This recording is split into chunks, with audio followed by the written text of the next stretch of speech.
But I mean, again, he doesn't know who Gabriel is, right? Because he didn't come from an Abrahamic faith. The people of Mecca were pagan. Quran is mentioned, if this book was from other than God, they would have found in it many contradictions. If a book is without contradictions, that has no bearing on whether it comes from God or not. I've had phone books that are inerrant. I certainly don't think God gave them. That we believe without understanding. The brother asked a very important question, that most of the scholars say that listening to music, watching movies, and most of the television programs, they're haram. So how can we have fun? Let me tell you, brother, at the outset, that having fun is permitted in Islam as long as the fun is halal fun. That the standard narrative has holes in it. The Prophet tells us because Satan or the devil sleeps over our nostrils. Those who oversleep and not pray Fajr on time, Satan urinates in their ears. I really do think Jesus was crucified and that he really was dead and buried. He thought that he was a son of God in the sense that he was specially chosen by God. I think Jesus really did think he was going to be the Messiah, the future king of Israel. I mean, that is, after all, why they crucified him.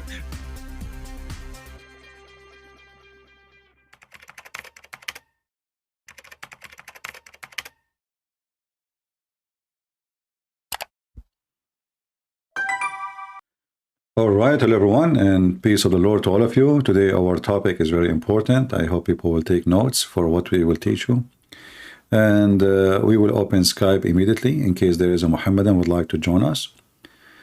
You know, we welcome always Mohammedans from all kind of Mohammedanism, Shianism, Sophianism, Sunnism, Druzianism, all kind of Nism.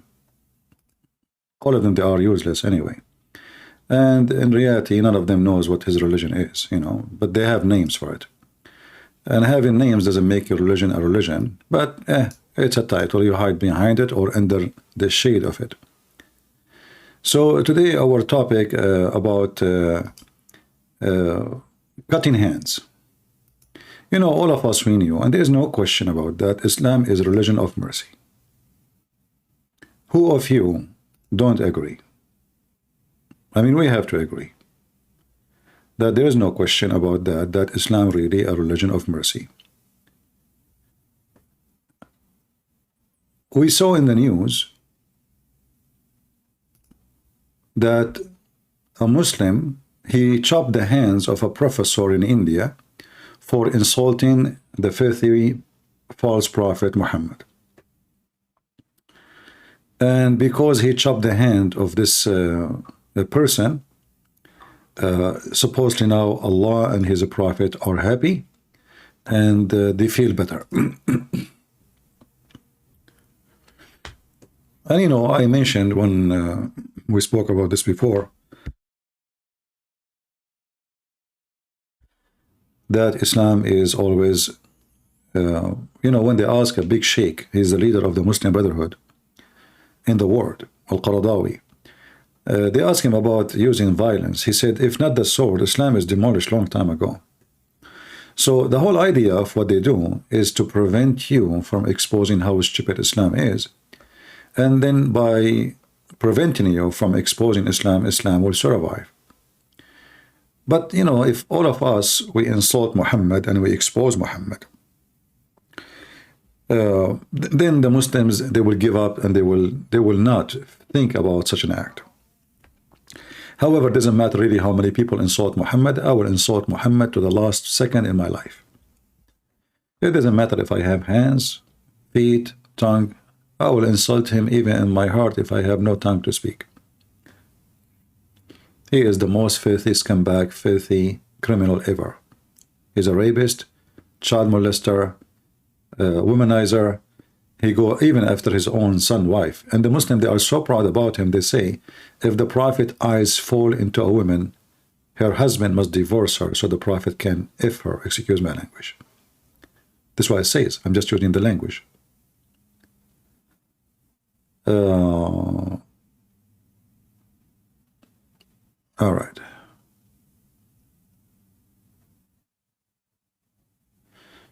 Okay, I'm receiving some messages in Skype.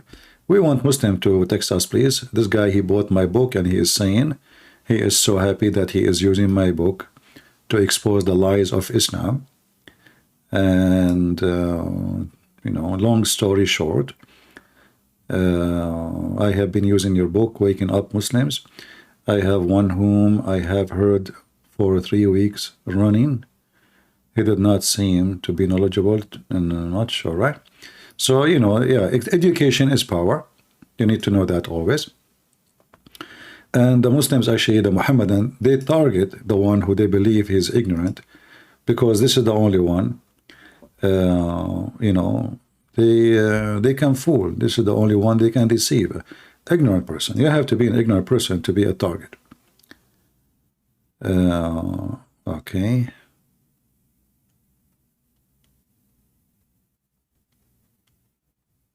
All right. Who actually is receive a message from someone? I don't know. I don't know what is that. This person, he is a master. Okay. What shaman mean? I need to find out what is this. Okay. Modern version of Isin Mark is practical Kabbalist working with medicine plant. All right. It will be a feedback from you. Will be interested. I'm glad to share what I know about what happened in this religious war. We were spot on my thing. Maybe I can add some part to mosaic. All right, looks like this person, he has some education want to share with us.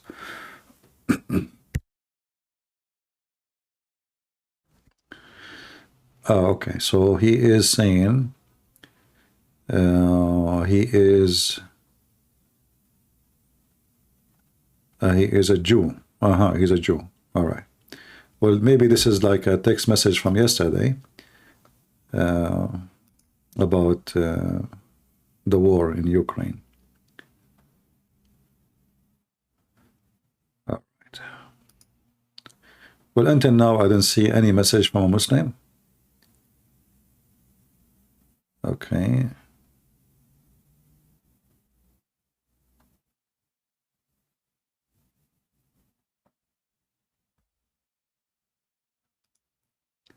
Yeah, too many messages about the topic yesterday.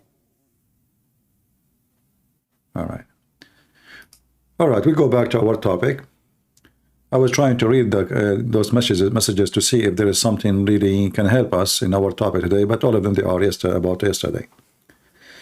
I will show you a story proving to you that Islam is just the most stupid cult. Not only it's not merciful, the Muslims, they say that Allah, he sent Muhammad as a mercy for mankind. That's what they say. But the second you start reading Islam, you know, and you have knowledge of it, you will notice that Islam not only a very filthy, disgusting, bloody, violent, with no mercy. You see, I'm not against, by the way, violent penalty for a crime. No, I'm not.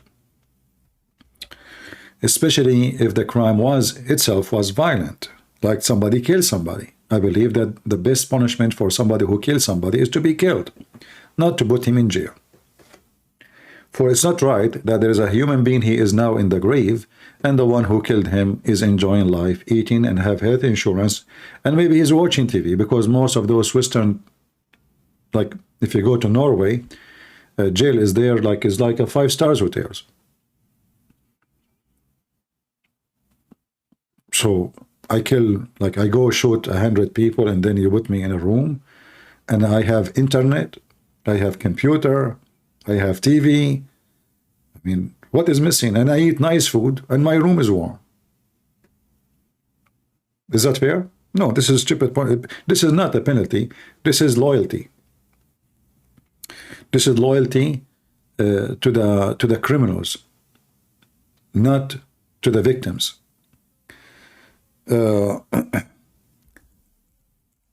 If we go in the Quran, we will find the Quran say something very, very silly.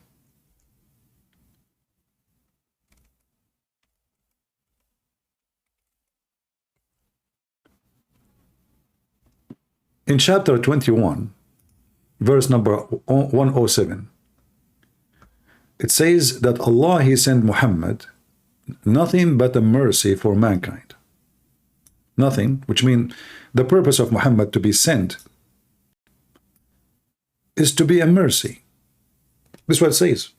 And I will show you. Let me clean the screen for you, so you can see the screen with me. Give me a second.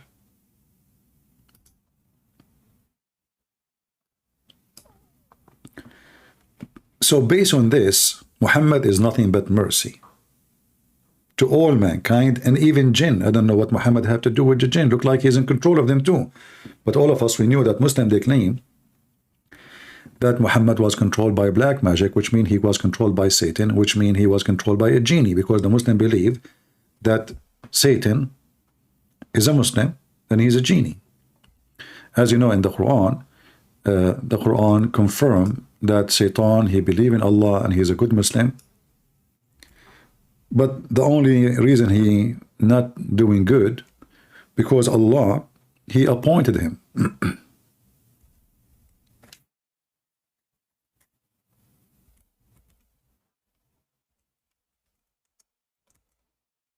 Which means he's doing good, he's doing the right job, and his job is to be the enemy of mankind.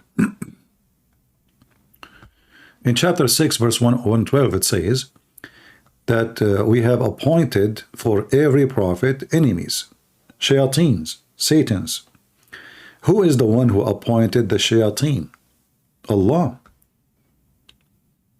So Allah is the boss of all shaitans in the world, and He gave them duty to do. So like, let us say, you know, you work in a company, you go to the company, in the morning, they say to you, today you have to do this and this and that.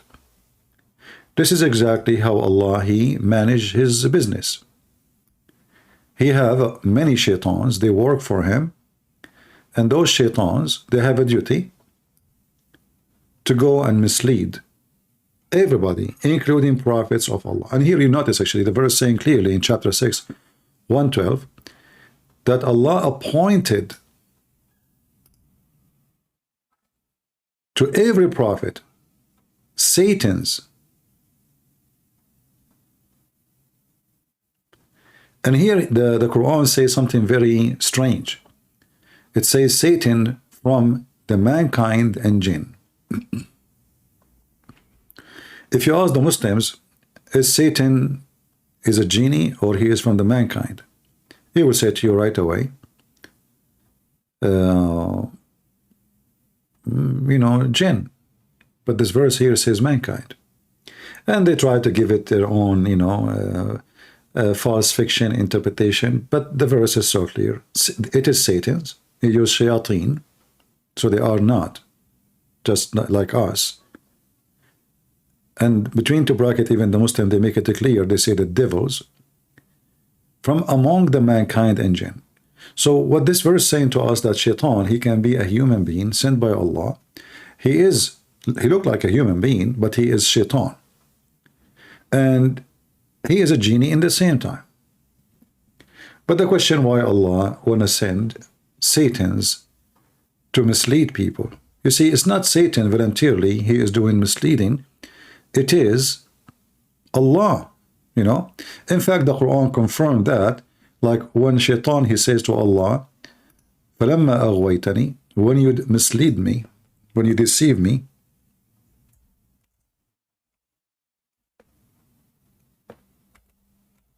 so shaitan saying to Allah, you are the one,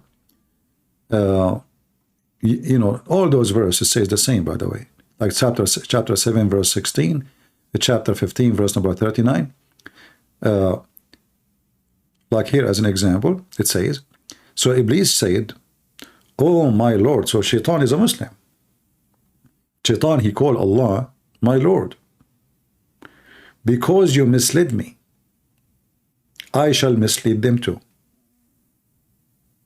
So who is the true shaitan? Obviously, the true shaitan is Allah. Shaitan himself in Islam is a Muslim.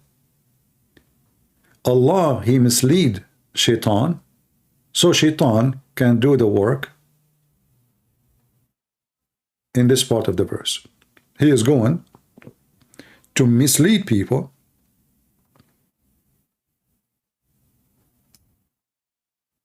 but yet Shaitan is a Muslim and he believes in Allah and he worship Allah. To the point, supposedly, in the day of judgment, Shaitan, he will say, I have nothing to do with those people who they be misled by me, but you are the one who made me mislead them.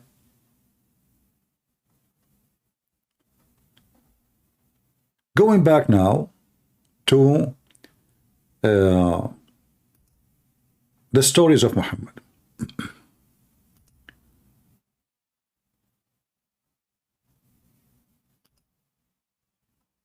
Which is about thieves, cutting hands, because this is our topic today. There's a video of Mufti Menk, if you remember, we played it before here. Let me find it.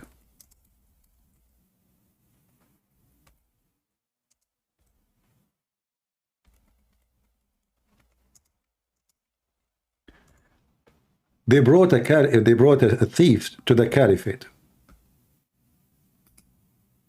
and they told the thief, he told the caliphate, because the Muslims, as you see, they believe that Shaitan, he himself, he have a destiny. Muslims themselves, they have a destiny, and destiny means that everything you do, including rape, killing, theft, crimes, everything is done because Allah, he appointed you to do that.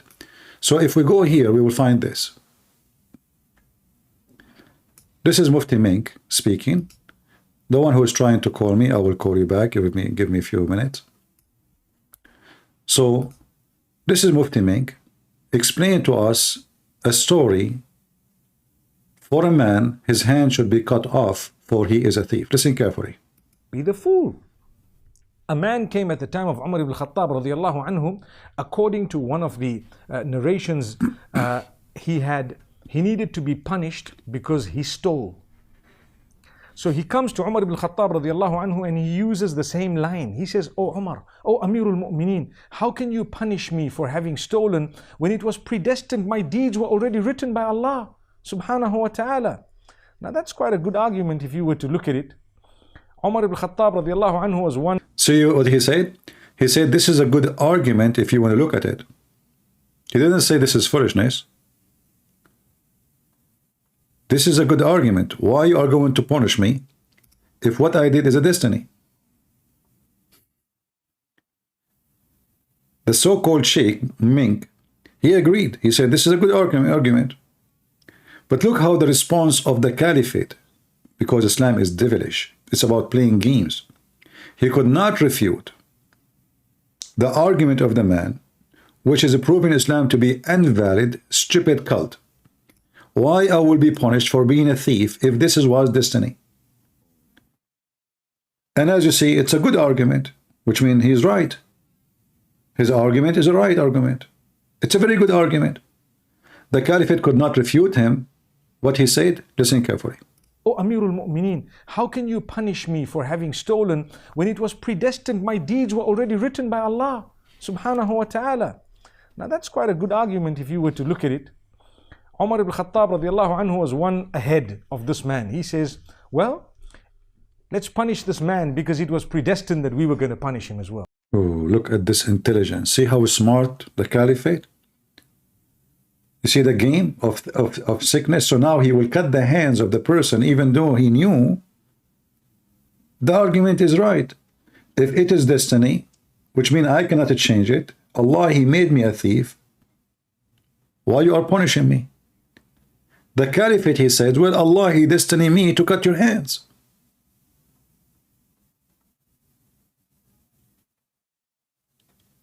And then we need to ask ourselves, what kind of God? He deceived Shaitan. Shaitan deceived people. People believe it is destiny. which means they have no choice to do or not to do. And then they will be punished. And the one who punish you, it's a destiny too that he will punish you. So the one who killed, it's a destiny. The one who was killed is a destiny. The one who punished the killer, it was a destiny.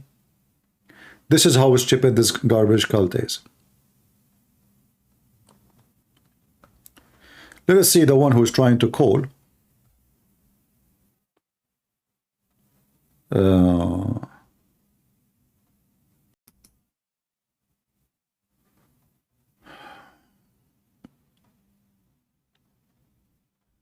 Yeah, focus me, guys, with the topic. Those who they are texting me in Skype, we have a topic.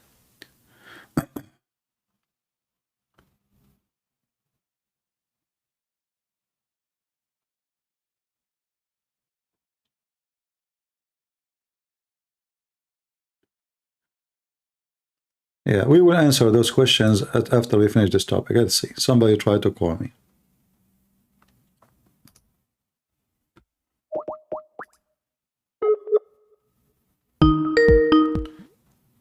I will mute the speaker until they answer.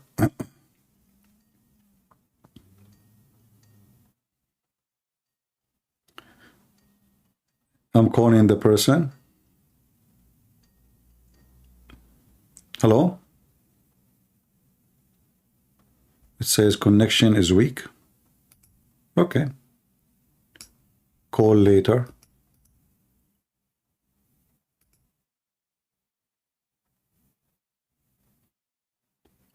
All right. Let us call one more time.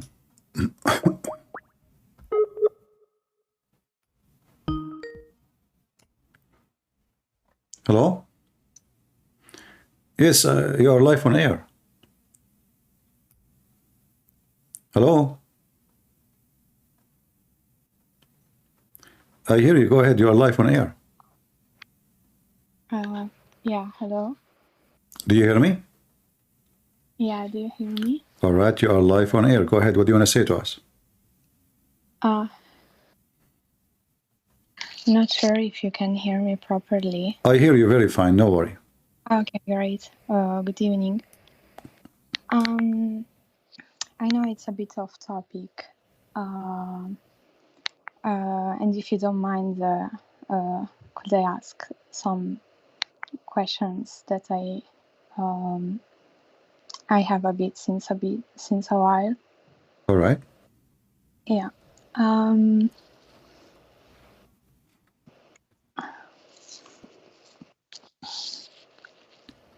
Sorry.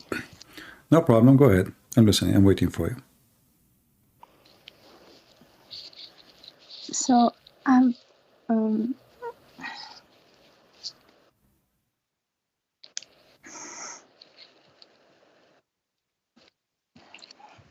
sorry, just a sec. I've been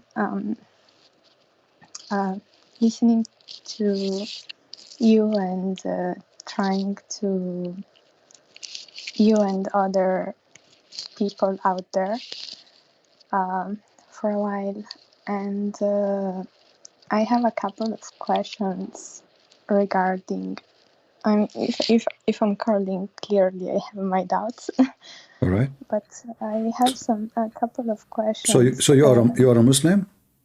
I was born and raised in a Muslim family. All right. Yeah. Don't be nervous. Relax. Don't be nervous. You know, I'm here to help you. There's no need to be nervous. Relax. It's okay.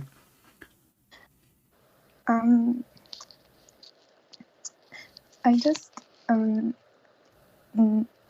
I'd like to understand, for instance, if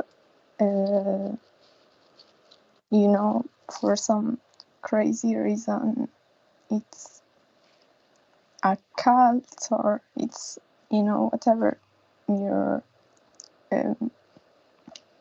might define it. There are some things, for instance, growing up, my parents, I guess as the majority of people, they were taught about this religion because from what they were told from their parents. And I mean, at least from my side, my parents, before moving to Europe, they didn't study, they weren't scholarized, so they believe what they taught. They were taught, and I was taught. So from them, I didn't had a bit the opportunity to, you know, go to a Arab school. Even though I'm Arab, I understand a bit, but not much, or to study Islam in an Arab country. So what I know, it's what I was told, and I have those points that my mom, she would always you know, remind me of how miraculous is the book, by stating, for instance, topics related to embryology. I don't I'm not really I studied economics. I didn't study at all the science, but those are things that, for instance, out of curiosity, you know, I wanted to check up, and I listening to you a couple of times, I know people already made this point. So I went through it, and you pointed out that in the verse, you know, Quran 22:5, there is the point where it says cleansing cloth, and I understand that this can be both coagulated blood, when you look at the Oxford Dictionary, but it also says materials stuck together, or of materials stuck together, and that kind of tells me, well, maybe this is what is meant. Okay. All right.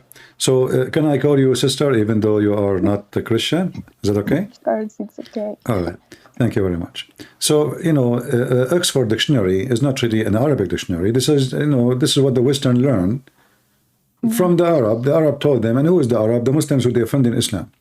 But all of us, we knew that the word alaqa is a dead blood. And this is why even the Muslims, they say that in their translation, which usually Muslims don't say, because Muslims, they try to hide it. As long as you said your parents are Arab, alaqa is simply the one with the say alaqa. It is a blood when you're injured. Let us say you have injury in your foot or your leg or your hand or anywhere. Then after some time you will have blood covering the injury, correct? Yeah. And that is good to be there, because that will stop the bleeding until the skin is healed, and then that thing will fill down, correct? Yeah. That is the alaqa.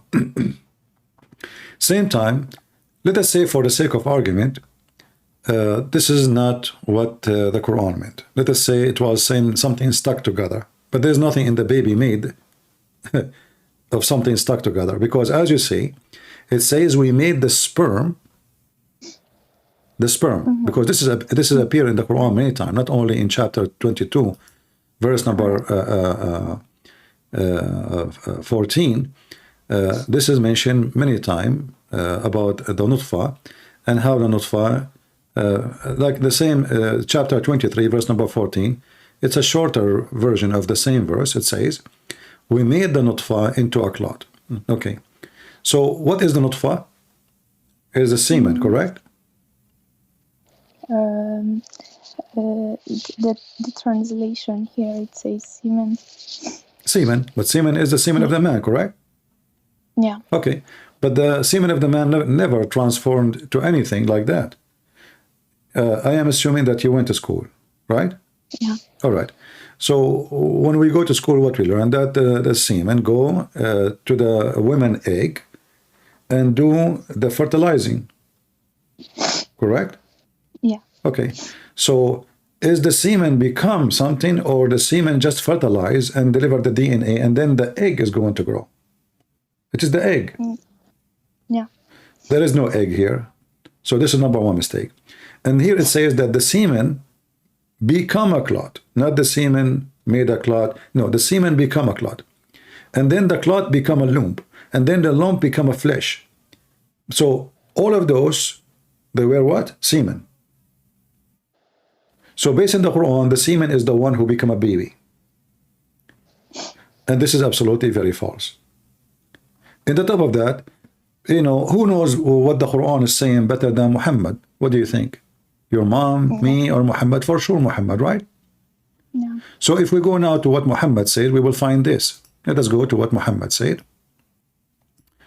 You can see my screen or you cannot? I believe it's, I see the picture of Mufti Menk. Oh, okay, it's going to refresh for you. Okay. So if we go to the hadith, trying to understand what Muhammad is talking about, we will find Muhammad give us details, and those details will clear everything, every doubt about what's happening.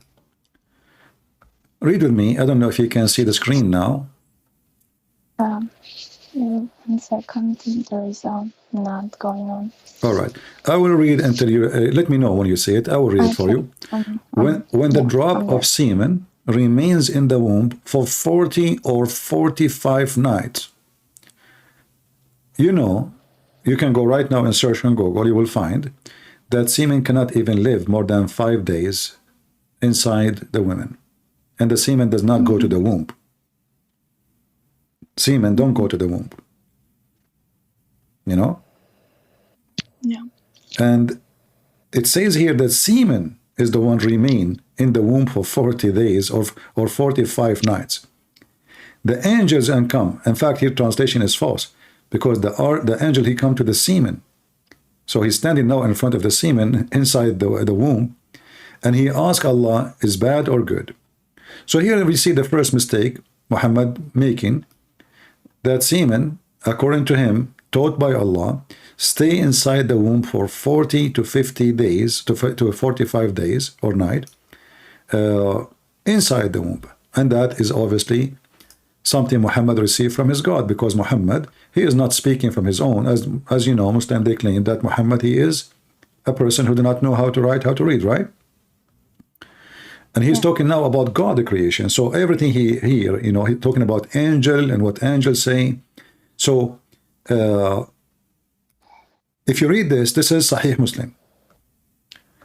Allah the Exalted, and I can give you the link if you want, so you can have reference to, you can show it to your mom.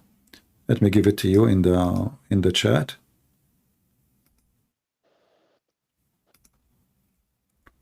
I just gave you the link. You can open it from your side. So Allah the Exalted, the Glorious, has appointed an angel as the caretaker of the womb, and he would say, my Lord, it is now a drop of semen. Oh my Lord, it is a clot of blood. Do you see it? Yeah. Who's talking? Muhammad. Yeah. Okay. Was Muhammad wrong? If Muhammad was wrong, then Muhammad is not a prophet. Either Muhammad is fabricating something, claiming that he learned from Allah, or this is the truth. And then he says here, so now it become a clot, blood clot. Oh my Lord, now it become a lump. Now it became a flesh. And then when Allah decided, he gave the final shape. The angels say, oh my Lord, would it be a male or a female? Which is false, because the gender happened in a very early stage for the baby, not the last thing. Right? So everything is wrong. And is it me who is explaining the Quran now, or this is Muhammad? Muhammad. So it cannot be true, correct? What do you think? And this is Sahih. This is very authentic. They cannot say to you, this is weak, this is da'if, you know.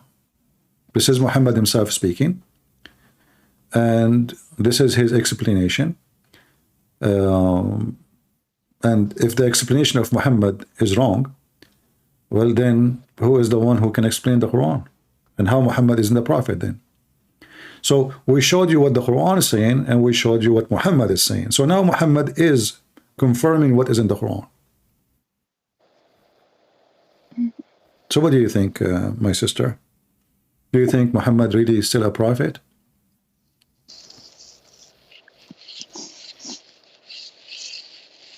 No, you have been listening to you for quite so long, and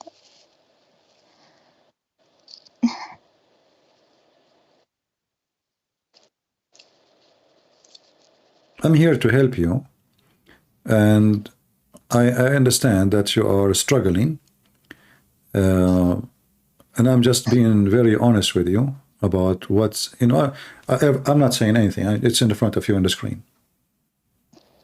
This is a Muslim website. This is not even my translation. So how any Muslim can deny that, you know? And I understand your struggle, because you grew up in a Muslim family and your parents, they told you how amazing. Look, give me something else your mom, she told you about the miraculous thing in the Quran. There's something else?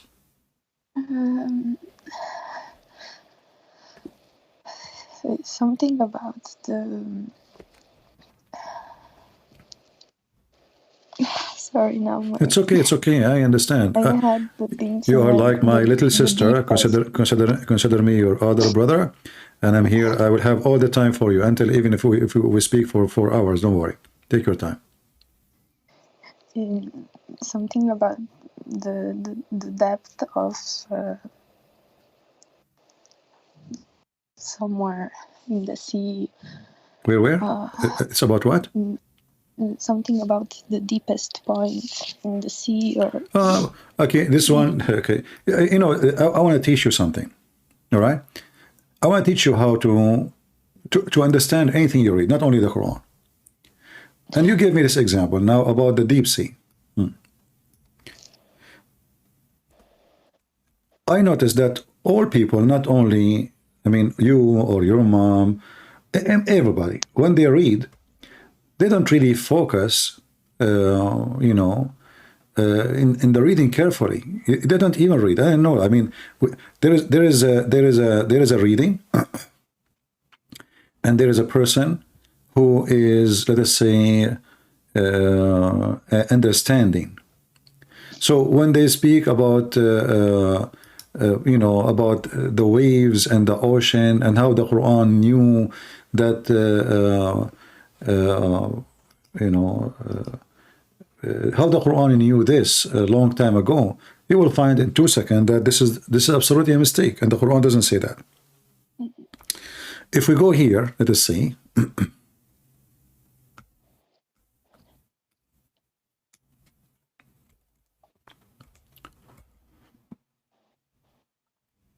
And the verse you are talking about, to confirm, this is chapter 24, verse number 40, correct? It says, كَظُلُمَاتٍ فِي بَحْرٍ. You know, the state of disbeliever is like the darkness in a wet, deep sea, overwhelmed with the great waves, topped by great waves, topped by dark clouds, darkness on above each other. Is that the one, right?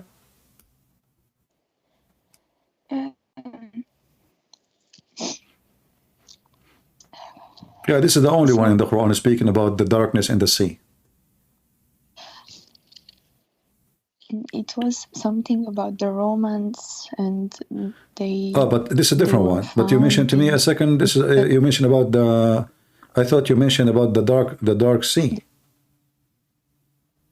The deepest point on earth. That is the other one. Okay, let me explain this one and we will go to that one. All right, yes. Here you see the Muslim, they claim here how the Quran knew that the ocean is down deep.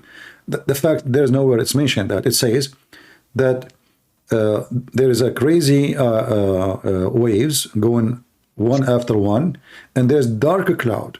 And this is why the water is dark. So this is not about the sea itself. This is why it's called, what the cloud have to do with the deep sea? Like if we have a cloud, that will make the sea, deep sea, will make it dark. No. So this is a false interpretation. They give it to you. Now we go to the lowest point in the earth.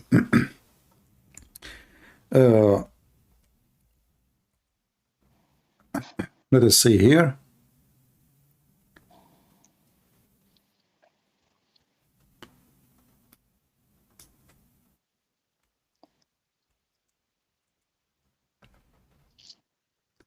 In chapter 30, it says, verse number 2, the Roman has been defeated in the nearer land, okay, and they will be defeated and will be victorious. Okay, let us see here. Okay, you see the translation here? It says, Adna al-Ard is not about the lowest land, it's about the land is near. So the Roman now, they are fighting in Jerusalem. Nearer, not deepest. It's not deepest. However, even if we say that, this is false, because the Roman, they did not have their war in the, in the Dead Sea. They were having their war in Jerusalem.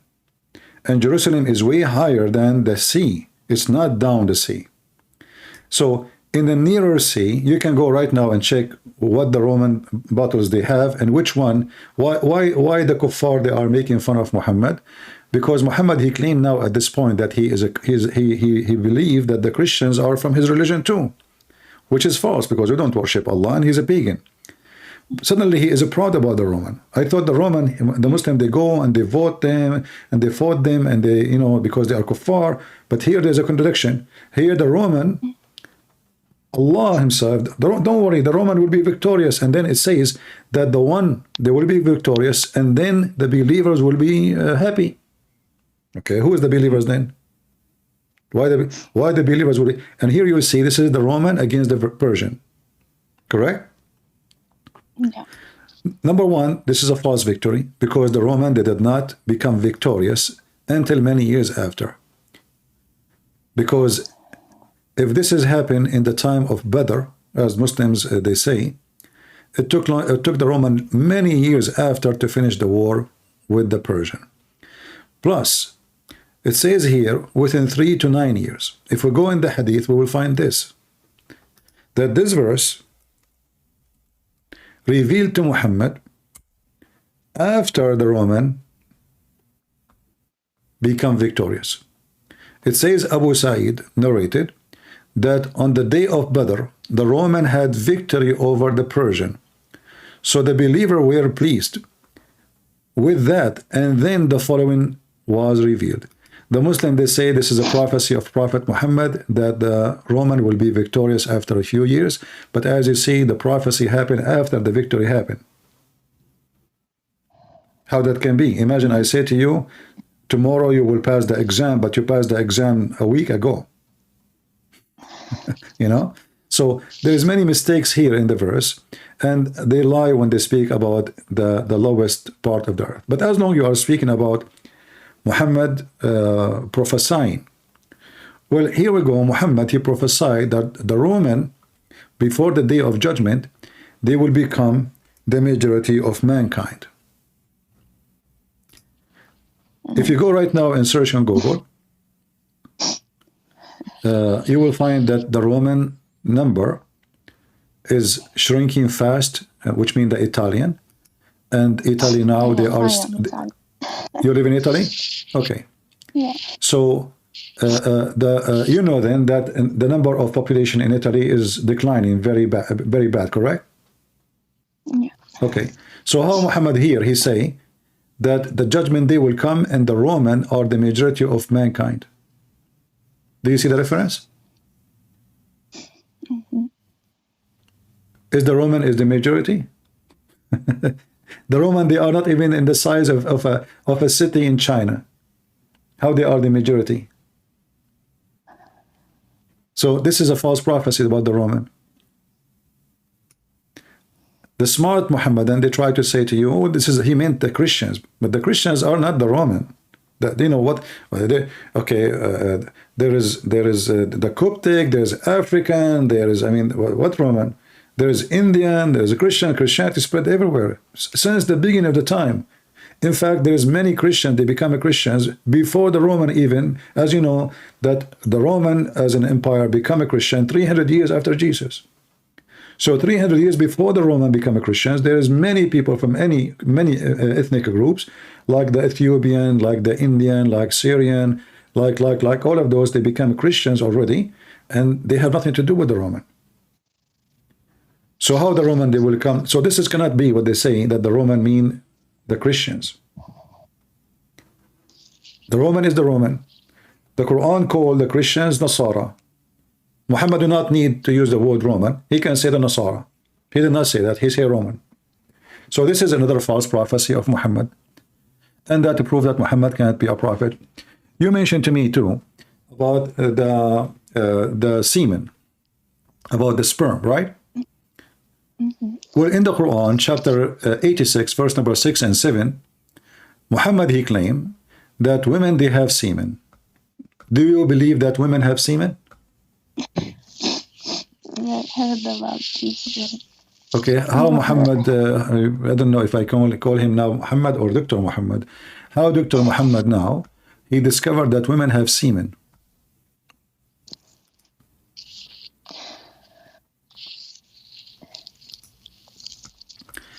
This is Ibn Kathir. I will put it on the screen.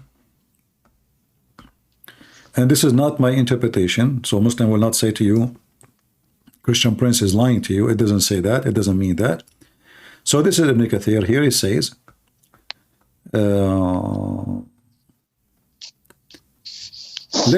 let the man see from what he is created. This is alerting man on weakness of his origin, which was created. Then he continues saying, خُلِقَ مِنْ مَاءٍ دَافِقٍ. He is created from water gushing forth, meaning the sexual fluid that come bursting forth from the man and the women. So there's a water come out of the women, not stay inside the women, and there's a water come out of the man, not stay inside the man, bursting forth, and that thus the child is produced from both of them. Wonderful. So Muhammad, so the Quran claimed that the women, she produce water, the man, he produce water, and the water is what make babies. Let us see what does that mean? More details. Meaning the backbone of the man and the ribs of the women, which referring to her chest. And here they are giving you a hadith from Muhammad. He says, the backbone of the man and the ribs of the women, it is the fluid, yellow and fine in texture, and the child will not be born except from both of them, i.e. their sexual fluid. What do you think, my sister? Is that what God really inform us? Did you learn in school that women have a semen?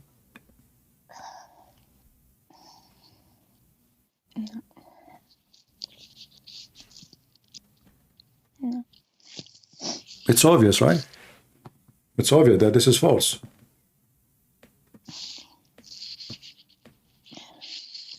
Women don't have semen. Muhammad is being foolish. He thought that the women, the liquid the women she have in her private part during sexual intercourse, and in a funny way he described it as yellow, which means the women Muhammad he been with, they have a sexual disease.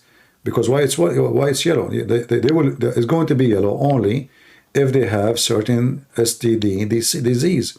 So Muhammad he think that women sexual fluid, which is yellow, and man, which is sexual fluid, which is white, is the reason to make a baby. When they mix together, we have a baby. And actually, we find that in the hadith. Here we go. Muhammad, he mentioned that. If we go to the hadith, we will find it in details. A woman, she came to Muhammad. She asked him that she saw a wet dream. Obviously, she is masturbating. Excuse my language. So,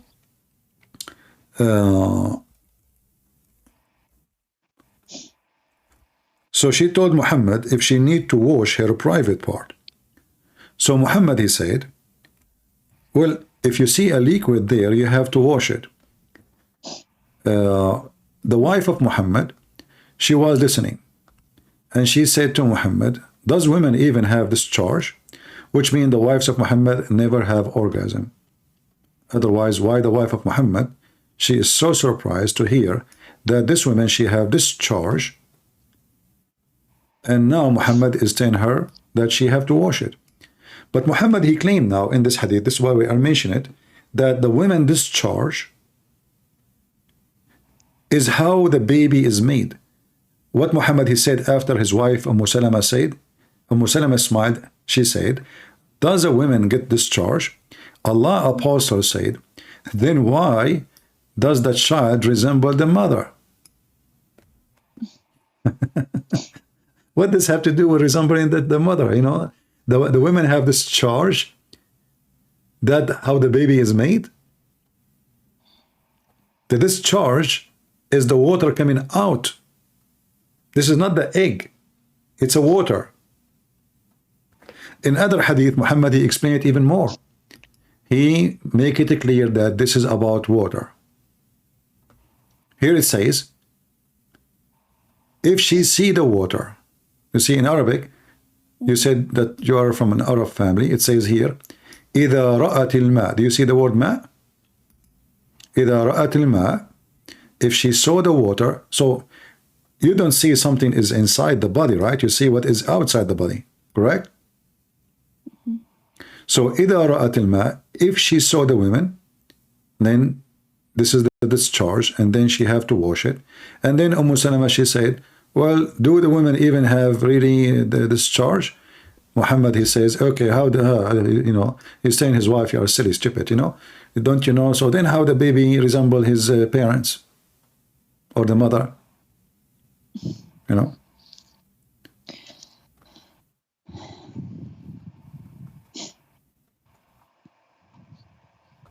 What do you think? This is a prophet. This is Muhammad, Dr. Muhammad, showing a big failure and ignorance in what he is talking about, yet he claimed that he received his knowledge from God. But this cannot be from God. This is a man making things up. The discharge of the women have nothing to do how the baby look like. As you see, Salama, she never have this charge, the wife of Muhammad. She never have it. So if a woman, she never have this charge, especially many Muslim women, they do circumcision for them, which means they will never have orgasm. That means the baby, the women cannot have a baby. Because women, they don't have this charge. They never have orgasm.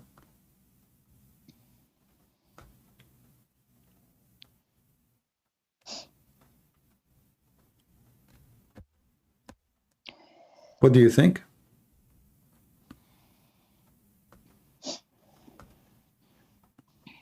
If you have more evidence, you can give it to me, and I will show you that all of them, they are all the evidence Muslims they have that Muhammad is a prophet, they do the opposite. They prove Muhammad to be false. And I say to you, in a friendly challenge, I don't want to use the word challenge because I see that you are nervous already, but let us say in a very friendly challenge, my sister, if you can show me one thing Muhammad, he said, is not stupid. Just one thing. We have the whole Quran. If we can find one thing Muhammad did not say, is, you know, like, you know, the Quran says that we have to be nice to our parents, but this is what, and this is in the Bible. So what? I mean, everybody know that you should be nice to your. Actually, in the Bible it says if you harm your parents, if you insult them, the punishment is death. In the Quran, there's no penalty. In the sect of Hanifa, if a man have a sexual intercourse with his mother, there is no penalty. I can show it to you right now. What kind of religion this religion is? We mentioned this. In the Quran, it says in chapter 25, verse number 54, وَجَعَلْنَاهُ نَسَبًا وَصَيْرًا. We go to the interpretation, it says, if a man have sexual intercourse with his own daughter, there is no penalty. What kind of religion says that you can have sex with your daughter? Is that from God? You can right now go, open by your own, and show it to your mom, and as long as your mom, she know Arabic, well, here we go. Chapter 25, verse number 54, read it in Arabic, Al-Qurtubi. It's not forbidden, to have sexual intercourse with his daughter, for she is his daughter from adultery, and her mother. So now he can have sex with both. And there's no penalty. And what Al-Qurtubi, he says there, that this is according to the most accurate opinion of Islam. Which means the majority of the Muslims in the world agree that having sex with your child, as long as she is not from marriage, is lawful. It's forbidden for you to have sex with your child from your marriage, because then she is your daughter. But if she is a daughter from adultery, well, in Islam, she is not your daughter. So you can have sex with the daughter and the mother. How that can be from God? Why aren't those things out and known? Because I understand my parents that, you know, they didn't know better. They learned to read and write when they came in Europe, and so I understand the ignorance that it was there. But nowadays we have everything, and we have the translations, and we have why people are still holding on Islam. Well, people, you know, many, they don't want to see because the truth will hurt. And they, you know, they block it from their mind, because if somebody says, oh, I don't want, don't listen to those people, you know. And actually, Muhammad, he encouraged the Muslims that if people, they start accusing Islam of things, what do? You leave where they are sitting and talking. Muhammad don't want people to know what people say about this religion. And he forbid them from sitting with those people, so they will not listen and they will not see how Islam is silly and stupid. However, anyone who seeks to study and learn, he can find it easy, you know. Yeah. All of those, you know, in the Quran, tons of verses. I can show you verses from now until tomorrow. And by the way, I send you the link of Al-Qurtubi in the chat, in Skype, so you can show it to your parents how the Quran approve having sex with a daughter, if she is a daughter from adultery. Remember, the Quran says it's forbidden for you, your mother and your daughters. Wonderful. But if she is a daughter from adultery, no. How that can be from God? No. What about the man beating the wife? What did you ask your mom about that? No, but I asked her about. I tried to ask her about Mohammed and Aisha.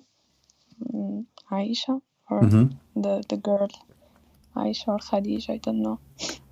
6 years old, you mean? It's 9. No, she was 6. No, she was 6. I mean, there is no difference anyway.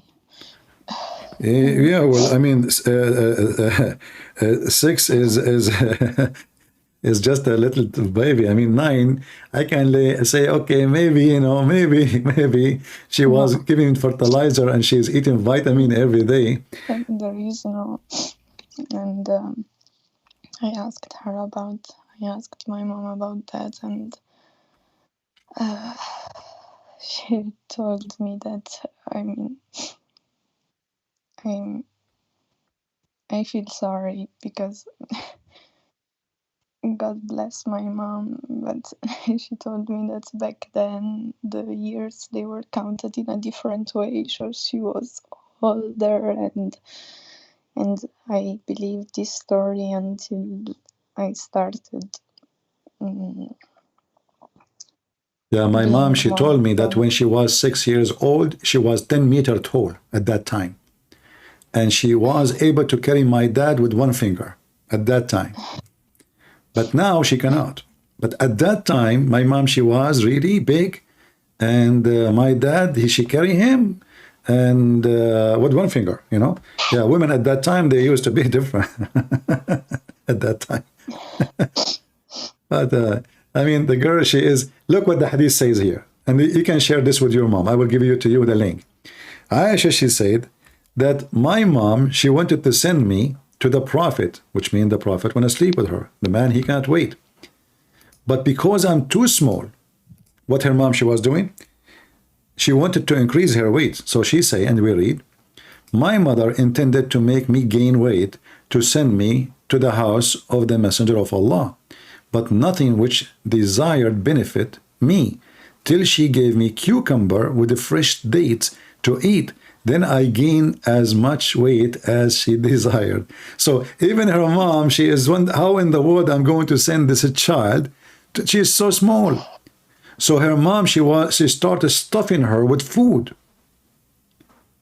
She wants her to gain weight as if she is a chicken. And this is sahih. I gave you the link, by the way.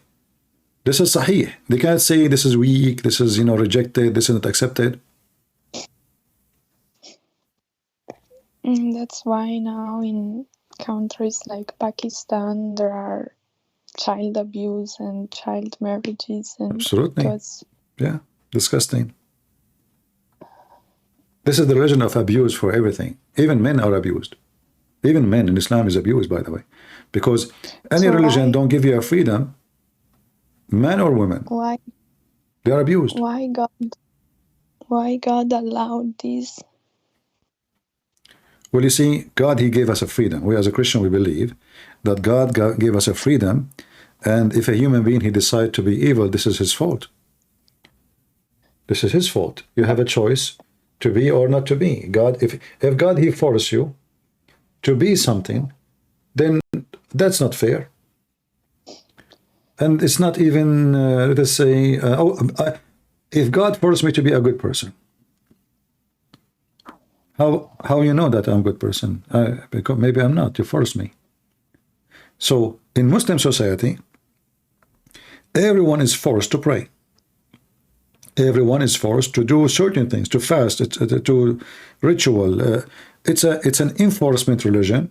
It's not really a choice. And yet they claim that in Islam there's a freedom of a choice, and you can, and but it's obvious that in Islam there's no, there's a penalty in Islamic countries. If you don't fast, you go to jail. If they are practicing the Sharia very well, if you don't fast and if you don't pray, they will execute you, because that means you are apostate. So people fast because what? If we don't fast, they will kill us.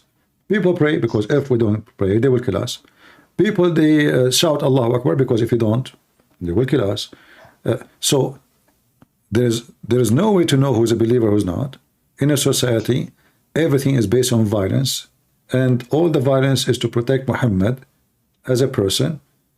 And they use Islam, or Muhammad, he used God and religion for his benefit, so he can be worshipped. Yet he claimed that he is a servant of God.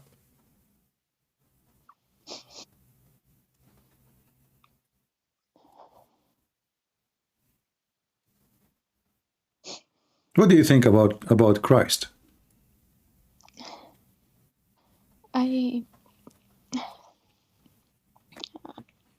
had well, ever since I started, I took initiative into answering the questions that always bothered me, and then I ended up, as I guess other millions of young Muslims like me, and ended up in your page and in other people, and I started reading the Bible and studying about it, and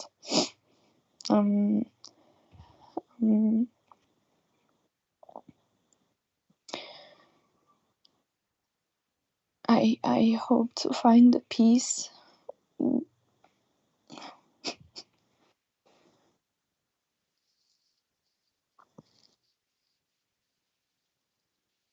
Did you find any feeling of peace when you read the Bible?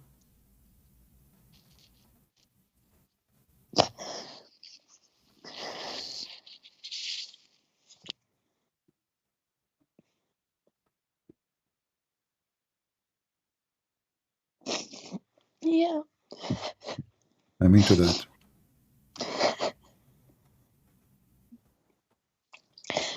I cry because I want my family to feel the same peace I want.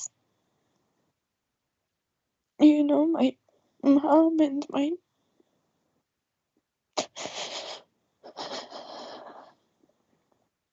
If you want, you can let your mom and your dad speak to me. I will be happy to talk to them, even if in private if you want.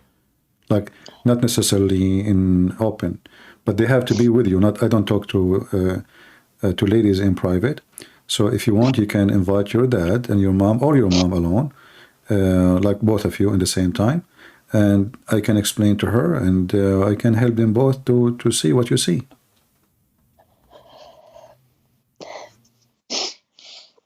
Just convince them and let me know when you can do that, and I will be happy to speak to them, either live on air if they don't mind, or in private, no problem. But you know, it's okay. I mean, you want your family to see what you see, because you love them, you want to save them. But first of all, before we think about saving someone, we have to be saved ourselves. Like, I cannot jump in the water to save you from drowning if I do not know how to swim, correct? Yeah. So let us first focus on you, and you, when you are being saved, and you get the peace, and then you can share what you have with them. Because now you learn how to do swim and get out of the ugly current of Islam. So, did you decide to leave Islam already? Yeah. Wonderful. I'm happy to hear that. And I can feel that in your tears already. What about accepting the Messiah then? Yeah. I mean to that, we are happy. You know, the Bible says happiness will be in heaven, in the kingdom of heaven, for one soul is saved. So, you know, I was right when I called you sister. You are my sister in Christ. And we pray that all those people here, you know, they are listening, 1,000-something people, they will join us in prayer right now. And we pray that your parents will join you soon and will become a family of Christ, and they will become a happy family.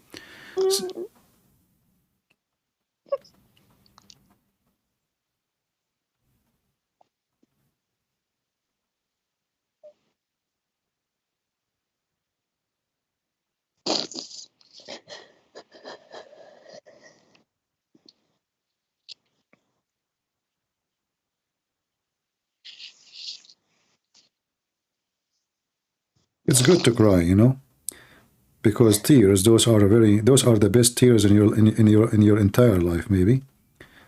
Those are your jewels, and those are the tears which is going to wash all the ugly days in your life. Those are good tears. Those are not tears of sadness. Those are wonderful tears.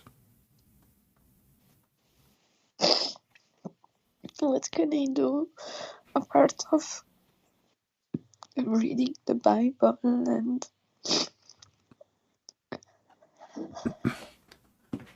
You know, the first thing, it's not only about reading the Bible. The first thing I want to ask myself, what I want. Okay, there is God, and there is, you know, this person which I have peace, and I enjoy listening to him, and you know, he's God, and he is loving, and he is giving, and he's forgiving.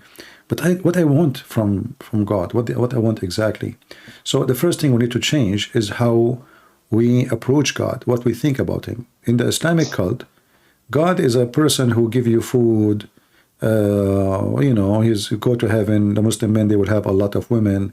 The house, one brick is made of gold, one brick is made of silver. A lot of women for sexual, you know, entertainment. 80,000 boys. So we need to change the idea of who is God. God in Christianity is not an entertainment. He is not a circus show guy. He is God of love, and love have nothing to do with all those things. So we need to understand that the core of Christianity, to understand that God is love.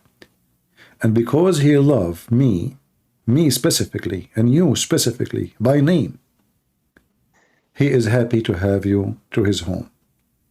You are not his slaves, even though he created you, even though he can demolish you. So we need to understand first, before we read the Bible, that I am now, from now on, I will pray and I will say, my Father, not my God, even though he's my God. This is why we Christians, when we pray, what we say, our Father art of heaven. And here you notice how different the relationship between what we have and what the Muhammadan has, because our God is our Father. It's not a relation between slaves and slave owner. God do not need slaves. So for God, he love you. He level you. This, you see, I call myself a Christian prince. Why? I'm a king? No. But every one of us is a prince and princess of the Lord. For we are the children of the King of Kings. Everyone for him is known by name. We are not just like worms swarming in the earth. He knows us, each one of us, by his name. This is why when we pray, we say our Father. So what I want from you from now on, try to forget about how Muslim they pray and speak to your Lord, calling him Father. And that will really make you feel way better and will make you feel so close to him. Which one you prefer, to go into a place? Let us say, I want to go to a palace. And in this palace, there's a king. He is the King of Kings. Which one you think will make me feel so good, feel peace? You said to me, when you read the Bible, you feel peace. But you are now talking to the King of Kings. You are not calling him king. You are calling him my Father. Do you see how loving he is? He allow you, he love you to say, my Father, not to, he's not asking you to subhanahu wa ta'ala, like even they can't even say the name of Muhammad without saying sallallahu alayhi wasallam, right? They have to praise Muhammad. So this is the King of Kings. You say to him, my Father, as simple as that. Do you notice that we Christians, when we speak about the Messiah, we just say Messiah, we don't say sallallahu alayhi wasallam? Do you notice? Why? Because the Messiah, he said, those are my brothers. The Messiah himself, he called us brothers, even though he is our Lord. Those are my mothers, even though he is our Lord. So, you know that in the Bible, Jesus, he washed the feet, right? Yeah. You heard that story? Yeah. What do you think about someone, he washed your feet and he is your God? I am, when I was trying to define in my own, without reading the Bible, about how inside me I thought of God, and I always thought that I feel God is someone whose love is eternal, and I never ever read the Bible, and that's why I found peace in it, because the idea of God that I had in my mind, the idea of example that I had in my mind is someone humble. Washing the feet, I never heard about Mohammed washing the feet of anybody. And in general, I don't know, I was just looking to find that peace and love, and I really don't know much about Christianity and Bible, and I really wanna have that strength and that solidity in it to say I don't know if you can know it all, but I know I'm not created out of nowhere, and I know I'm not here for no reason. So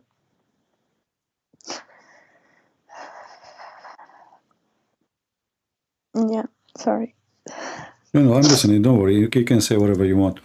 You see, I mentioned that the Messiah, he washed our feet to show you how Islam look at God as something scary, you know, something, you know, he's so arrogant, so he's a beast, you know.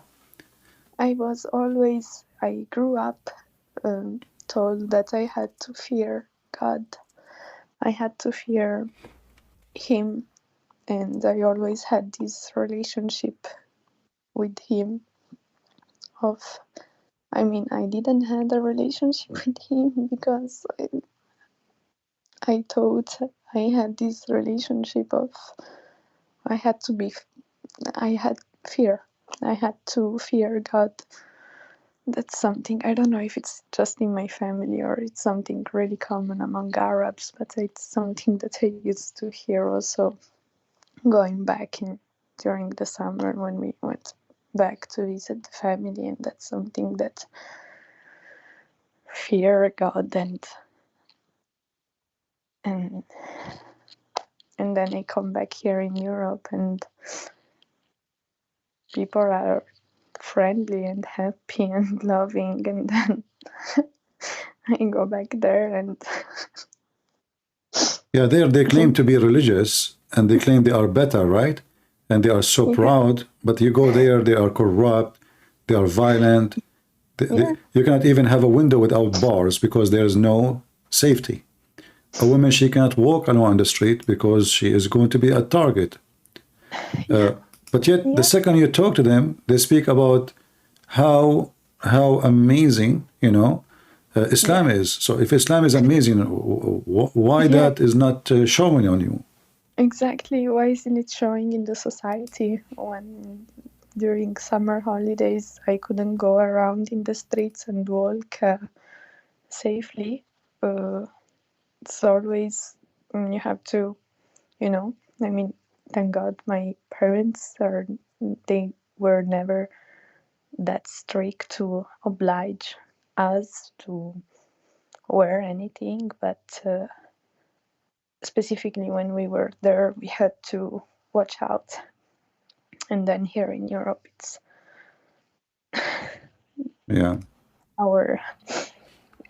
our adopted grandma is Christian. She took care of us. She's and, yeah. Well, my sister in Christ, I'm very happy for you that you accepted the Lord, and today you are a new person. You are saved, and again, I will be happy to talk to your parents if you wish, if you think you can make them come and talk to me, and just let me know anytime. I will be happy, or they can call us. You know, they might say to you he's wrong, etc. And again, I gave you all most of the reference we mentioned here. I give it to you in Skype so you can show it to your mom and your dad. Yeah. Because they might say to you, no, this is not true. This can't be true.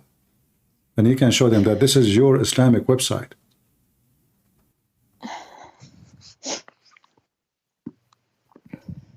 Sure. Thank you. You're welcome. I'm very happy and I'm very proud of you, actually. You know, you are a very good quality person. And the reason you cried, because you have a very pure, good heart. This is not weakness, this is strength, you know. Well, I don't know. Before actually calling you today, I had your, couple of months now. I had it on my screen and couldn't press the calling button because I was afraid. Don't never be afraid. You know, I might sound like scary, and I look scary too. But I'm a very friendly lion, you know. I know. Yeah, so don't worry, never worry. And in the same time, always be brave because you know, we have to stand for what is right. Otherwise, nothing will be right in our life. If we don't stand for what is right, then everybody can force what is wrong on us until somebody stop them. People who force people simply because they take advantage of your kindness. So it's good to be kind. It's good to be peaceful. It's good to be loving, giving, everything nice. But when it's come to your right, you have to stand for your rights. Otherwise, you will lose your right. They will take it away from you.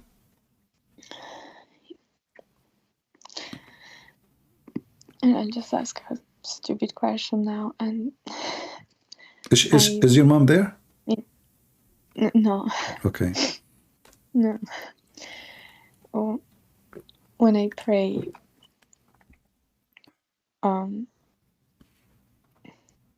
I can address God as Father, and then Ameen.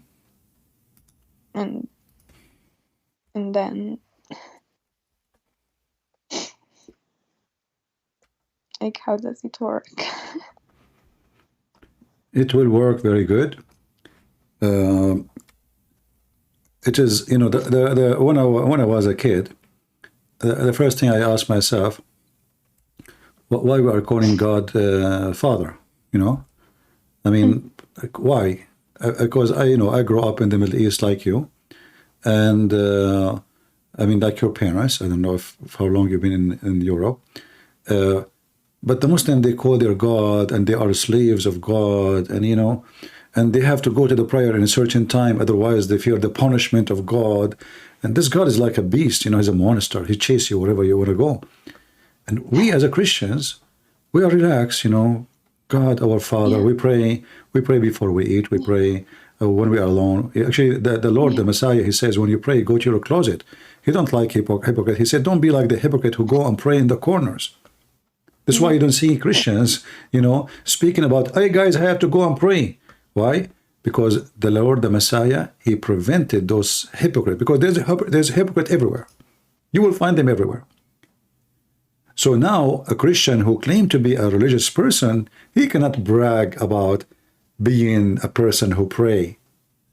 Because the Lord, he says, when you pray, go and pray in your closet. If you go to Matthew chapter 6, you will see the Lord, he taught them how to pray. And I will give you a link so you can read it, you know. Chapter 6, verse number 9 and 13. So when you pray to the Lord, just don't be on fear, be on peace and love, and enjoy the moment. Enjoy the moment that you are speaking to your Father, not the one who scare you, but the one who love you and he protect you. So you can have his protection and you can feel his presence with you. So our Father, out of heaven, we pray today that our sister, I'm not going to say any name, she today accepted you as Lord and Savior. She denounced the cult of Islam, and today she is your child. We pray, and I ask everyone to pray with me, that the Lord will give her protection, guidance, and wisdom. He will bring always safety and security to her life and her heart. We pray that her tears will become seed of love and will grow in her house. And tomorrow maybe she will get married and she will have nice, beautiful children, who they will be the children of the Most High, in heaven. So we pray that today we have a new Christian family within the sister, and she will be an ambassador of Christ between her community. And anytime you have, you know, you want to call me, I will be happy to hear you. Thank you. Anything you want to say to the people that are listening to you? Look, the people are so happy for you. Thank you. I don't know if you see the chat, people are really excited to hear you, and they are really, you know, proud of you. And all of them, they are praying for you. Thank you. I really need it. I need all the prayers. I really lost. And now we ask you to pray for us too. Remember, you are now part of the family, and your prayer is powerful because you are praying to the true God, and now you are a child of God, and the Lord, he listened to you too. And actually, the Lord, maybe he will listen to you more than me, because you have a, I can tell you have a, you know, you have a maybe better heart than me. I have, sometimes I have anger from society, how people, they are misled and etc. You have a, maybe you have a more a pure heart than mine, maybe because you are younger, maybe because you are nicer, but I can tell from your cries that you are a very good person, and the Lord, he will listen to you always. Thank you. All right, I will let you now go and rest and wash your face and sit with us and join, you know, join us in the chat and have good time, learn more, so you can fight the devil with us, and you will receive more blessing from the Lord, not because you joined the family, but because now you joined the army of God, the army of love, not the army of blood and killing. Thank you so much. All right, sister. God bless you, and I'm happy to have you, and I hope to hear from you soon again. God bless you. Thank All right, you. take care and rest.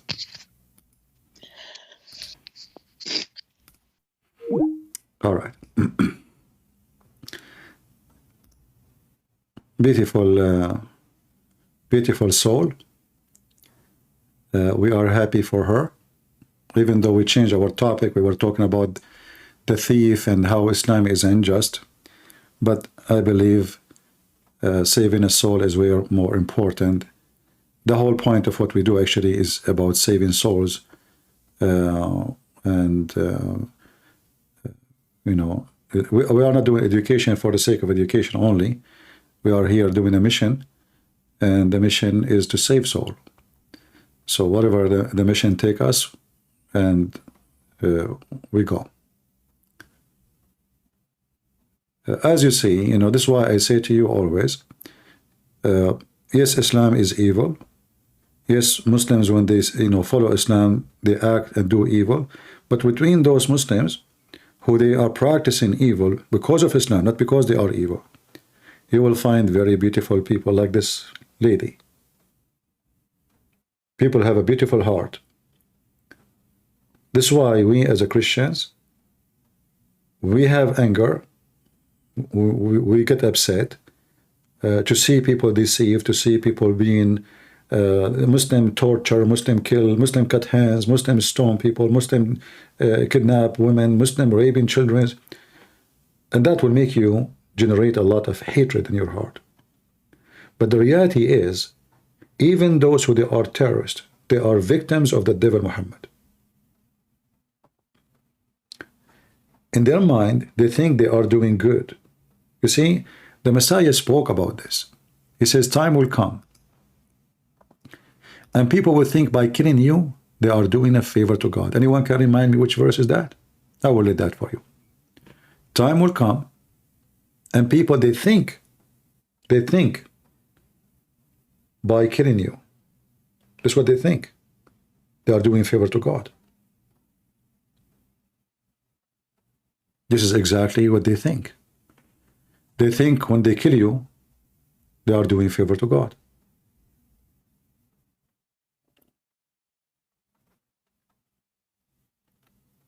The Lord, he never spoke a word and never happened.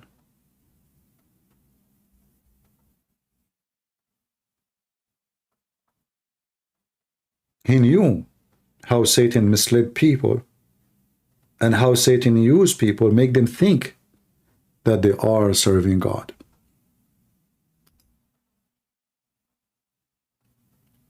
So we have always to remember that we are fighting the devil by fighting Islam, but the most important is to save Muslims.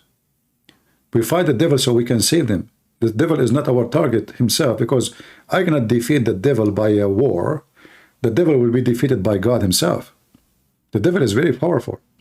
I cannot kill him. I cannot finish him. I cannot get rid of him. He's going to be there. Before I was born, he was there. Before I die, after I die, he will be there. So the only one who have a victory over the devil is going to be the Lord. My victory is to save as many as I can from the mouth of the devil. Somebody trying to call, let us see.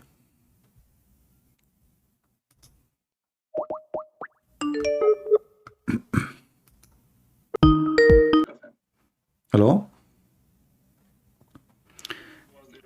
Please mute Rumble.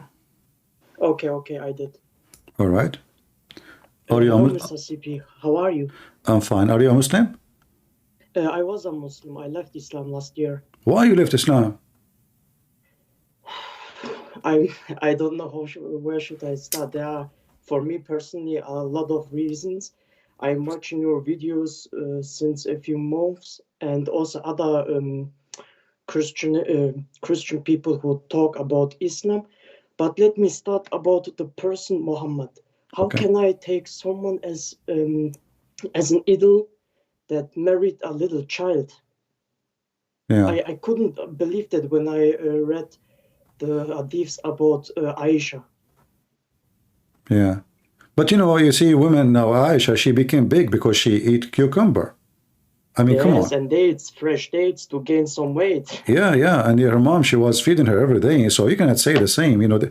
Okay, let's listen. I know one of my cousins, he was like 2 foot tall.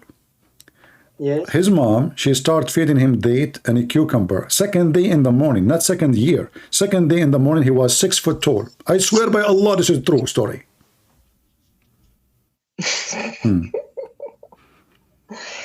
I cannot understand it. I talked about to my friends about this topic. They claimed that in the past it was normal, but that's not true. I showed them, for example, Sahih al-Bukhari 6930, and it clearly says that she was a little child which not reached her puberty. And there's also a reference to Fathul Bari. As far as I know, it was the book of just correction. Hold on. Yes, at that time, Aisha, she don't have her bleeding yet from her private part, but she bleed from her nose. Because always she play with her nose. That make her a woman. Because women, they can be women in either way. Either from when they have their period, or if they bleed from their nose. So if you know somebody, he bleed from his nose, he's already mature. See how I refuted you? Here we go, I got you busted. You busted me, CP, you got me. But joke aside, for me personally, it's very sad that a lot of people following this religion. I mean, what the hell is wrong with them? That's not only this case. My parents, they say Islam is how should I say, peace and so on. I told them no, it is not, because they don't know. And to be honest, Mr. CP, they only know the Quran. They don't know anything about hadiths and tafsirs. They don't know these things. For example, I talked about the topic Aisha. My mother wouldn't want to listen about it. And that's sad. Yeah. Well, for how long you are listening to me, my friend? Abu. I didn't understand you. Can you repeat yourself, please? For how long you listen to or watch my videos? I am honest to you, since last year, because there's also an ex-Muslim, which his name is Amir. And he is from Iran. Yeah. He left Islam 10 years ago, and he is now Christian. And he is always talking about you and about your books.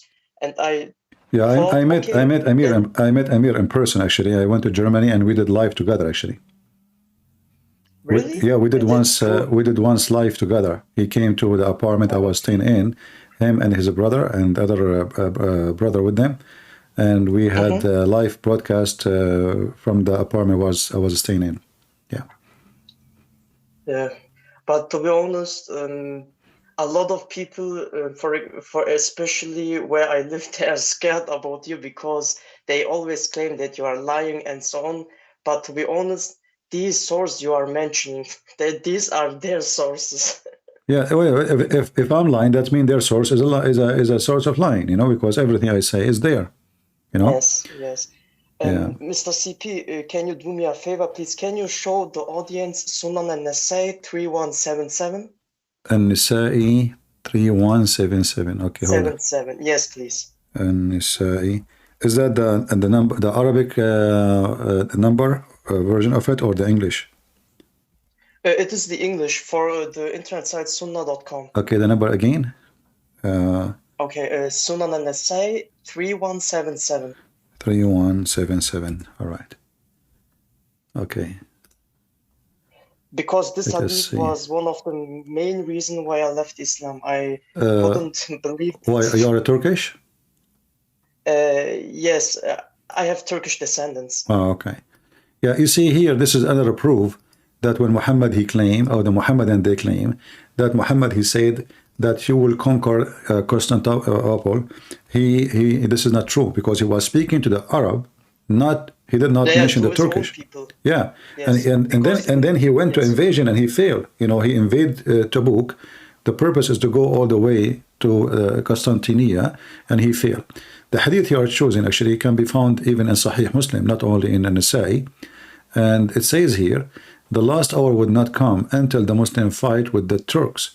People who their faces would be like a hammered shield, wearing clothes of hair and walking with shoes of hair. So Muhammad here making fun of the Asian people, because remember, the Turkish at that time, they are not mixed with the European, and this is why they are just pure Asian. So he's making fun of their look. Yeah. That's true. But to be honest, the reason why I mentioned, can you wait a second, please? All right. Anne, müsait değilim şu anda. Yeah. And the thing is, I have to call. Sorry, Mr. Prince. It's all right, no problem. Okay, see you soon. I will call you back. Sure, no problem. Bye. All right, I have many Turkish actually. They contacted me to express their gratitude, and they are thankful for what we do, and they left Islam after watching my videos or reading my books.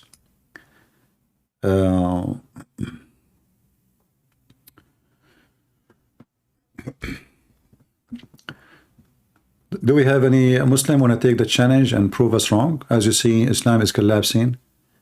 As the video says that Islam is going to face an avalanche. It's like a snow. The difference is Islam is so dirty to compare to the snow. Do we have any Muslim?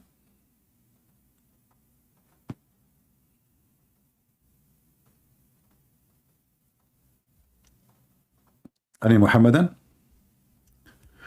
What the name of my book? Just go to Amazon and type Christian Prince. You will find the list of my books.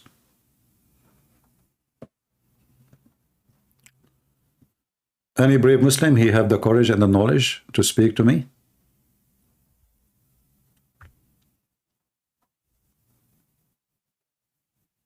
It's really amazing that even those who they have, let us say, they are so angry and they come to argue and debate with us.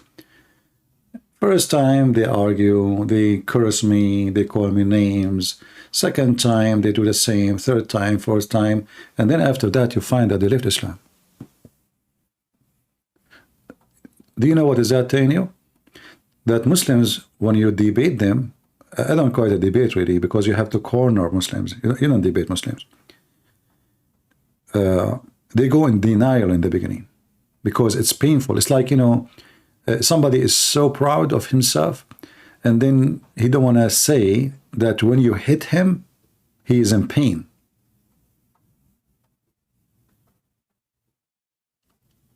So he claimed nothing happened. They claim that what you just brought to us mean nothing, do nothing.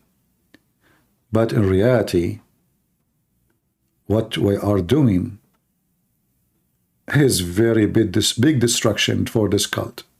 And they leave Islam. And the proof that they leave.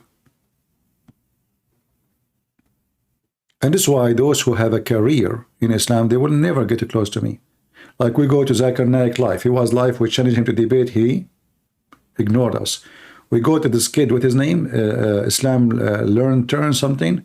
The coward, he told the admin, block them, block them, block them. We have no time for those people. Coward. He don't dare even to mention my name. So, Mimi, Hijab, Lili, all of them, they are a bunch of cowards. A person who have a career of making money from Islam, he will never get close to me. They will debate with you if you are a person who have blue eyes, or you're an African who do not know Arabic, you have no idea, then they will debate with you.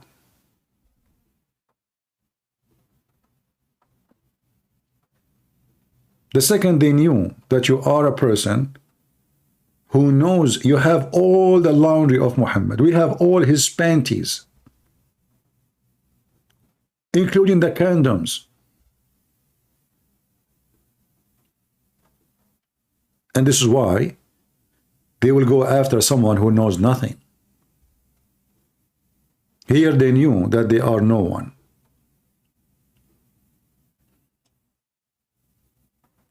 Somebody's saying, I'm so happy that he's talking about Islam today, not politics. But my friend, maybe you don't agree with me about politics, but you need to remember, you can be wise in something and stupid in something else. Either you are wise or you are a fool. And I don't talk about politics. I don't. I condemn evil. This is not politics, my friend. Like yesterday, we spoke about Putin who invade a Christian country. Who is the happy? Christians killing Christians. Who is the happy? Jesus. This is not politics. The greed of man is his evil. Russia is the biggest country in this earth. They are not missing land. They are not short of land. Their land is even empty. So this is not politics. Yesterday we received a call from a brother and he said, it looked like this topic will divide us. I don't care, my friend. I don't want people to be united with me or with my work when they support evil. Divided about evil, I have no problem. I don't want to be united defending evil. Light and darkness cannot be under one roof. And a person who claims to be Christian, if he claims to be, he have to prove that he is. How you prove it? You don't take a side of any political side. You take side of what is right against what is wrong. As simple as that. Do we have any Mohammedan would like to join us?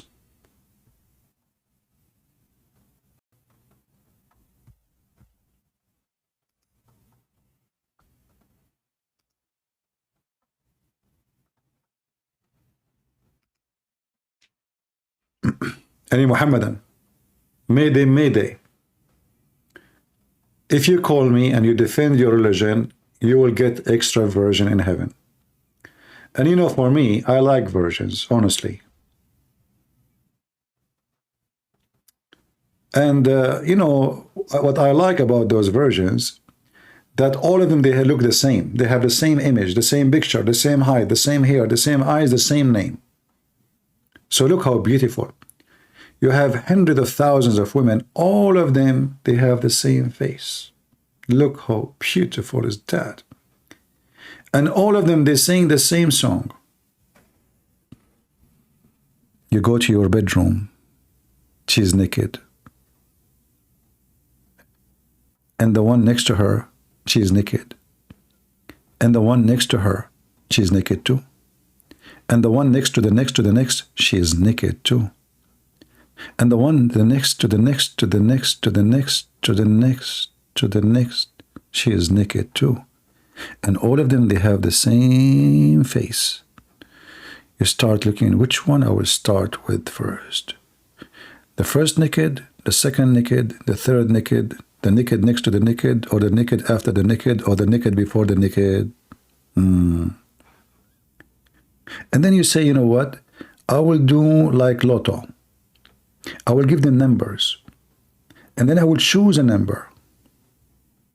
And guess what? Because all of them look the same. And all of them, they have the same name. Still, I will be confused. Which one I will start with? Because number one, her name is Hur. Number two, her name is Hur too. Number three, her name is Hur. Number four, her name is Hur. So I grab a paper Hey, the winner, her name is Hur. Who is Hur? All of them, they come. Oh boy. And now, when the Prophet of Allah, he promised us that their ass will be 1 mile size. Listen to me. If you go right now to do shopping for a TV, who of you will buy a small screen? Let us be honest here. 1 mile ass. Isn't it, this is so beautiful? Do you see how much Allah, he cares for you? Which God in the world? He promised you such a woman. Her ass is 1 mile. Aren't you sick from women having small, tiny ass? What we would do with this ass? Nothing. 1 mile. I can grow potato, tomato, cucumber. I mean, you know what? I got an idea, because Allah, he said that he smoothed their skin for 1,000 years. Look how slow this God, man. If each woman he take care of her, it take him 1,000 years to smooth his skin. Why? She was alligator? Anyway, so 1,000 years. So I will have a challenge for you. You know, in some channels when they make a business, you know, like today we will have a give out. Okay, what is the give out? If you were able to bring me a Muslim to debate me, I will give you free ticket to climb my future wife in heaven of Allah, which her ass is 1 mile high and it is so smooth, which means you can grab nothing and you will slide. So when you hear those promises of Muhammad, you see how foolish, how stupid it is. 1 mile ass. If her ass is 1 mile, how big her panty? And how big her fart? Oh, and here, by the way, we have to be careful about security. Joe Biden, he might fine you. If he hear there's a lot of methanol coming from the bum of your wife, they will accuse you even of a global warming. And you might find yourself, instead of going to heaven, going to jail, because you are the reason of having endless number of women. Each one of them, her ass is 1 mile and they are farting non-stop, especially if they come to America, because American, they eat a lot of beans. How we can fix this issue? However, we need to look at the bright side of the promise. The bright side is, let us say there's an army of wicked men, they are coming to kill you. And you have no weapon. What do? You command one of your wife only to bend over in their direction. And you command her to fart after you light a candle. Boom.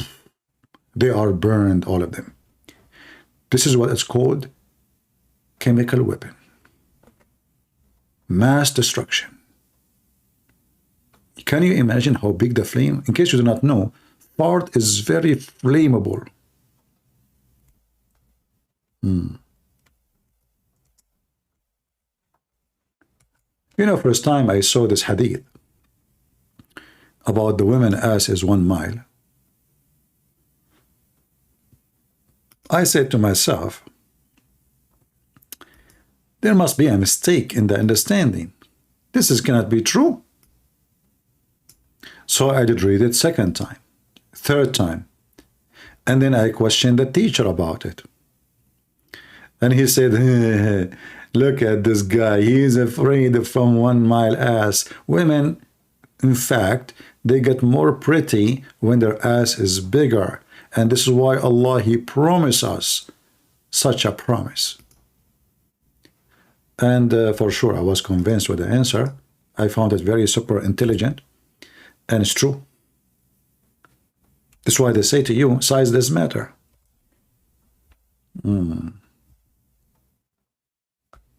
Yeah.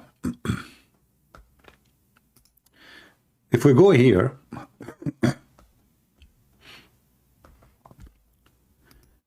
let us see here.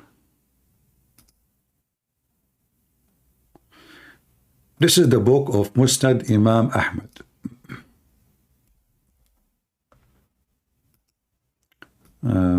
Okay, here we go.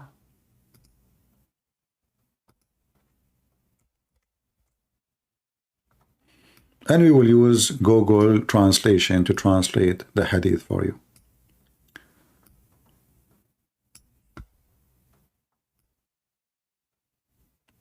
And by the way, here, this man, he is the founder of the biggest sect of the Muslim Sunni.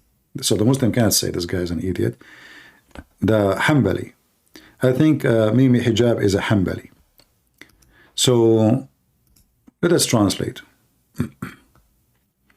Muhammad here describing for you what you will receive in heaven. For the lower or the lowest Muslim. This is Musnad Ahmed, volume number 2, page number 537, hadith number 10549. The Messenger of Allah, may Allah pray on him and salute him, because Allah is the slave of Muhammad. He said the lowest status of a people of paradise is the one who is that he has 7 levels. In the heaven he have 7 degrees, and he will be in the 6th, and above him will is the 7. And here you see, by the way, something stupid. I mean, he is the lowest, and there is 7 degrees, and he is in the 6th. How he is in the lowest? What? If he is the lowest, he should be in number 1. Number 6 is not the lowest. This is 6th floor. The heaven have 7 floors. But anyway, Muhammad, he says stupid things. And that he has a 300 servant. And he received lunches and rest every day. That's good. Rest from what? 300 tray of food. They are made of gold. The translation here says page. This is tray. And each one of them, it says here color, but it means taste. Each one of them taste is different from the other one. So you will eat a 300 tray of food every day, brother. And each tray have different taste from the other one. What do you want more? And then he says, if you go to the end here, and he will have wives, 72 wives among the beautiful houris. In addition, his wives in this world. Each will take her seat. This is her ass. The translation here is funny. So each one of them, her seat will take a size of 1 mile of the ground. So when she sit, 1 mile in the ground will not fit her booty. May Allah bless her booty.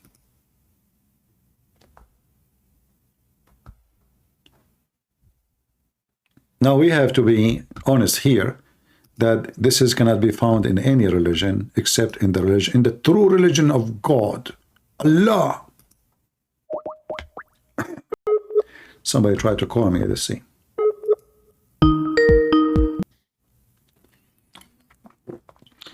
You are live on air, my friend. Are you a Muslim? Hello. Yeah, I was one. You were a Muslim? I'm not that sure about it. Oh, you are not sure yet. Oh, okay. I'm a bit nervous right now. Don't be. Sorry if I am. I watched a lot of videos from you. Okay. And I'm first watched videos from Amir, like the other guy told. Okay. And then I thought about the Islam, and I was like, there are very shocking things like Aisha and many other things. And then I read a little bit the Bible, and I studied about the Bible, but I don't know this whole thing with God, and I'm not that convinced about it right now. So you are a Muslim, not a Muslim, atheist. What are you now? Yeah, I don't know really. I'm searching the right way. Okay. Well, maybe I can help you. If there's anything I can help you with. Can you explain me more about the Christianity generally? Like, what's about the Christianity? Well, I will try to make the story simple for you, so you can comprehend it easy. See, when you are born, there is a woman. She give you a hug. Who is this woman? My mother. Okay, how you know she is your mother? Because she's my mother. She is the first one who see you, right? The first one who touch you, the first one who know you, the first one who loves you. And this mother carried me 9 months. Yeah. So, but this mother, even though you are like full of blood now and look dirty and you are screaming, you know, you are not even pleasant. Still, she is so happy to hug you. Correct? Right.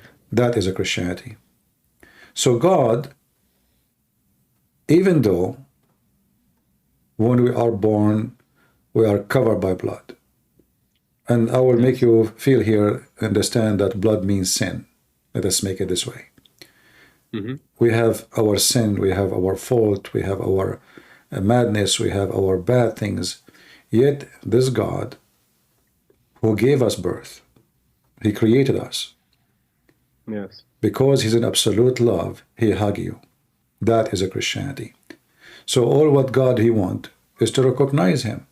Like I ask you, who is the one who hug you when you are born? You said, my mother. I said, how you know? That is God. The mother, she don't ask for return. She love you. Anytime you go back home, she hug you. You stay away from her, she pray for you. You get married, she cry for you. You get sick, she gets sick with you. So it is an absolute love. That is God. God, he put some of his love in your mother and my mother. God is love. So to know Christianity is to learn that God is love, and because he loves you, yes, he hug you and he wants you to come back. So the Bible says, for God he loved the world, he sent his only begotten Son. To do what? To save the world. To hug you. The Lord, he says, come to me, the tired one. Knock at my door and I will open for you. So Christianity is not made so you might worship God. Christianity is not even made. Christianity is love, and love is not made. Love is true. You are born with it, and you have it until you kill it. So with the Christ, you enjoy love, you live love, and you will become love. And then what the Lord, he says, from their fruits you shall know them. So when you are a person who follow the God of love and dignity and beauty, naturally you will become a tree who give love and enjoy it. Your fruits will be good fruits. And the fruit here is not about apple or orange. It's about you enjoying life. Yeah, about enjoying life. You enjoy life, even when life is not pleasant. Because who said that Christians, they have a better life, let us say financial? Maybe not. You know, there's a lot of Christians, they are very poor. The disciple of Jesus, they don't even have money. I mean, they live, they have a miserable life when it's come to finance and security. You know, people kill them, people chase them, but yet they are enjoying their life to the last moment. Even when they feed them to the lions, they are enjoying their life.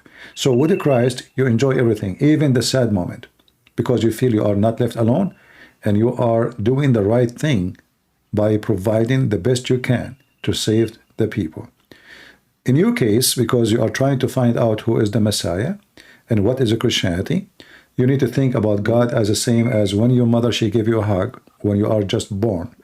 Born as naive, born as limited, born as someone have no ability even to clean himself, even to feed himself.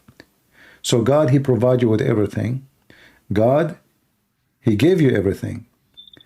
So why we don't love the one who gave us and the one who hug us and the one who take care of us? How come we deny all what he gave us and we become selfish? So to make it simple, Christ is against you being selfish. The same as a Christ, he gave himself to save you. The second you accept that, then you become a person like Christ who gave yourself to save others. And that will make our life in this earth a beautiful life, not evil, not ugly. If the whole world practice one sentence of Christ's teaching, just one sentence, not the whole Bible, love your enemy, there's no enemy left, and there's no war. We spend trillions of millions of dollars To do what? To defend security, because everybody is afraid of everybody. If we practice one sentence, all the poor in the world, they will not be poor. We spend the major money, trillions of dollars in America and other countries for the sake of weapon would do nothing except destruction. We make them for destruction. We don't make them to build. We made them to destroy. One sentence can save humanity. So that's what is Christ, my friend. It's about saving you, saving humanity, saving your family, saving the earth, and saving us to be with God.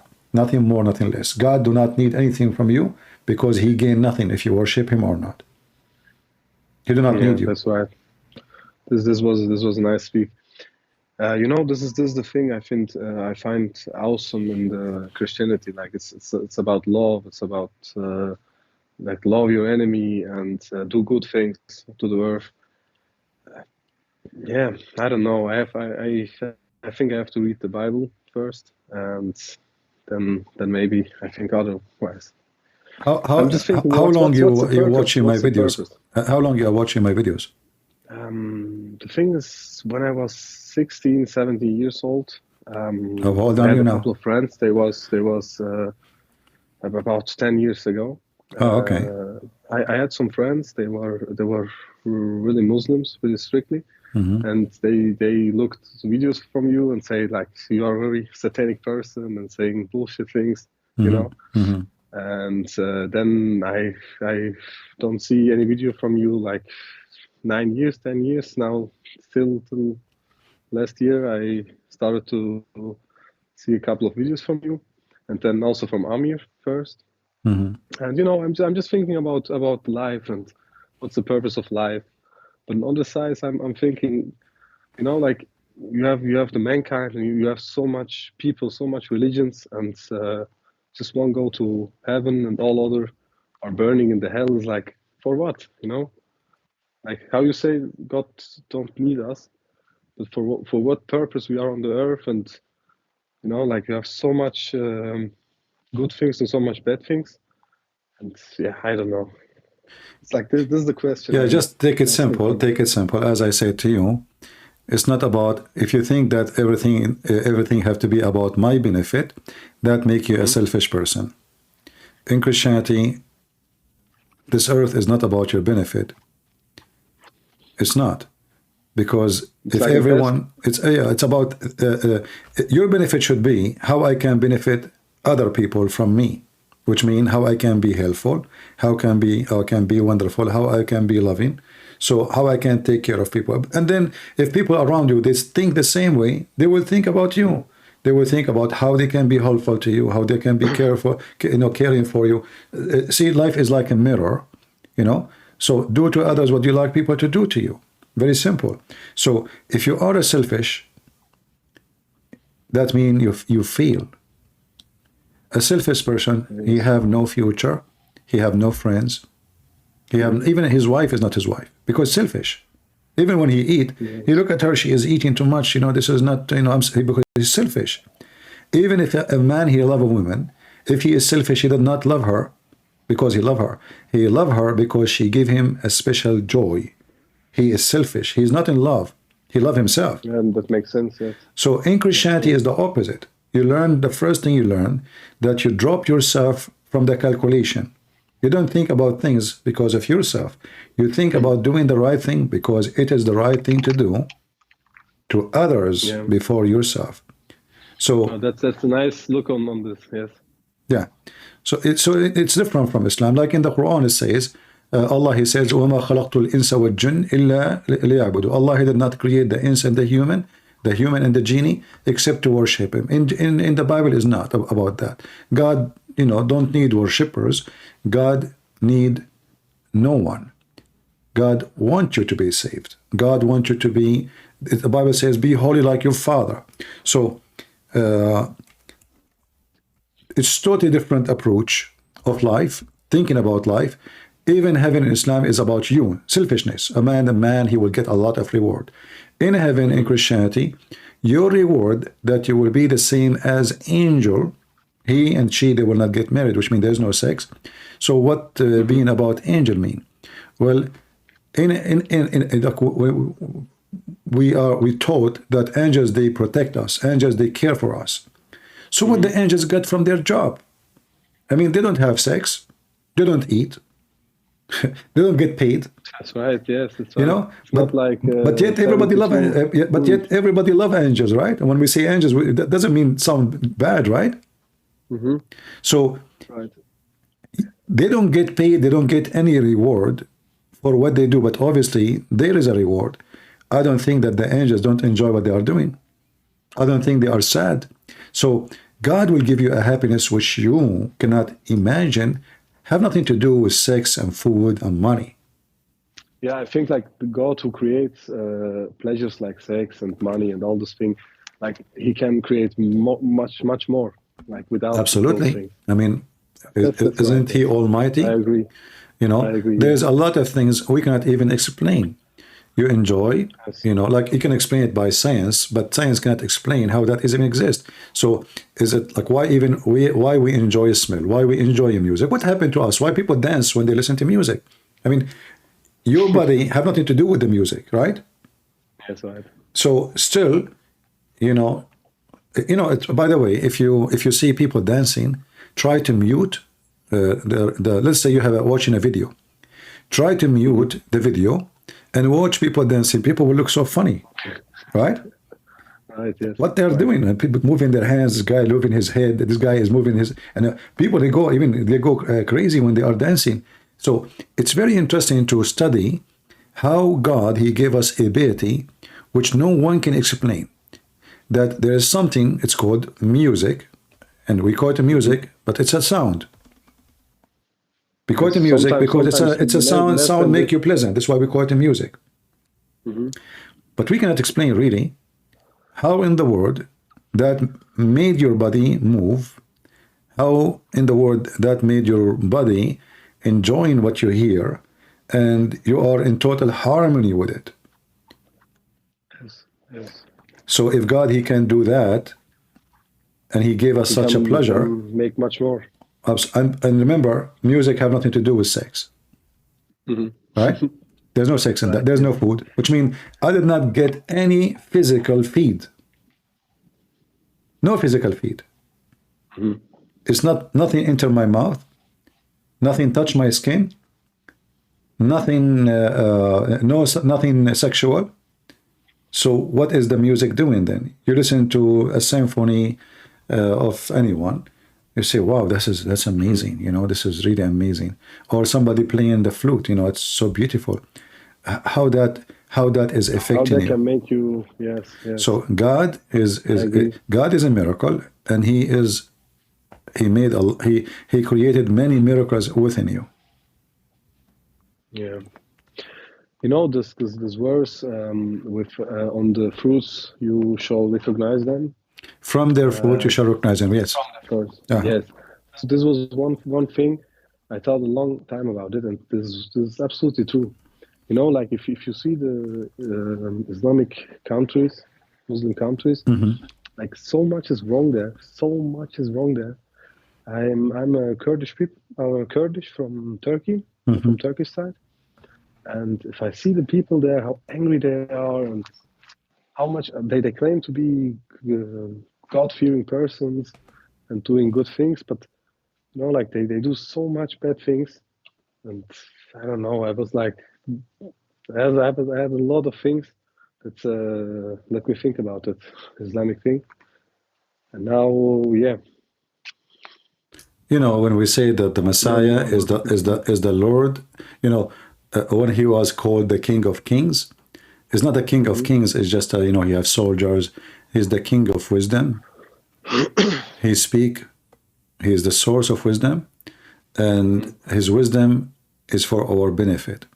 So when we say, like, you know, in Matthew, by their fruit you shall know them, that is a sentence you can examine yourself with it. Not only them. You start with yourself. From their fruits you recognize them. You know them. Go to the mirror and check who you are. You know, not just a look. I'm saying the mirror. I'm saying the mirror of your action, the mirror of your fruits, not the mirror in the wall. If I go to the mirror now, I will lose. You know, right.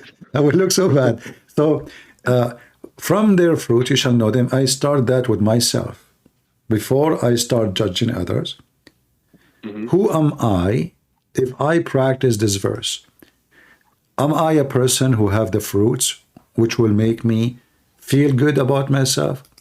Or in my inside me, I know that my fruit is really disgusting. I go and judge people and say, look at their fruits, but my fruits is the scary one.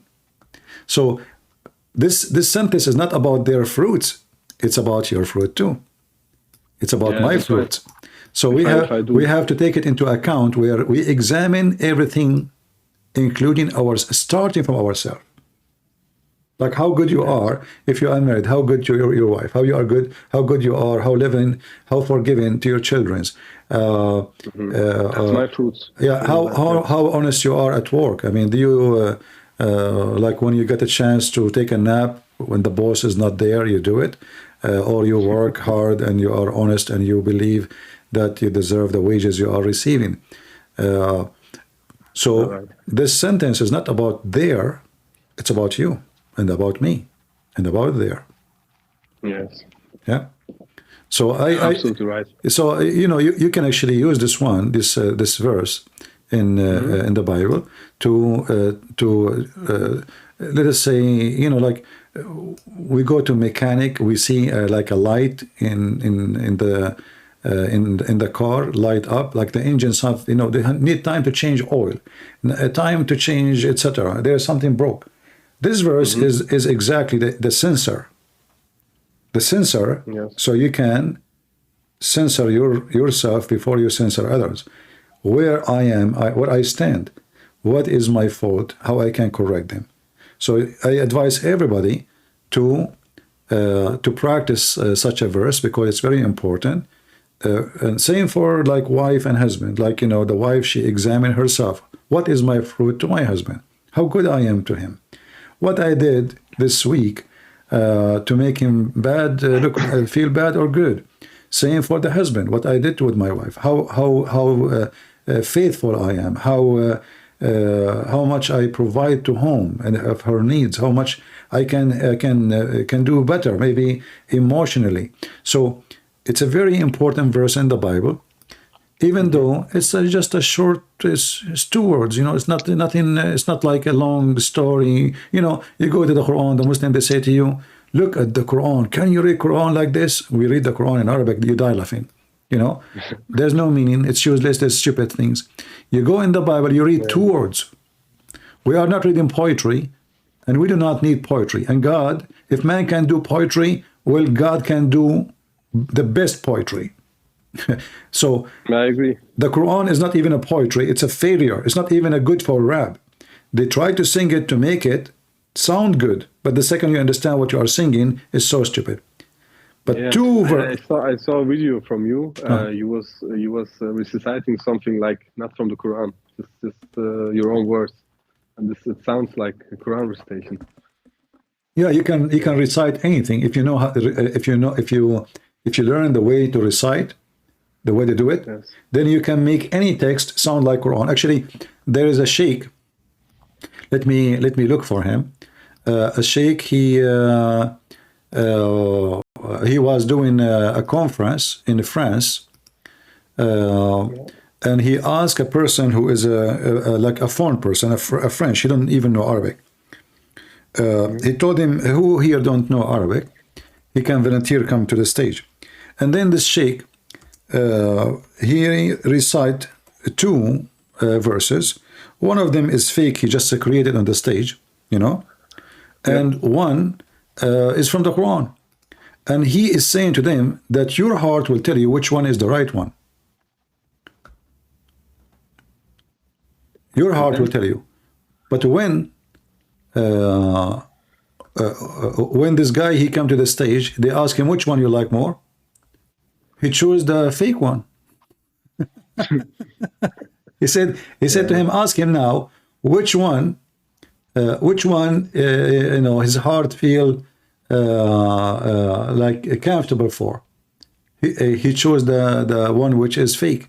People die laughing because supposedly his heart, you know, because this is from Allah, his heart will make him, he will make this person like be amazed, you know.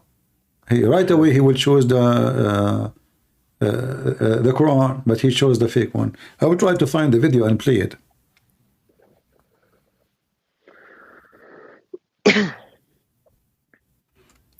All right. Anything else, my friend, you want to say? Just one thing. The thing about the Trinity is something I'm confused about it. Can you explain it to me a little bit more? Well, the Trinity, you see, okay. How many people you are? How you mean this? How many people you are? Me, myself, or? Yeah? One. Why you think you're one? Because if I'm one person. What one person mean? Like I have one soul, like one mind. Okay. I'm one human being. Okay, so look, you just mentioned three, not one. You just said you are one soul, one mind, and one human being. Those are three. Because your mind is you, your mind is you, your soul is not physical, is it? Wow, right. I agree. And your body is you. So a human being is a body and a soul and a mind. If one of them is gone, if your brain stop, your heart stop. You're dead. If your soul goes, if your soul go out, you are dead. So 3 in 1. So if you can be 3 and 1 in the same time, why God cannot? In the same time, you will find that the fingerprint of God is in everything he created. Everything is based in number 3. What is the essence of life for a human being? If water is gone, if air is gone, if sun or light is gone, we are dead. Right. Wow, man, this is awesome. Yeah, so Trinity is very simple, but some people, they make it so complicated, and I believe the reason they do so because they don't know how to explain themselves, you know? Like sometimes we might be so smart to understand something, but we are not gifted to explain it. That's why there's someone, he is student, they like this teacher, they don't like the other teachers, but both of them, they have the same degree. But one of them is gifted he have the gift of teaching. He can teach. He's qualified to be a teacher. The other one is qualified to have a degree, but not to be a teacher. Yes. So Trinity simply is very simple. God is a 3 and 1 at the same time. If God cannot be 3 and 1, then he cannot be 1. He cannot be anything, you know? I mean, if there is something he cannot be, then how he can be God? So my God is a 3. If somebody came to me and says, I have God, and he is 5 billion person, yet he is 1. Well, if the number is not what will make my objection, what will make my objection or approval if is it true or not?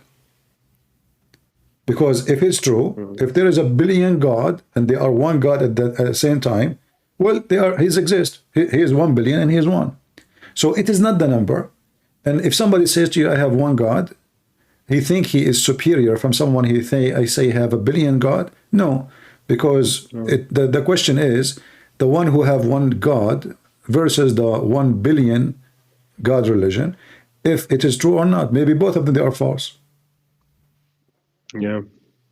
Same time, there is many people, they worship God as Satan. There's a temple, it's called the temple of Satan. They have one God.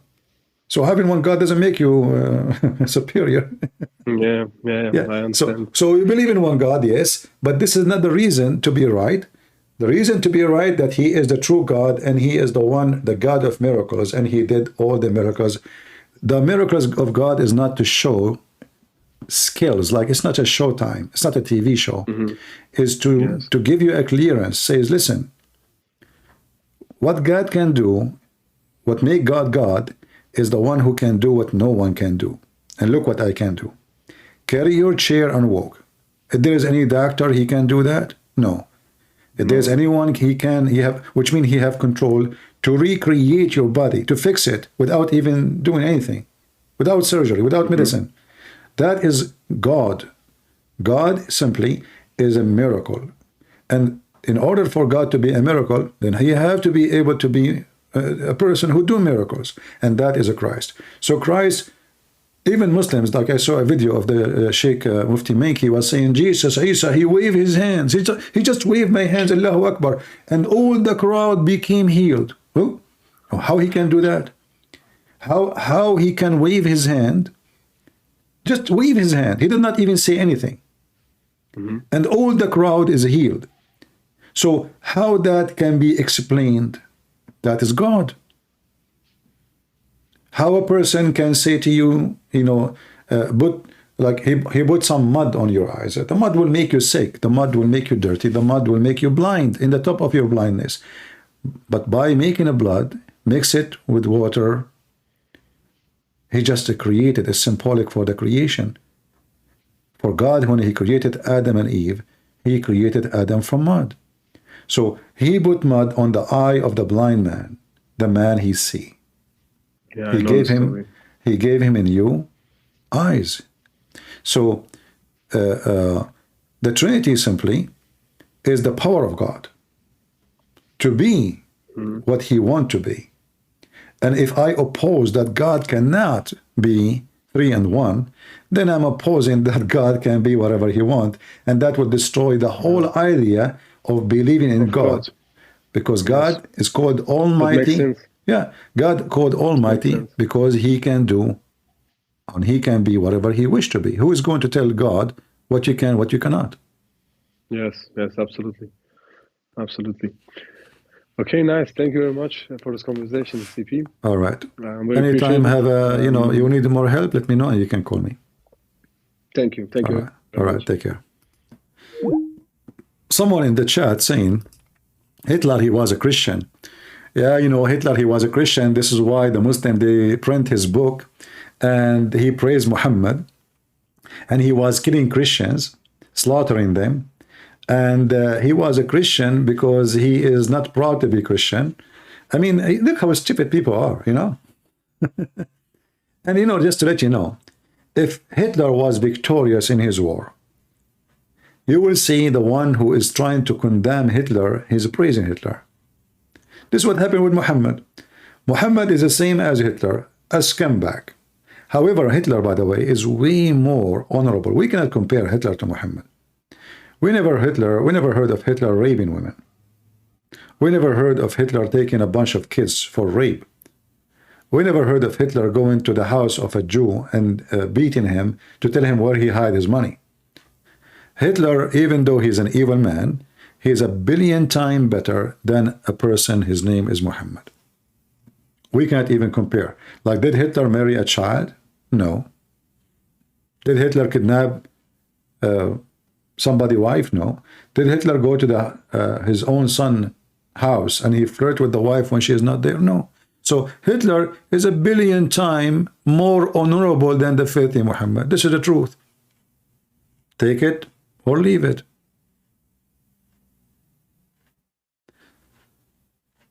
Remember, Abduls, you are talking to Christian Prince. And you have a low IQ, like your God. God, he used us to give the right answers, and this is why we wipe the floor with you before even you say what you say.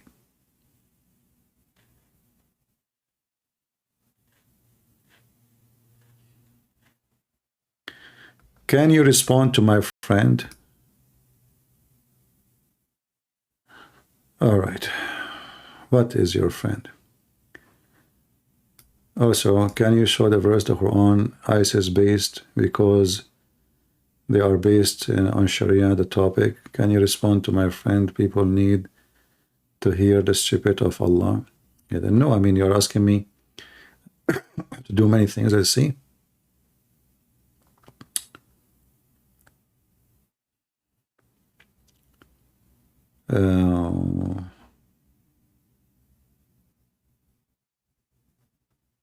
I don't know, the guy who's asking me in Skype, his name is Killa. I don't understand what you want, my friend. What about you ask those Muslims who you are asking me to respond to them to join us here? Call me.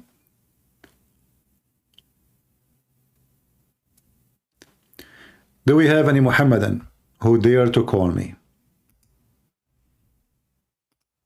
We just heard that 3 Muslims left Islam today. They are dumping their versions.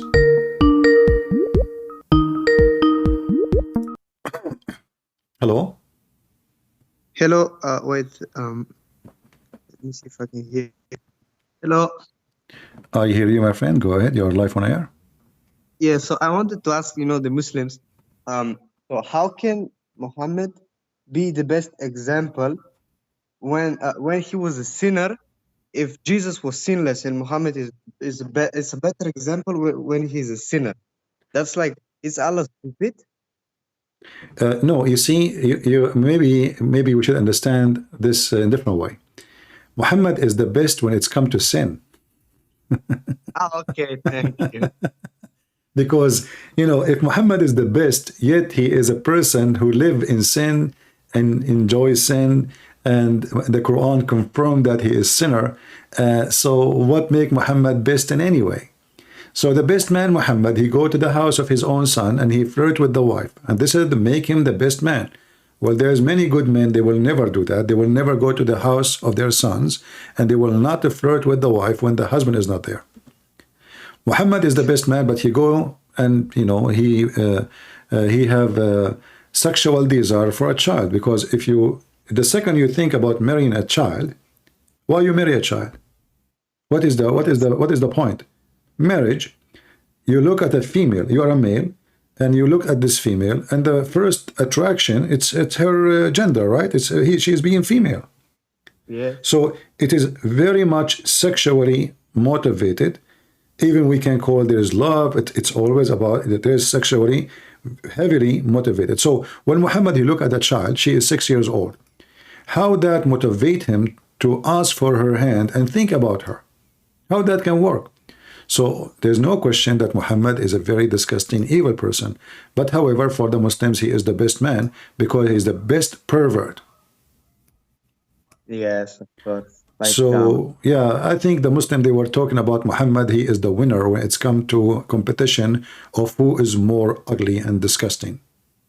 That's probably the context. I have to check it out later. And you've said before, I've heard, I've been watching you for a long time, and you said to a Muslim so tell me any chapter, I'll show you stupidity in that chapter. Can you show me stupidity chapter 1? Chapter 1? Yes. Well, it's very easy. I mean, it says in the beginning, in the name of Allah. Who's talking? Okay. Yeah, I thought about that too, but I want to see it out there. Okay, what about verse number 2? Allah, he says thanks to Allah. What about verse number 3? Verse number 3 repeating verse number 1. How stupid is that? But I don't understand, because the Quran says that actually the Quran is actually the spoken word of Allah. So is Allah saying praise to Allah? Is that true? Yeah, this is what Allah is saying. You see, the chapter doesn't say pray like this, say this. No, it says in the name of Allah. Who's talking? Allah. The most gracious, most merciful. Okay. Then you will find that verse number 3 is already mentioned. Look, it's here. Why you are repeating the same thing? And then he says, Alhamdulillahi Rabbil Alameen. Praise be to Allah, thanks to Allah. What the heck is that? And then, yeah, all of it. And then Allah, he worship Allah. He says, thee do worship, and thine we seek. Show us a straight thing. So simply this is supposed to be a prayer, and it was trying to copy the prayer which is mentioned in Matthew, our art of heaven. Man, they really copying everything. Every good in Islam is actually copied from the Bible, Yeah. From what I see. And last thing before I go, can you show something that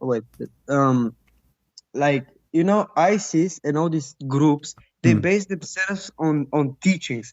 I've seen a lot of verses, but the most quoted verses are chapter 9 verse 5 and 9:29. Can you show more verses and tafsir, something like that, and what they base themselves the Quran, chapter 8 as an example, verse number 39 says, and fight them until there's no more turmoil and oppression or oppression. And the religion, all of it will become to Allah. So here the Muslim, they try to translate, says, like they add things is not there. So in Arabic it says, وَقَاتِلُوهُمْ حَتَّى لَا تَكُونَ فِتْنَةً وَيَكُونَ الدِّينُ كُلُّهُ لِلَّهِ فَإِنْ يَنْتَهُوا, don't kill them. So fight them until everybody convert to Islam. But they say about Surah 9 that it's in the context of a war, you know? Well, Islam is a religion, and at war with anyone is not a Muslim. Muslims, they believe that there's a three lands. There's a land of peace. This is the land controlled by Sharia law. There's a land of war. This is land is not controlled by the Sharia law. And there's a land which is Muslim land, but it's not practicing Sharia law. This is the land of fitna. So the Muslim land, which is controlled by Muslims under Sharia law, this is the land of peace, which means Muslim will not kill Muslims.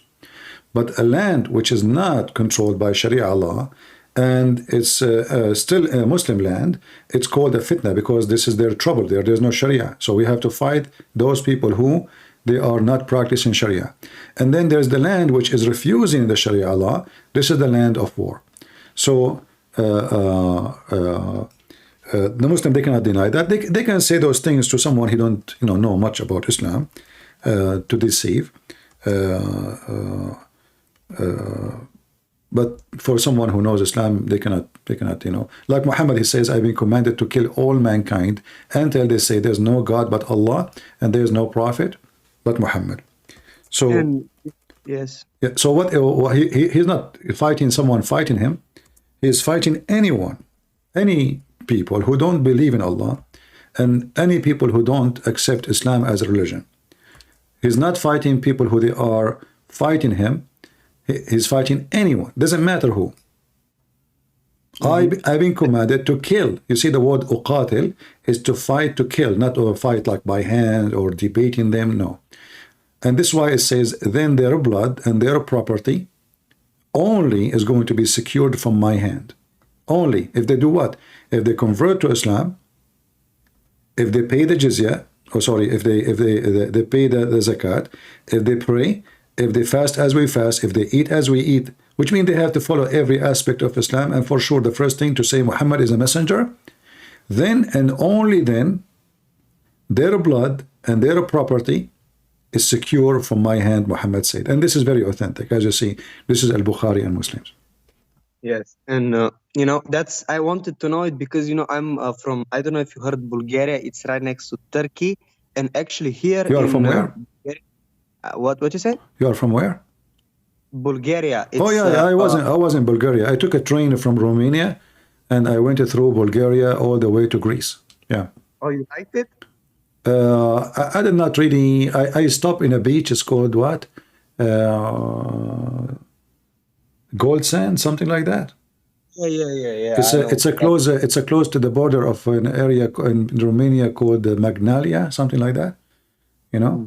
Yeah, in the border. And I like the Bulgarian coins. They have like Christian images, right? Yes. Yeah, actually, I think I still have some. Yeah. So yeah, but I did not really go in Bulgaria, like to go around much. But maybe one day I will be able to do so. Okay, go ahead. The Roman, not the Roman. I want to say here was Ottoman Empire, and I know. These days. I watched like a film. I know how to say it in Bulgarian, but I'm not sure in English. My English is not the best. It's my third language, not like you, the second. And it's called like anyway. I'm not going to translate it. It's a film about the Ottoman Empire, and actually shows how they converted everybody, in the Rhodops. That's a piece of land like. I forgot how to, like mountains, and over there everybody is Muslim because they come and they kill you if you don't want to convert, and they rape your women exactly like Muhammad did. Right. So if you can show that to the Muslims, that if you can show them even the history of the Ottomans, they cannot reject it because those were real Muslims. Even today, a lot of Turks, they be proud with their history from the Ottomans. Yeah, well, this is why, you have to be ready, because the Muslim Turkish, not the Turkish, they can invade your land again, and Erdogan is preparing himself to do so. as soon as European neighbors, they will be weak. The Turkish, they are preparing a massive army to invade their neighbors. So all of you, you might be occupied again because you are not preparing for what is coming. Bulgaria, Romania, many, you know, they are not really ready for any war, even though you are part of European Union. But as you know, Turkey invaded Cyprus and nobody did anything, right? Turkey, Yes. Turkey already have more half of a Greece and nobody did anything. So who is going to stop Turkey from invading you again and taking your land and raping your women unless you are ready to fight? This is why having a strong army is the only way to bring peace to any land. Especially, That's right. especially if your neighbor is an evil person.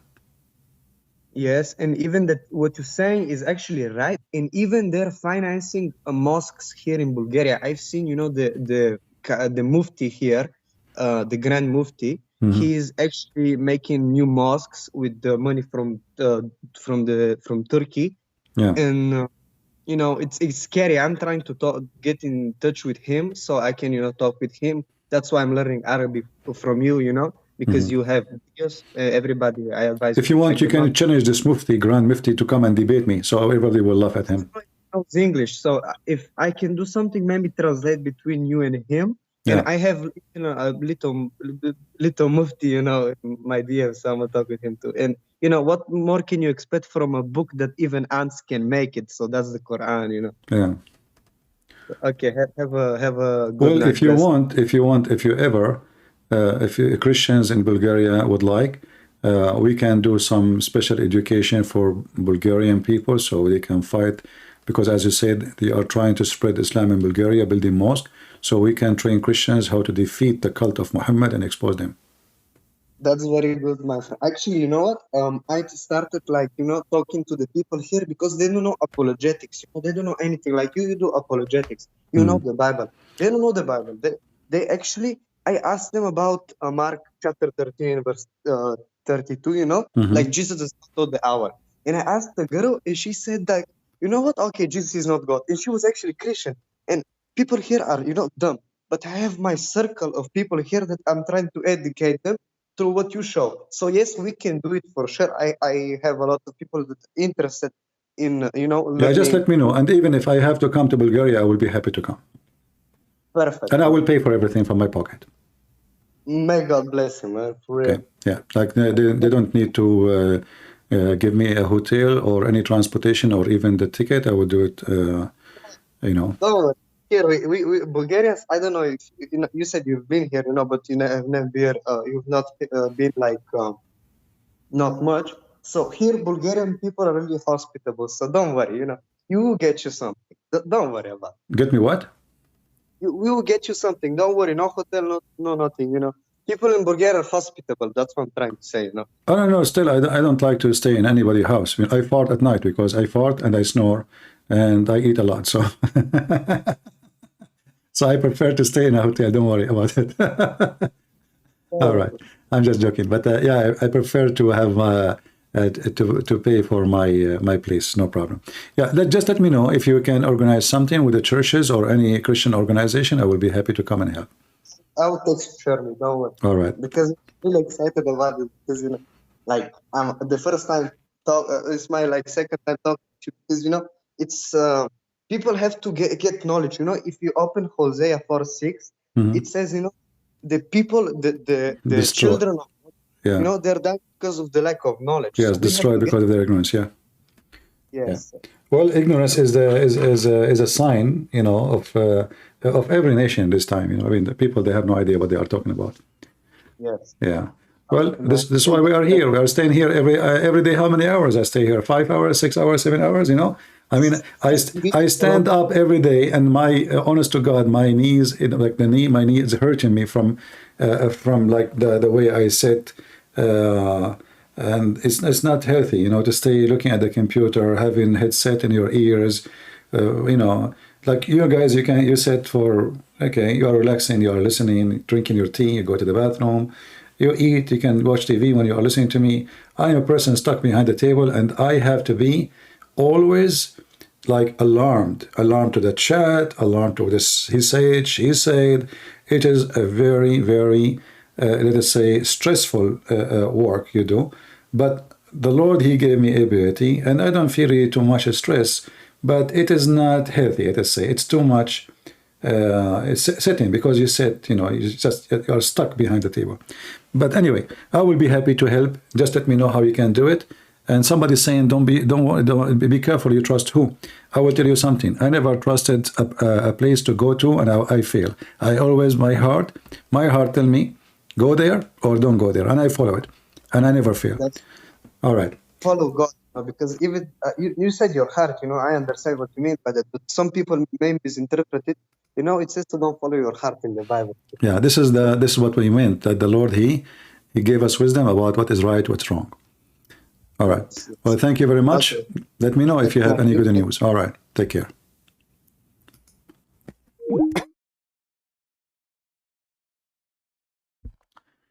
All right. All right. Another caller. Hello. Hello. Hello. You are live on air. How are you doing? Yes, you know me. Sure, I know you. You are the idiot of the village. Idiot of the village. I The idiot of the village who claimed that the one who claimed that he speak Arabic, the one who claimed he speak Arabic, and he don't. Is that correct? See, as soon as you start, you do this so you can block me. No, I'm not blocking you. But is it true? Okay, hold on. Is it true? Is it true that you claim that you speak Arabic but you don't? Or I'm lying? I told you I don't. At least I'm honest. No, you said you know Arabic. You said we have the recording. We have tons of them. I told you, yes. I told you that I don't know. That's why you blocked me. Why you said you speak Arabic? What do you mean I told you? When the last time you blocked me. So why the one before it you said you speak Arabic? Let's go to the discussion. No, why the one before it and the one before it and the one before it and the one before it and the one before it? You claim that you know Arabic. Students, listen, coward. Listen, you coward. Listen, you hypocrite. You want to debate me? Challenge. Okay, go ahead. I accept your offer. Okay, you just mentioned the word hypocrite. You are the biggest hypocrite of them all. You just said that I want you to give me yes or no. Yes or no. What? You just said that Nabi alayhi salam said to fight the disbelievers until they accept Islam. Yes or no? Yes. I will show you numerous of hadiths, you coward, that you're lying. Well, I have one in front of you on the screen. Read it. All right, hold on, coward. Guys, listen. Watch the idiot block me when I refute him. You coward, you don't know who you're messing with. I will spank the floor with you. Sure. Yeah, watch you block me. Okay. That's why your students told me to just read the hadith, potato. Just read. Stop calling names. Read the screen. It's in front of you. Yeah, I will read it right now, you coward. I will make a joke out of you. Okay. You coward. Shameless liar, you idiot. I'm listening. Hold on, let me load it. It's loading because you're on Rumble. Just let it load and I'll read it. Watch, I get blocked. Watch, guys, watch. I'm gonna get blocked. Listen, shut up, potato. I get. You are like a chihuahua. Keep barking, and you think you are a lion. You are just a chihuahua. Just read it, man. Yeah, you coward. Chihuahua. Oh, yes. From Bukhari and Muslim. This is authentic. Chihuahua. Without doubt, this is authentic. Okay, without doubt. Good. Without doubt. Okay, read it then. Okay. The Messenger of Allah, peace be upon him, said, I've been commanded to fight people till they testify, La ilaha illallah, there is no true God except Allah, that Muhammad, peace be upon him, is a slave and messenger. And they establish salat and zakat. And they do this, their blood, life, and property is secure, except is justified by law, and it is for Allah to call them to account. Can I explain it? Do you need to explain this one? Even this one in the explanation? Yeah, I'll explain it. Well, why you need to explain it? It says clearly, I've been commanded to kill all mankind. Explain it. Let me speak. I'll explain it. Okay, explain it. Go ahead.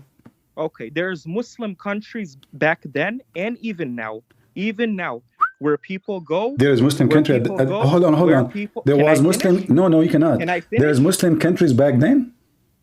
Where? Then and now, I'm trying to No, explain. no. context. Let Okay, me no. explain. Stop with there. Then, where? What Muslim country back then? Saudi Arabia. Saudi Arabia at that time was a Muslim country. Obviously, was Nabi alayhi salam. So he's going to fight who?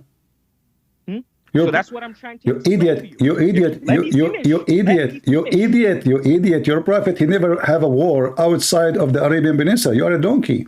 So That's why I'll refute you. just because shut you're up, lying. shut up. You're lying. So you're a prophet, even when he wanted to invade Tabuk, he could not even do it. He could not arrive there. So You're he, a liar. You're a listen, big fat listen, liar. potato. I've been commanded to kill all mankind until, what is the reason to fight them and kill It them? doesn't say all mankind. It says الناس جميعا أمرت أن No, أقاتل. don't fool with the Arabic. Don't fool. Don't fool. Why you don't know with Arabic? the Arabic. Let me refute you. Why won't you let me finish my Do- sentence? don't- Because you're scared. Do you know Arabic or you don't? I don't. But Okay. you're lying. So why you are saying to me don't go to the Arabic? What's wrong with the Arabic? Because I don't understand it and I know you're lying.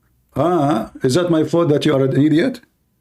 It's not. How you pray? How you pray to Allah? Arabic. How you? Guys, he's calling you guys. They don't idiots. have to. They are not Muslims. You are the Muslims, so you pray to Allah in Arabic, but you do not know Arabic.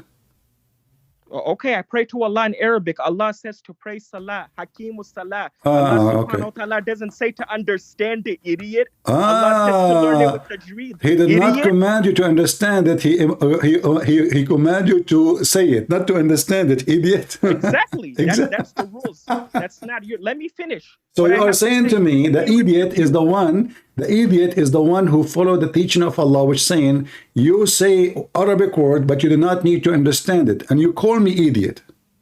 You can if you want. If you want to understand it and make your knowledge. in If depth, you that's want. a smart person. Okay. But if you choose not It is to, an that's not option. It's an compulsory. option. So how a Muslim he pray to Allah, but he do not know what he's saying?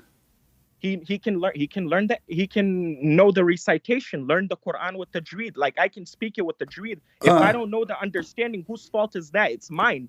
Okay. It's my fault. If I don't learn, there's many Muslims that know. They know. Okay. There's many Arabs So that know. now listen. So now your prophet he says, I've been commanded to kill all mankind. He said, الناس جميعا, all the people. So all the people. Let me refute you.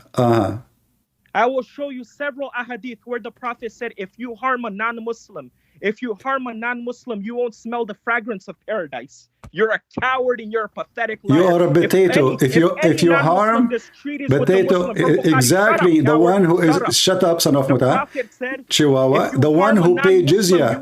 If you harm someone who paid jizya because he is paying for protection and he is making them yes, the one who is paying jizya. Okay, are you saying? Okay, let us examine what you just said. Chapter 9, verse number 29. It says that's about war. That's about war. This is the same. That's about war. No. Okay, hold on. Okay.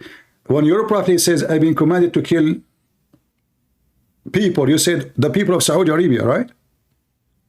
You said what Muslim country was there. Don't throw words. I'm asking you. Okay, when Muhammad he says, I've been commanded to kill the people, which people he want to kill until they convert to Islam? Who? Those people he commanded to kill when they live in a Muslim land and they attack the Muslim people. How they Not live? all the disbelievers. Okay. That's what the hadith says. Well, let us go to the Quran. Okay, let us go to the Quran and check if this is true or not. Go ahead. All right. Go ahead. Here we go. Here in chapter 8, verse number 39. It's talking about chapter 8. It's talking about what? Open it. It's open already. Well, the page has to refresh. You can open from your side. Why you need to wait for the video here? Okay. 8:39? Mm-hmm. All right. 1 second. Hold on. Just give me a minute. All right. Pathetic liar. Please respect your prophet.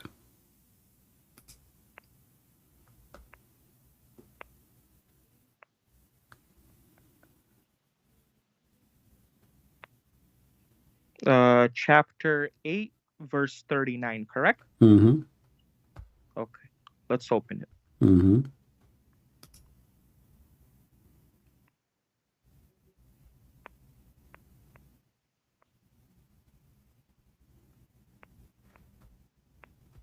You can read in my screen if it's open. That's for why you. I'm saying it's not opening. I'll open it from my side. If you give me 1 minute, just give me 60 seconds. Let that's me all. give you the link to you open it from your side. You are an idiot. You do not know how to open a verse. Always I give you a verse, you open the wrong one. So let me give you this one. Here we go. Open this link. Potato.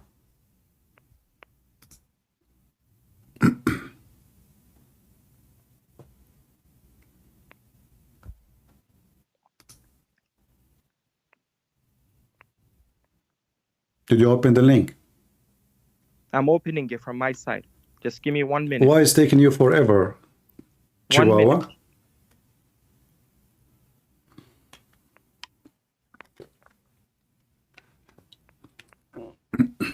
Okay, here it is. You said 8:39. Yeah. Let me read it for you. Okay. And fight them. Shut up. I got it here. You can read? Oh, okay, go ahead. Okay. Here it is.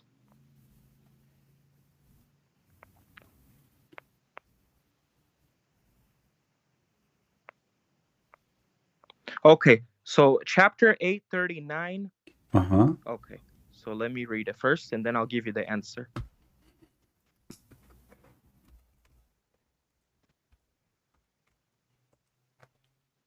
Okay, so what this is saying now, guys. You are asking me what it says. I'm waiting for you for the last 10 minutes to read the stupid verse. Strive until they are not persecuted or driven away or continuously attacked until. Where is the word? Where is the word persecution? Where is the word? Where we don't see it. I am giving you from the scholars of Islam. That's false. It doesn't say that. It says قاتلوهم حتى لا تكون فتنة ويكون الدين كله لله. Fight them until there is no temptation, no disbelief. So and everybody become Muslim. And here it says in front of you until the whole world worshiping Allah alone. The whole world. It's in front of you. Potato.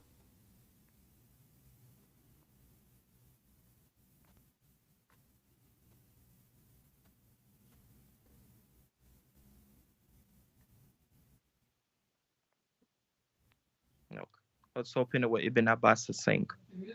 What Ibn Abbas? Okay, we will open. Read this one first, and then read Ibn Abbas. We'll go to Ibn Abbas. Don't worry. Anyone can take a verse out of context. Listen, okay, Mr. Ibn Abbas. Okay, Mr. Ibn Abbas. Can you please read for me first here what it says in the screen, Mr. Ibn Abbas? I read it. I read it. Okay, what it says. Okay, what it says. What it says. The tafsir. You see why I hang up on you? You are just a stupid kid. You are a chihuahua. You are a chihuahua. I got you busted. You got so excited and coward and then you did not even take for me even 60 seconds. You are done. No, what do you mean I'm done? Should I put ketchup on you now? What I would do? Like you are cooked. I'm cooked. Okay, it says in front of you. Here we go. I'm showing your Muslim website, your Muslim translation. It says, fight them until there is no disbelief in polytheism, i.e. worship for other beside Allah, and the religion worship will be for Allah alone in the whole world. You said to me, this is for the one who is fighting the Prophet. Abdul, when you will become a man, are you is that going to happen ever? What to become to be like you? Follow your false religion? Your disgusting faith?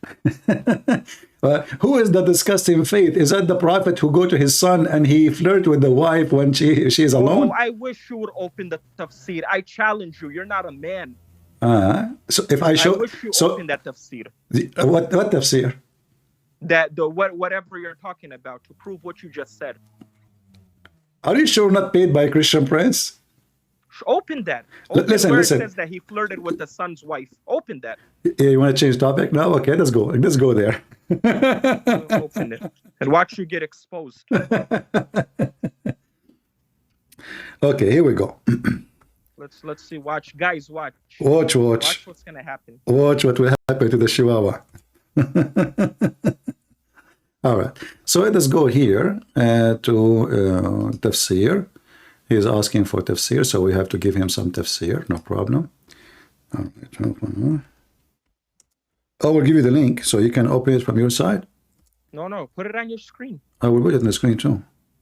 Don't worry. Sure, we have to put it on the screen so people will die laughing. Yeah, die laughing at you. How much of a hypocritic coward you are. You don't dare to debate Mohammed Hijab. He made a joke out of you. I called him, he hung up on me, the coward son of Muta. Yeah, because you were talking about inshallah. You were talking about inshallah. They were fed up with you. No, I was saying to him, he said to me, you said the breastfeeding. Why don't you challenge Sheikh Uthman? You're a coward. You're a coward. I just made the video 10 days ago saying Uthman and the other guys sneak with him, but they are coward. They don't dare. Okay, I want you to read this for me. Go ahead. What tafsir is it? You said that let us see here. What tafsir is it? Give me the just tafsir. hold on. Hold on. What tafsir? If I get tafsir, do you even how to pronounce it? You don't know. So just have a patient. All right. Oh, have a patient. So when I'm doing something, I can't take my time, but you can. Wow. What you can. It took you 15 minutes to read this verse and you could not read it. Until now you did not. So here, this is Tafsir al-Qurtubi, and I will put it in the screen. I will put it in the screen. Here we go. Al-Qurtubi. All right. It says here that your prophet, if his eyes fall into a woman, her husband must divorce her so the prophet can if her. Post it on the screen. It's in the screen. It's not. It says verse 39. Okay, it's going to show up for you.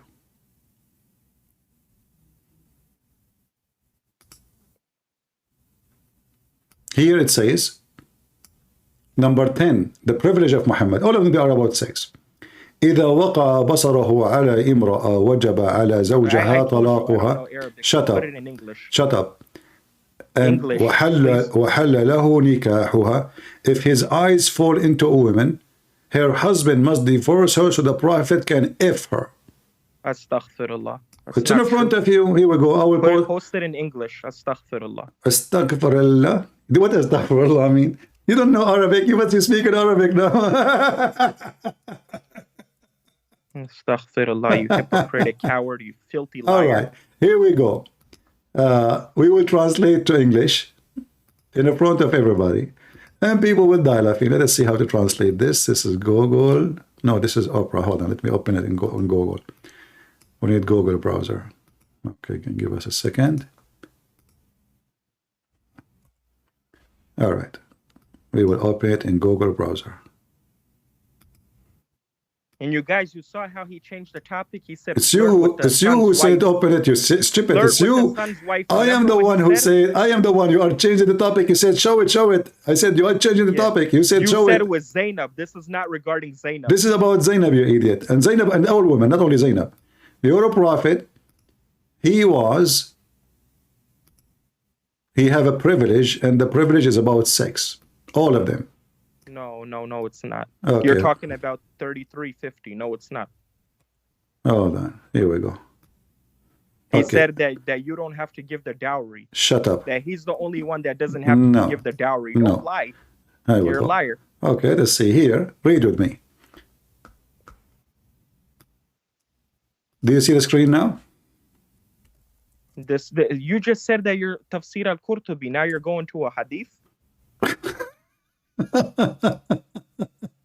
You idiot.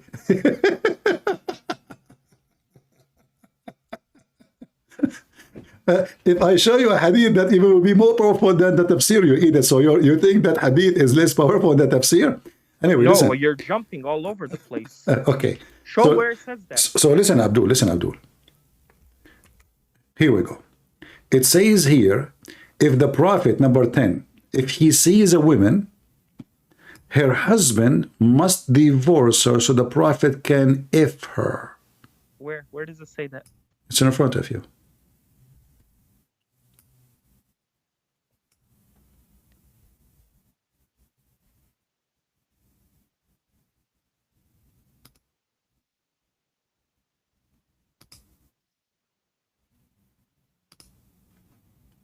The religion of the Scroll Chihuahua. down.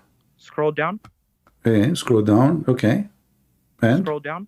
And, okay. Go down. And where? And the where? Like to the end? To the end you want? Where? Go down a little more. Go down so I can read more. Go down. You are so fast in reading. Okay. And? Go down. You're not scrolling. Where? To the end of the page? Here we go. We are at the end of the page. This is the last line on the page. I'm reading where it says 14 and then it says it is not slow. Hold on. Go up. Go up. Go up. Don't do. Go up. You're going too fast. Hold on. Listen. Does it say that if this number 10, privilege number 10, they are counting the privilege of your prophet. He can have sex with more than 4. Privilege. He can go up so I can read it. Go up so I can read it. Show the audience. Go up. I can give you the link. Here we go. Open the link on your side. And no, you have to read the whole tafsir. No problem. Here go. Okay, open it and read it all from your side. Here we go. Potato. All right, stop your drama. You know. Hold on. I will. Okay. You will? Are you sure? Yes, hold on. Okay. You gave me the whole thing, right? Okay, I gave you the whole thing. Yeah, hold on. You didn't.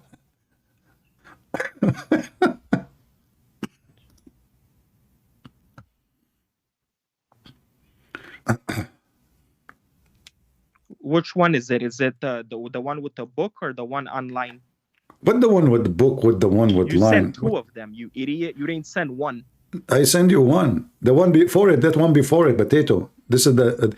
now I am sending you the Arabic Quran, Tafsir al-Qurtubi, the second one. How can I translate this in English? It's in Arabic. Use Google Translation, the same as I did, Potato. Chihuahua. Show me.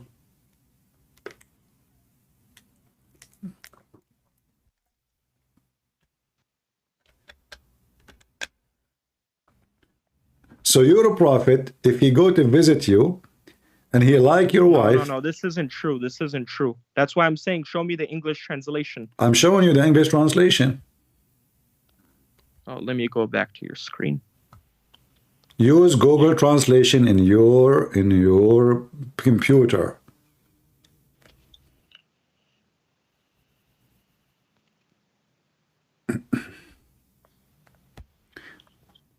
People that are listening, if you like to hear a lot of Chihuahua, don't forget to subscribe to our channel. They call me to curse me, and then they got busted in the speed of light. Busted. Well, you're just reading one part of the tafsir. That's not. I don't care. 1 part, 2 part. What part? Your prophet. He see your wife private part, and now he wanna jump on her, even if she is married. That's not true. And you as a Muslim, you become a pimp with 2 horns in your head. That's you are a pimp. It's in front of you. You are a pimp. You have to read the whole thing. Read the whole thing. I don't care. It says number 10. What whole thing? The privilege number 10.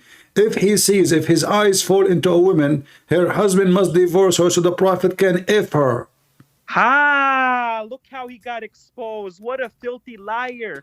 The Christian missionaries like to lie that the prophet, peace be upon him, said this. As for speaking, where it says that if the prophet's eyes lies on a woman, this is shameless, people. The disbelievers say this. You coward. Well, hold on. Where the disbeliever? It says the disbeliever says that. It says the disbeliever. Where it says that? Where? Open it.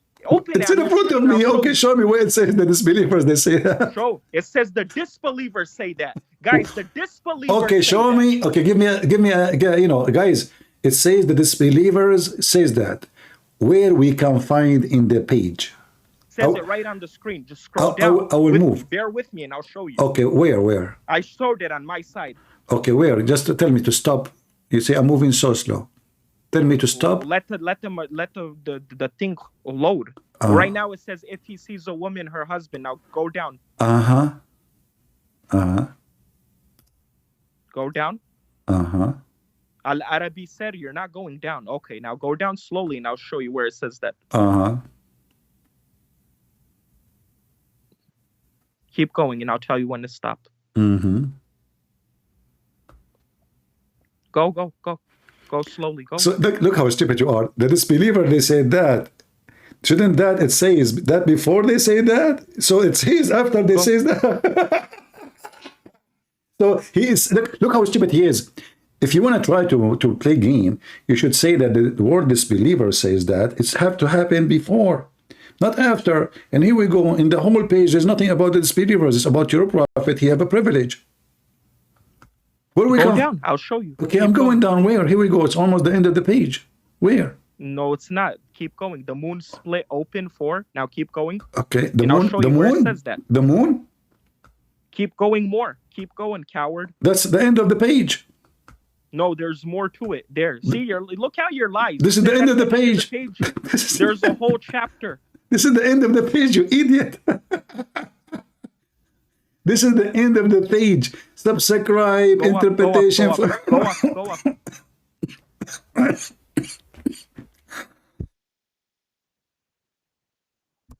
Oh boy, I got to breathe from laughing. So go up or go down? Up. You went down too fast. I said go up. Be honest. Are you paid by somebody to make fun of Muhammad? No, I love my prophet. I'd expose cowards. Okay, like okay. What way we can find this one? It says disbelievers. They said, right? You went to the bottom. You won't show it. You scroll through. Where? Go up slowly. Go up slowly. I went up. I went down so slowly. How come you did not stop me? Here we go. I'm going up slowly now. Go up. Okay. Go up. I'm going up.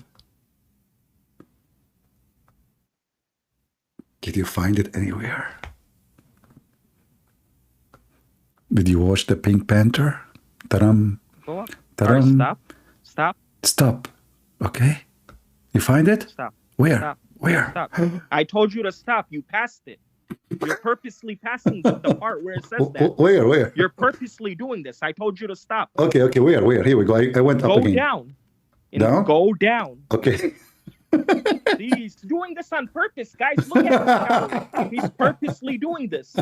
He's purposely doing this. Go, you son of Mutta. Don't call me you faggot. Don't waste my time. And don't tell your students to call me again. You're a hypocritical liar. Fuck you. That's it?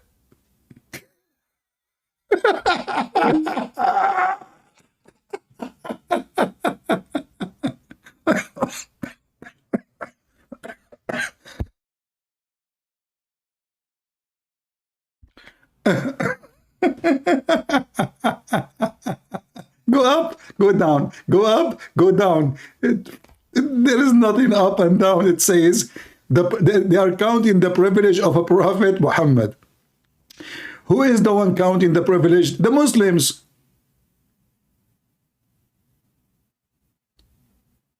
Read it. I mean, what a hilarious, and they are filthy. They're like they're Chihuahua, you know. Let me give you the link, guys. So all of you, let me shorten the link. I have to shorten it so you can. I don't know if actually let us see. Maybe in Rumble is different from Google. Let us see. Do you see the link or it doesn't show? Do the link come to you? Do you see the link or no? I just posted the link. Do you see it?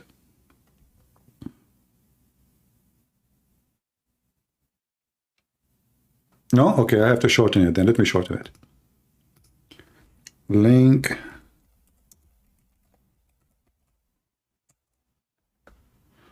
All right.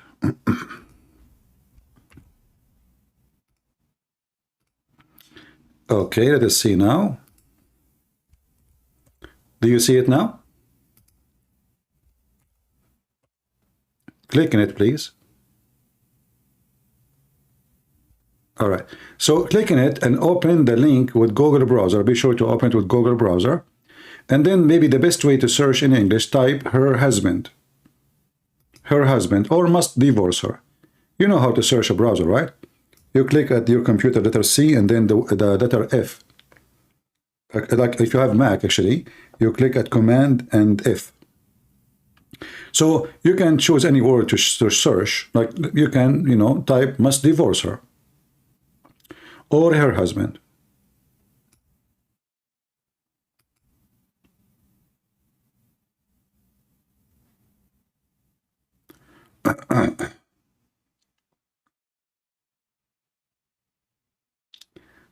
It takes about disbelievers in 18. No, but those are privilege of Muhammad. What the disbelievers say is not them who speak about the privilege. They are making fun of his privilege. So here you will see, this is about Muhammad privilege. As far as was a principle for him, may Allah pray on him, upon him. The first, you see, this is the Muslim talking. The first is the best of the sport. The second is etc. The fifth, the third, connection with the fourth. For women, the fifth is marriage without pain. The sixth is marriage without guardian. The seventh is marriage without dowry. The eighth is marrying while he is in ihram. The ninth is the oath between the spouse. He can, he can change between them. And the 10th is if he see a woman. So this is about his privilege. This is not the disbeliever saying that. And you can read it yourself. This is why it says, it was as for what was permissible for him. Who's talking? The Muslims. They are talking about what is permissible for him. Who is talking? Not the disbelievers. This is the tafsir. Those are the Muslims speaking about what the privilege of Muhammad. And they are speaking about Zainab. And they are repeating here again, what is a privilege he have? So he have many privilege. Do you see them? Those are not the disbeliever as this potato he is saying.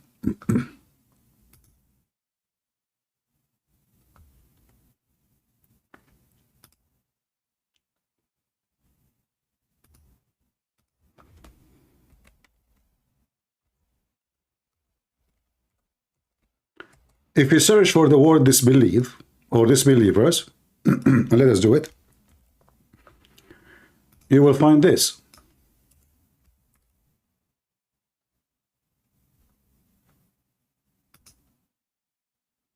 It's all the way at the end. Meaning, he will return you from disbelievers. This is a false translation, from disbelief. So, this is explaining the meaning. This is not the disbeliever speaking. The whole verses here, the whole chapter is explaining what is the privilege of Muhammad. And nowhere it says the disbelievers, they say it.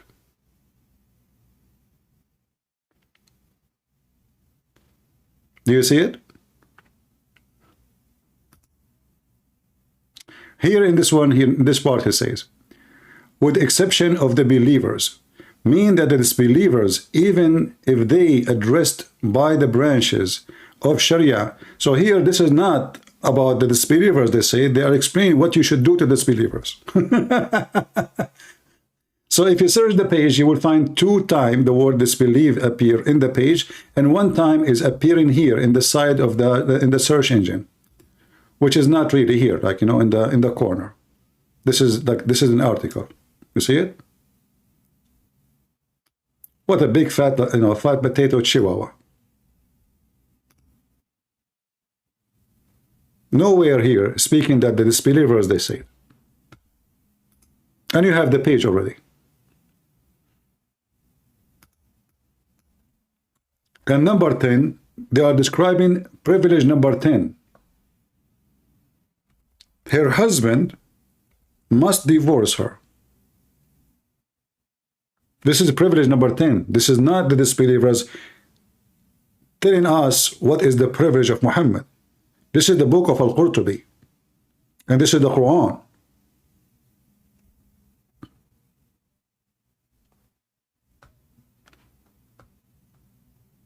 And because he knew that this is what it says, he have to speak faithy language and hang up.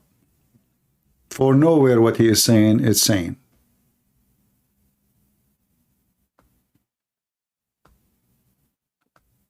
Chihuahua.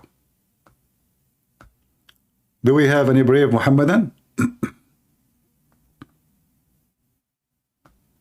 And here you know right away that Muhammad is nothing but a scumbag. all cult leaders, they want three things. Remember them.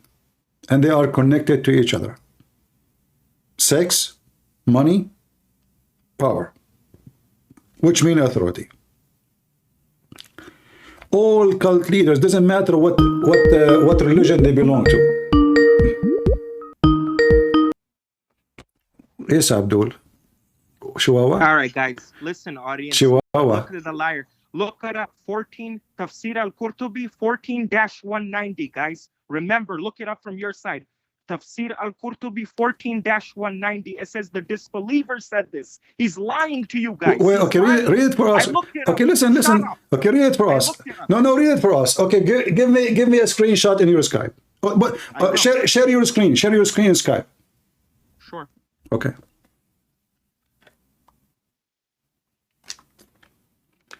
What a filthy liar. Share your screen. Let's read it. I'll screenshot it to you when you open it. No, share your screen. I want to share. Share your screen. I want to see your screen. Show me the browser in your screen. I want to show them the whole browser. Be brave. Okay. How do you do it? Click at in Skype here in the three dots. There's an option says share your screen. Okay. Share screen. There's a three dots in the corner of this call. Click at share screen. Okay. Okay, then where? Just to click share screen, that's it. I did. Now it says screen broadcast, Skype, and start broadcast. Okay. Which one? What? It says screen broadcast and it says start broadcast. Where do I go? Screen.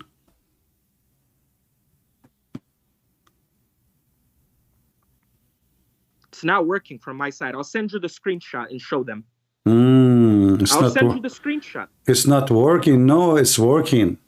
I will send you the screenshot. It's working. Okay, if you want to send me a screenshot, send me a screenshot for the whole page.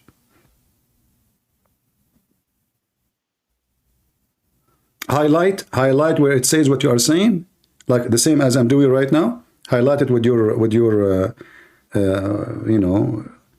mouse, and then take a screenshot. Well, I gave you the number, so open it. I gave you the number. Just show me the screenshot, you stupid liar.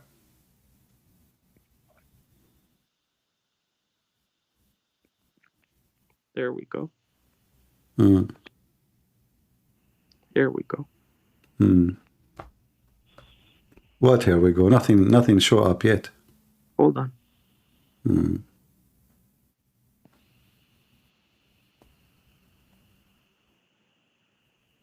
Since when you are a gay? All right, I sent it. Now show the audience. Since when you are a gay? Show it. Okay, where it says what you are saying. Go ahead. Show it. Here we go. Show it on your screen. Okay, I'm showing it on your screen. What this is saying? Go ahead. Where do you want me to read? Okay, hold on. Let me go to Rumble. Uh-huh. Go to your screen so this can post up and the people will read for themselves. Uh-huh.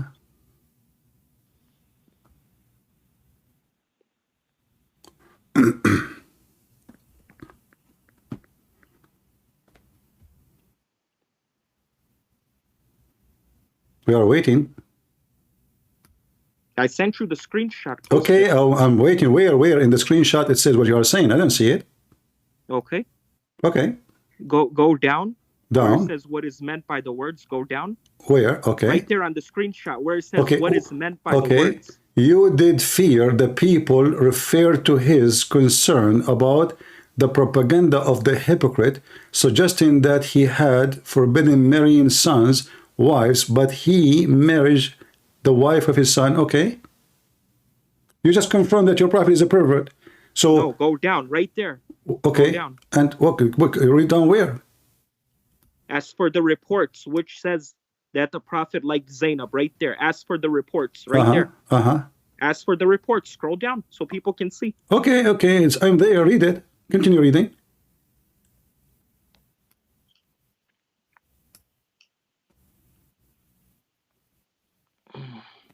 Okay. As for the reports, which says that the prophet, peace and blessings be upon him, like Zainab, the wife of Zayd, and some immoral people even use the word fell in love. This comes from one who is ignorant of the infallibility of the prophet, who was protected against such things, or from the one who has no respect for him. You're destroyed. Okay, hold on. So you're a prophet. You're destroyed. Okay, hold on. Listen. Everybody is my witness. You said that the disbeliever, they say that the prophet. Hold on, everybody is looking at you. Right. No, hold on. No. Here it says that the prophet, he fell in love with her. The prophet did not fall in love with her. He have lost. He want to F her. He did not love any woman. No. Listen. Privilege number 10. Where in this page? Where in this page it says what it says here, that the women, if his eyes fall into a woman, her husband must divorce her so the prophet can F her. This is where? It says it right there. Look at the screen. Where? Okay, I'm going up. You've been exposed. Okay, where it says that? You coward. Why you hang up? And this was an opinion, and this is not about the privilege. The privilege of your prophet is counted by Al-Qurtubi, approved by all Muslims. As for what is permissible for him, there are 16 total privilege. Do you see it? There is 16 total. Those are not the statement from the disbelievers. And the one who says he fell in love with her, this person is an ignorant. So he want to have her for what reason? For sure he don't have love for her. Muhammad have many women already. He just want to F the women. He is a horny bastard. And now they are counting the privilege of Muhammad. As you see, it says they are respecting the person Muhammad. May Allah pray and peace on him. So who is talking? The disbeliever? They say may Allah peace and mercy on him. And they start counting their privilege. And you are a potato. What you showed me, you idiot, is about a person he said he fell in love with her. But this person is ignorant. He's not in love with her. He loves Aisha only.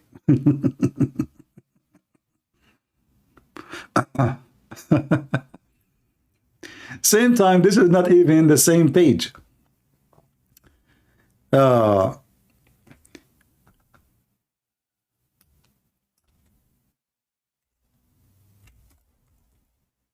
If I type the word love in the page here, I find 0 word.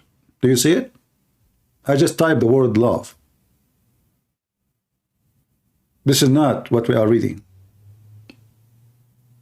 You type the word love, you click enter. Without enter, actually, it's going to show you right away.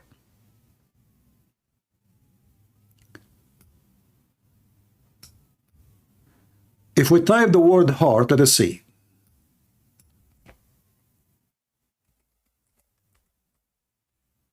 One of 7. Listen carefully. 1 of 7. Hearts, it's in the site. First one is in the search engine. It's not in the article. Second is not in the art, and third is not in the article. Okay, now here we find it. The Honorable believe that the returning of an act of transgression disgrace the donor, blah, blah, blah. This is not what we are looking for. And the word heart is at the end appear again. It says here,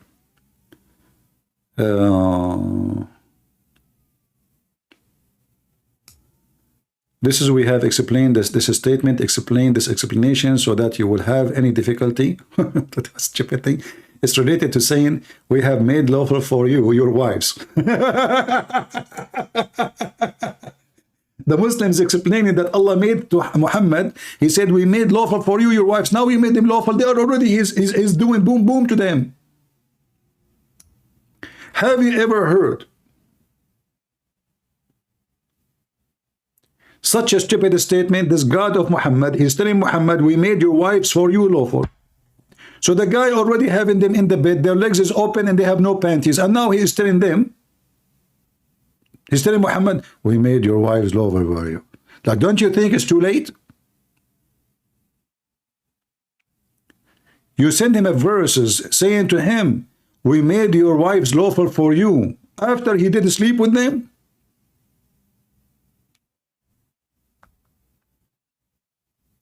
The guy is doing boom boom with them for the last 10 years, and now you are telling him, Your wives is lawful for you. We made them lawful. So as you see here, there's no heart, there's no love, there's nothing. What he is reading here, this is a different story. This is a different page. You have the page, I give it to you. You use Google Translation. In fact, it says it clearly. Here we go. If I go right now,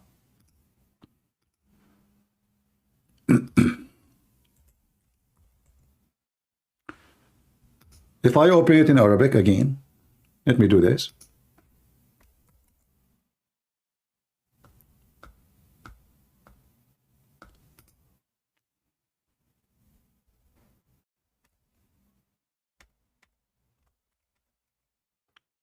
The Quran interpretation says clearly that he have lost lust.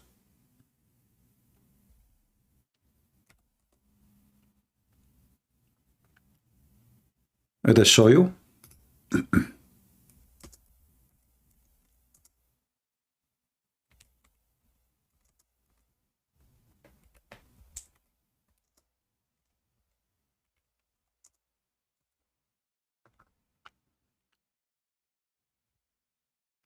He said, he showed us which page. It's still in his Skype. Hold on. Okay, 1490. Wonderful. 1490. Give me a second.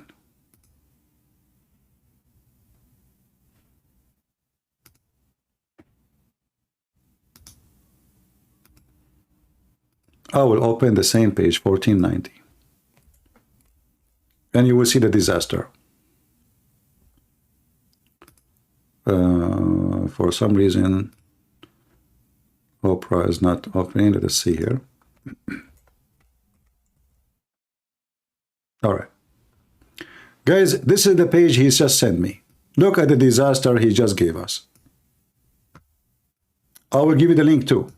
And you will die laughing.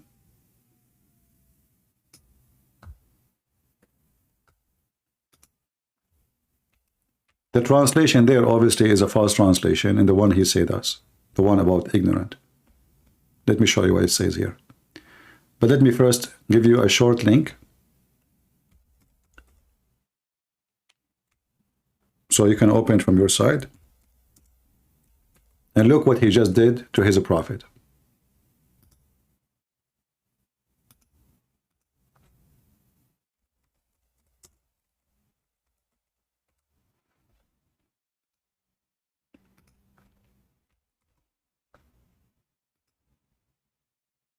All right. Let's see.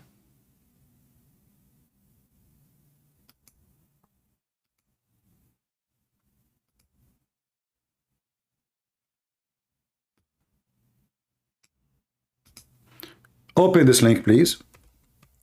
And do the same as I do. Click in the side and translate to English. Be sure to open it in Google Translation, Google browser.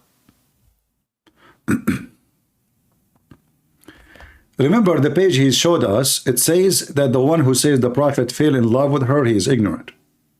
Correct? This is what it says. And he said this is page, this is volume number 14, page number 190. Read it. You see it? This is page, this is volume number 14, page number 190. And this is the one he said us. Here, 14, 190, 191. Do you see it? Okay. You will see here, it says that Muhammad, he have lost, not fahawiha.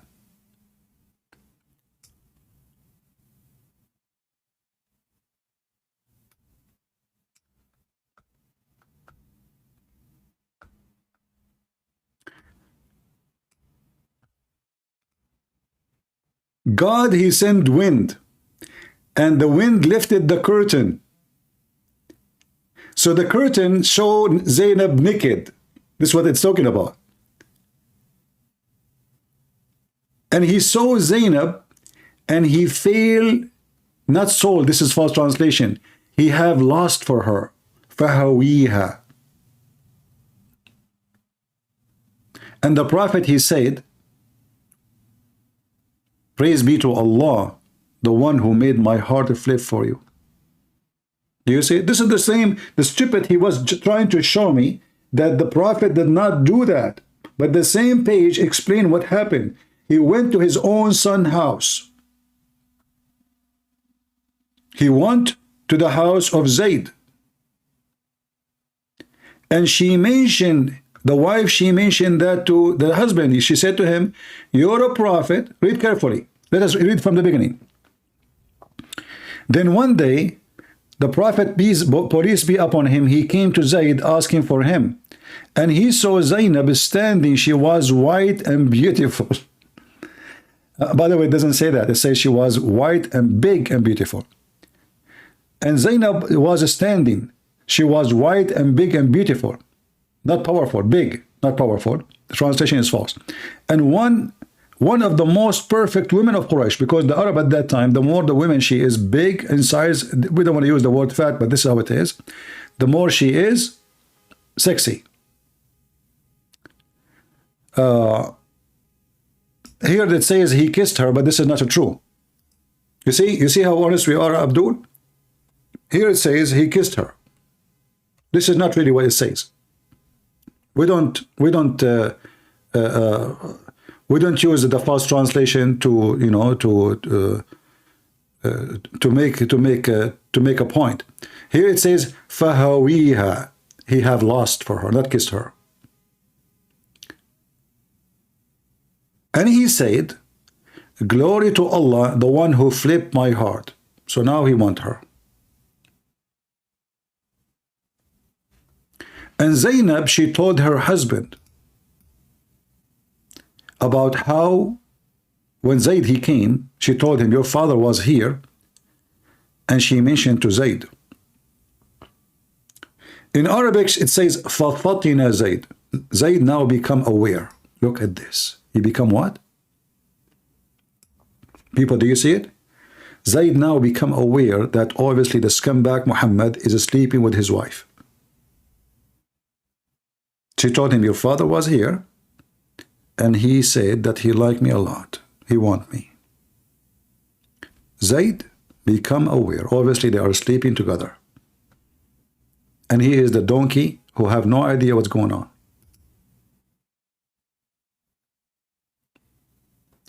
Right away, he went to Muhammad, and he said, I want to divorce her.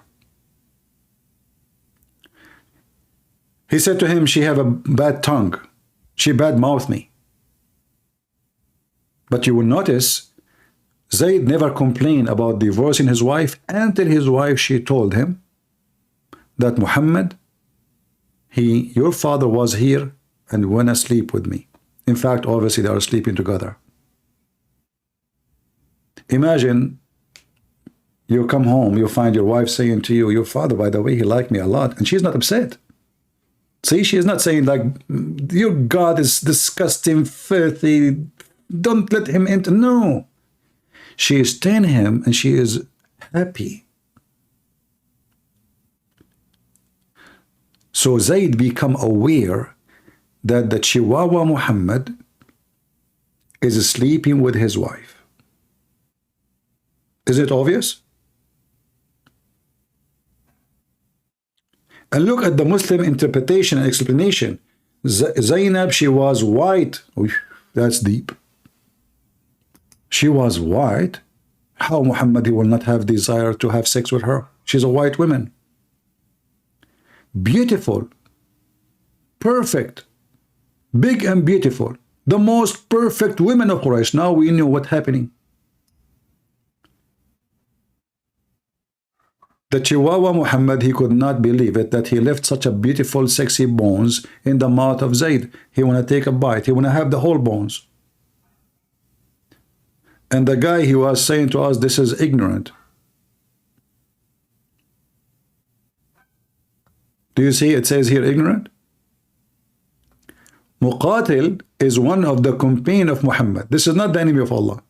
The word fighter, this is the name of the person. His name is Muqatil, which means fighter. He said the following story. Zainab, the daughter of the donkey, this is her name. Her last name is Donkey. And by the way, Muhammad last name is Kilab, which means dogs. So Zainab, the daughter of the donkey, Muhammad, the son of Kilab, which means the son of dogs, they feel they have relationship together. And this guy, he tried to prove to us that we are wrong.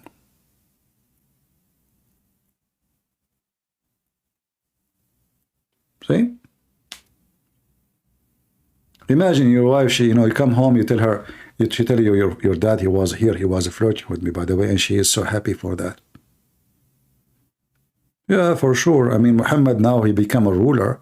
Why she want to stay with somebody he's no one? Which one is more important? To be the wife of the one who became their king, or the one who is nobody?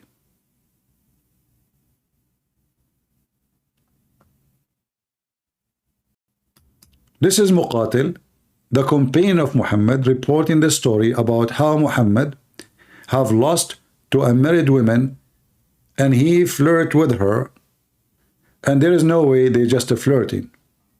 There is no way.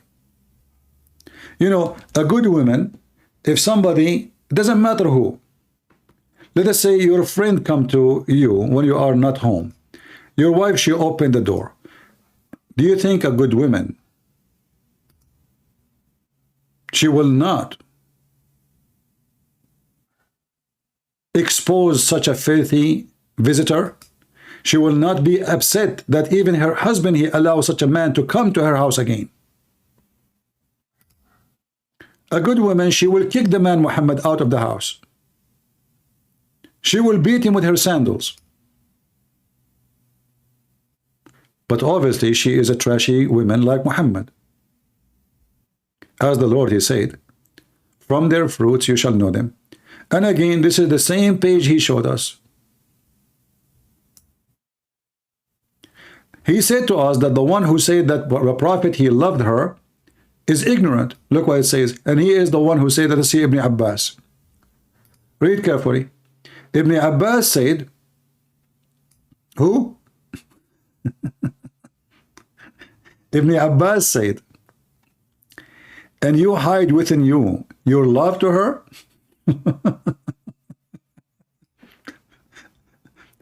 But in the page he sent us, he's trying to convince us that the ignorant is the one who say that. But this is Ibn Abbas.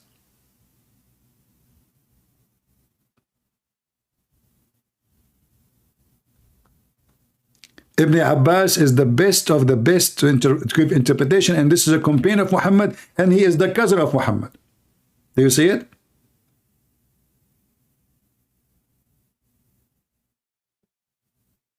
In fact, this is in the Quran.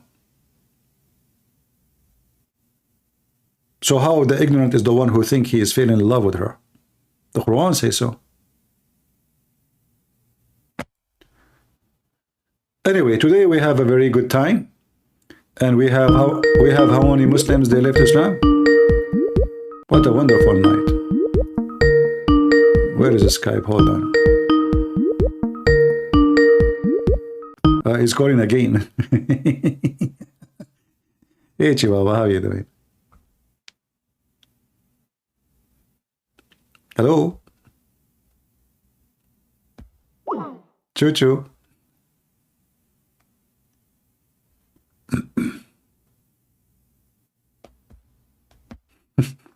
He hang up.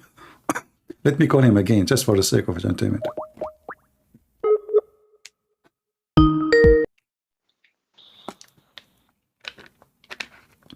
Do you see my screen, Chihuahua?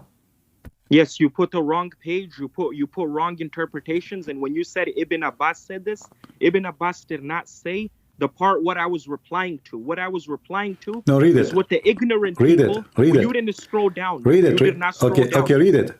Does it say Ibn Abbas said that? That's a different story. That's what different story? There's only one woman. Her name is Zainab. How many stories? No, okay. No. Did Ibn set up? Did Ibn Abbas? And this is Quran. You eat it. The Quran says that not only Ibn Abbas. It's in the Quran. Yes, obviously it's in the Quran, but he is saying, why did you hide yourself? Okay, no, you said that the one who says the prophet he loved her is ignorant. That's when people lied about the prophet. Hold on, but the Quran says the prophet he loved her. No. That's what Okay. you said. That Okay, he went to hold the on. house. Let us go to the Quran, can we? Go ahead. All right, here we go. We go to the Quran. You know how to read? Okay.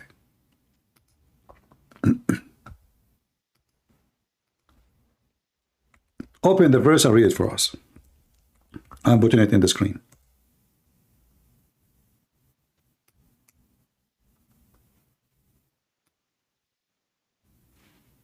Read it.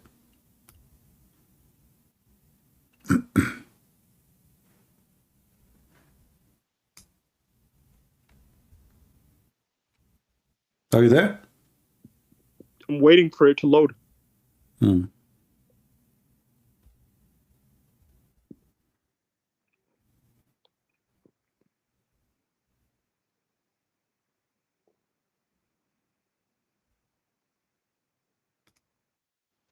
What translation you like to read? Anyone, it doesn't matter. Oh, okay. Very good. It's now. Give me the ayat so I can pull it from my side. It's Chapter 33, verse number 37. You do not know what chapter. You stupid, you do not know until now what verse we are talking about? I mean, how stupid you are. So you are arguing with me all this time about one verse in the Quran.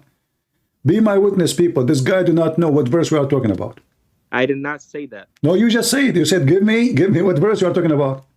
Yes. But this is the verse we are talking about for the last hour. This is the verse we are talking about. This is the interpretation for this verse. No problem. No problem.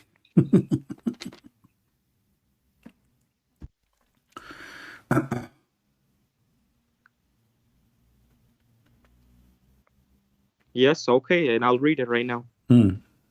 What is in the heart of Muhammad?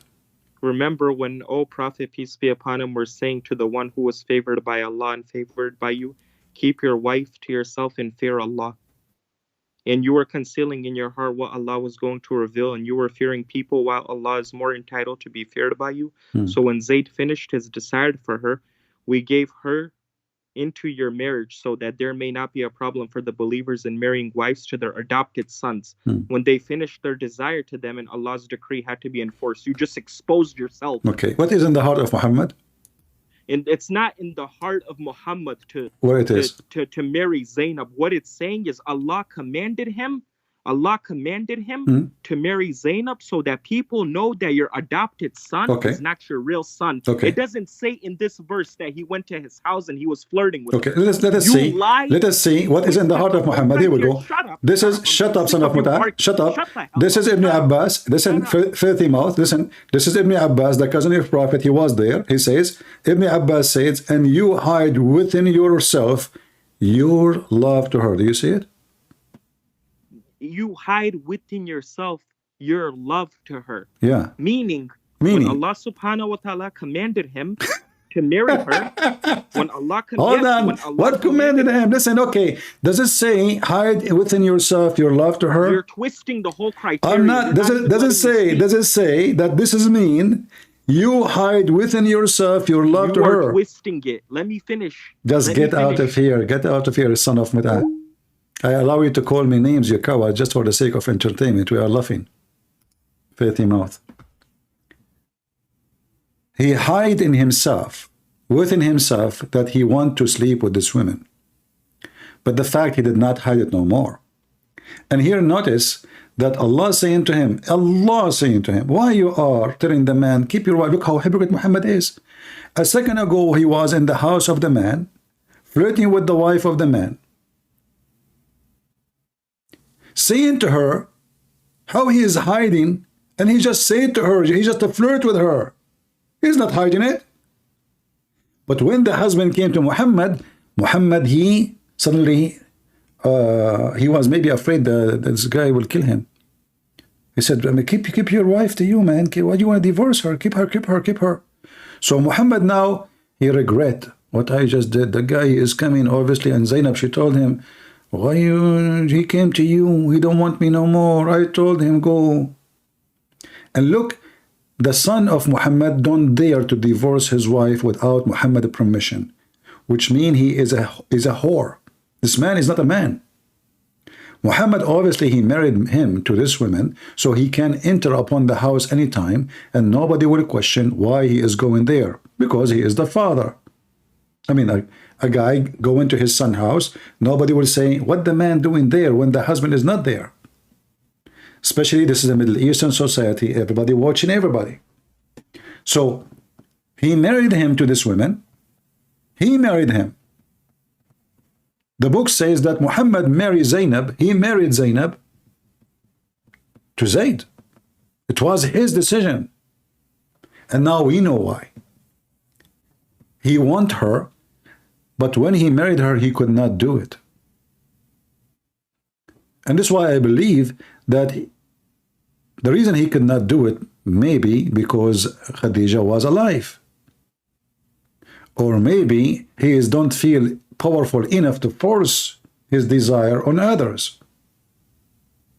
But now, obviously, it is time. So he made a verse saying, Allah told me, why you hide what you have within you? Your lust, your desire. The translation here is false. It says love. It doesn't say love. It says lust.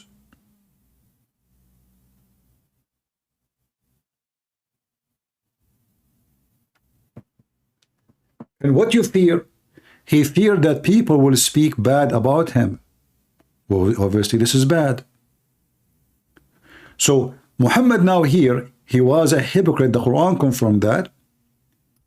Telling the man to keep his wife when he just came from the house of the man who he flirted with his wife.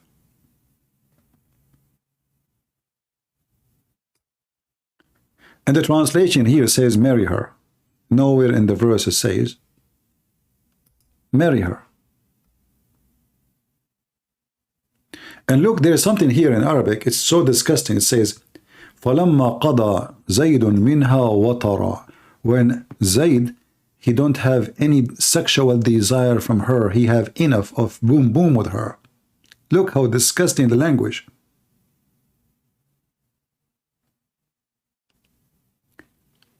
Then we made her your wife. So Zayd, he had enough boom boom with this woman. He dumped her. This is what it says. We made her yours. The name of Zayd mentioned by Allah? Yes. Because now the penis of Muhammad, he wants this woman. It's not enough all the women he have. And the God of Islam in heaven, he's making verses about who should marry Muhammad and who Muhammad should have sex with. I mean, do you see God? We have the galaxies, we have millions, billions of stars. Nobody knows where this massive universe will go. And the God, the Creator, he's writing about Zainab and Zayd and Muhammad. Muhammad, he went to the house of Zainab. Allah, he left the curtain up. In Arabic it says, وَرَأَى زَيْنَبَ مُتَفَضِّلَةً. He saw Zainab wearing almost nothing, or nothing. He got so horny. He said, wow. And she was white and big and beautiful. And the most perfect women of Quraysh. She is the top pretty women of Quraysh. Now we know. This is the reason.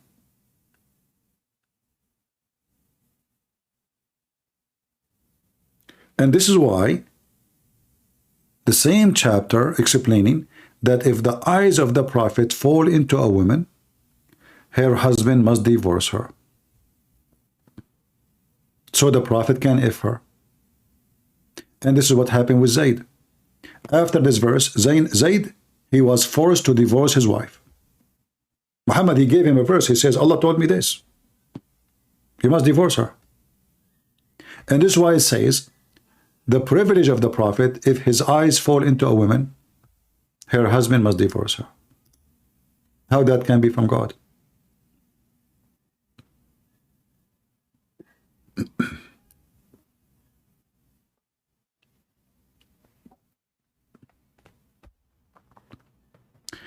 Do we have any Muhammadan?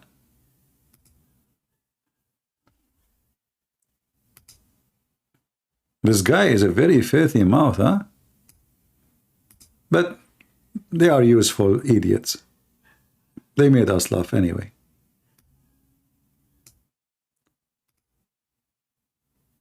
Did we have a good time?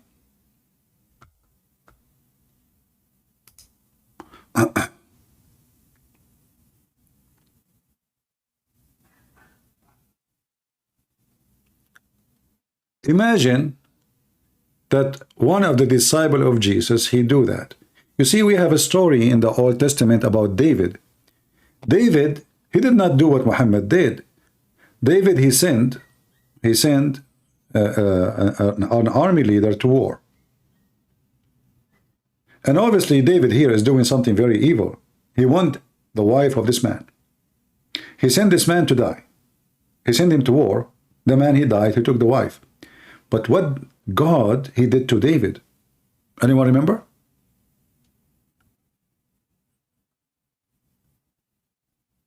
Here, the God of Islam is encouraging Muhammad to go and take the wife from a married man. She is married now. She is married now. He go to her house, he flirt with her, according to Muslims, but we are sure he's sleeping with her. In the story of David, God, he destroyed his family. Literally, the family which is based on corruption. Even his son from that woman died. So in the Bible we have a man who did such an act. And he's a very famous king. Very famous man in the history of the Jews. God did not say to him, oh, you are David, so don't worry. He take her, yeah, for sure, why not? Why you are hiding what is in your heart? No, he condemned him and he punished him severe punishment.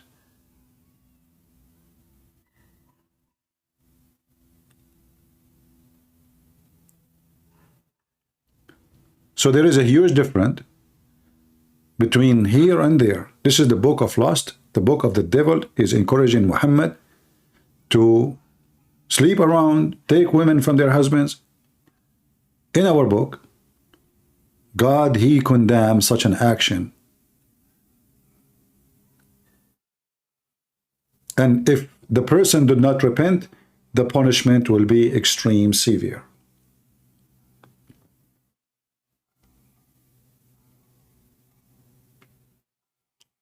Did we learn something new today? I hope so. And I hope that people, they learn how to like, we answer some questions for people. And the way I answer things, as you notice, it's different from other Christians, they answer it. I try to make things simple, you might go to some Christian pages, they start talking about, they mention words nobody understands, like they give you words, it's coming from the top of the roof. But I believe this is wrong. Those words can be, let us say, used. If I'm speaking to somebody, let's say I am a person who have a PhD, maybe higher even, I'm a professor in the Bible maybe, and then I'm speaking to other professor. So we have a certain language. It's like when there's two doctors, they use some Latin words, nobody knows what they mean. But the Lord, the Messiah, he never used such a language. You will notice the first thing, that those who have a very high, let us say, degree in the Bible, they use words the Messiah never used. So why they are using it? In fact, I noticed that when they use those things, they make people even more confused. Like a person, he asks you a question because he's confused. You explain it, you make him more confused because you are using words he never heard of. He don't know even what they mean. And some, they try to use words which, like, let us say, to show that they have knowledge. But God is not the God of confusion. He never used those words, and he don't care for your PhD. So if you want to speak about the Lord, if you cannot explain him by his own words without adding your fictions, let us say I don't know what they call them, like, you know, the hollow, the jellyfish words. Fish from the middle of nowhere in the dictionary. Nobody knows what they mean. And you claim that those words are the one who can explain. In fact, nobody knows them except you and him and those who they have a very certain education. So your answer is not valid. The valid answer is the one which make it so simple to someone is simple. God, he did not speak. Like, who is the one who have a PhD between the Jews when God, he spoke to them? What did the degree Moses he have? What the degree Abraham he has?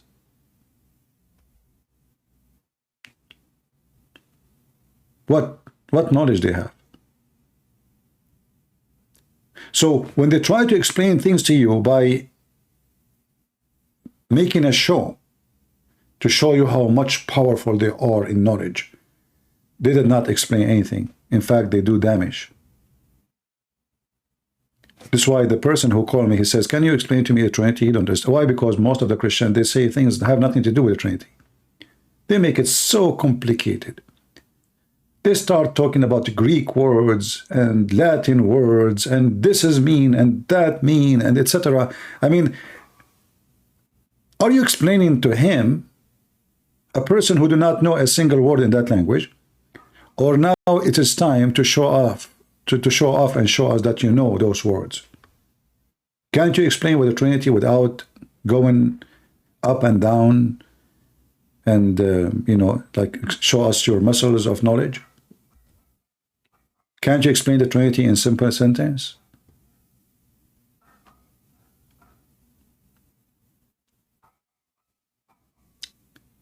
If you read the parable of Jesus, you will see how simple they are. He was speaking to farmers, fishermen, you know, people, they have no education. Nothing. They did not go to university. They don't speak languages. They don't have, you know, every parable, why he spoke to them in such a way. So you might understand. So I do not need the PhD guy to explain to me the Bible, the Lord himself. The best one who can explain the Lord is the Lord.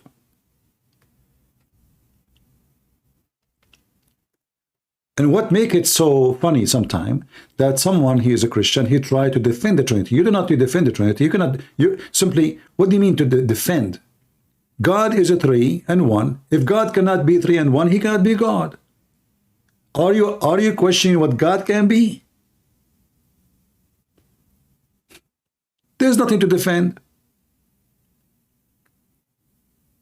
How the Muslim he accept that Jesus, the Christ, is alive for the last 1,000 of years?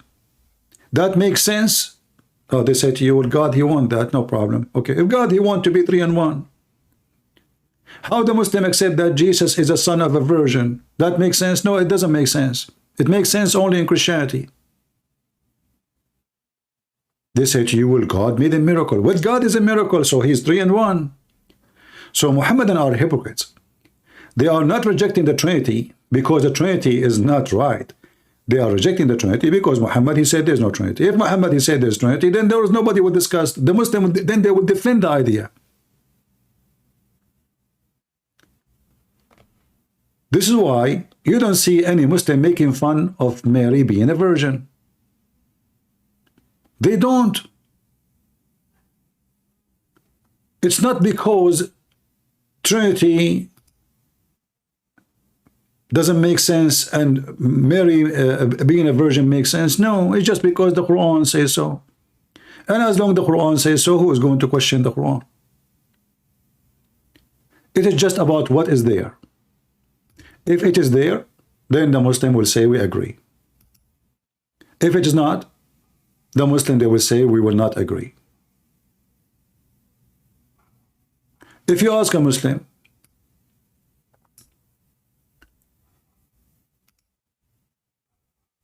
why you do circumcise? Nobody can answer you. Hey Muslim, why you do circumcise?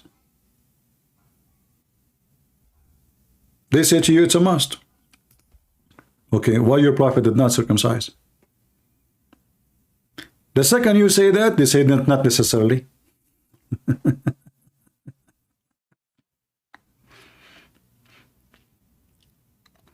Muhammad, he was trying to make a religion. He brought the God of the Arab, Allah. He tried to enforce the name of his God and mix it with other belief, like Judaism and Christianity, and Sabian, and other belief. And this is what Islam is about. Islam is a bunch of many religions. This is why Muhammad in the Quran says, those who they are Sabian, the one who worships stars, and those who they are Jews, and those who they are Christians, and whoever believe in Allah. Look who's left.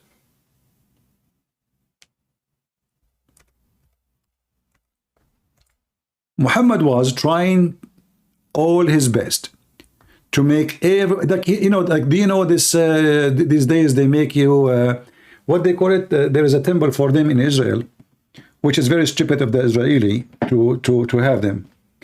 But as you know, the Israeli these days, they are very much lost, the same as other nations. What they call them? Not Ahmadiyya, it's like a mix of religion. I forgot the name. They have a big temple in a nice location in Jerusalem.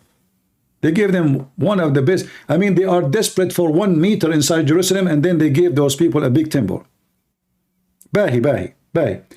What is Bahi? Bahi is a mixed cocktail of shish kebab, hummus, hippies, Buddhist, Christian, Judaism. You don't even know what it is that. So Muhammad in the beginning, he was trying to be the Bahi. Everybody go to heaven.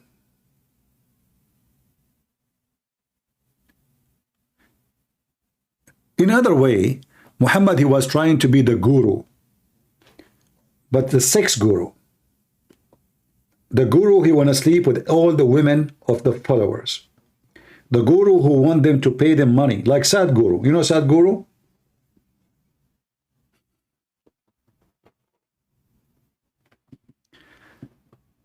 We made videos about this idiot Sadhguru. The funny, I made a video about this Sadhguru, and the video, I played a video of him speaking about we have to accept each other. Why you get angry? Why you get angry when somebody don't agree with you? I made the video about Sadhguru showing how stupid he is. He reported me to YouTube after 15 minutes for copyright.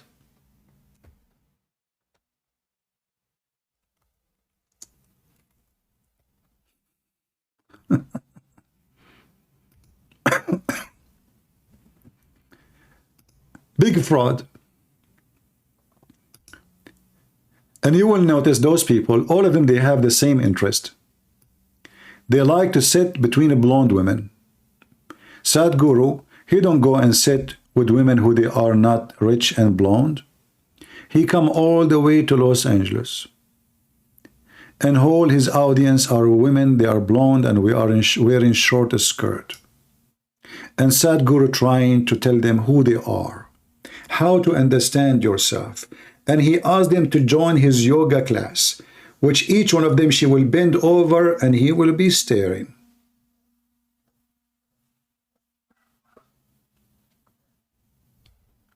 And he is a good man. He prayed to God. He loved God, but he don't believe God. He don't even know what God is. Sadhguru, he said, actually, love is not true. And then we played a video after, he speak about his wife, that he love his wife.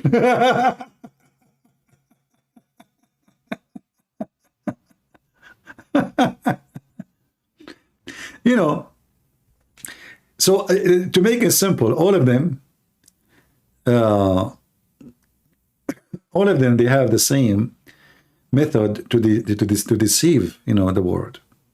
All of them, they play the same game. They try to present themselves that they are the men, who they are spiritual, who they are. If you go right now and search for the net worth of Sadhguru, you will not believe it. They asked him about the death of his wife.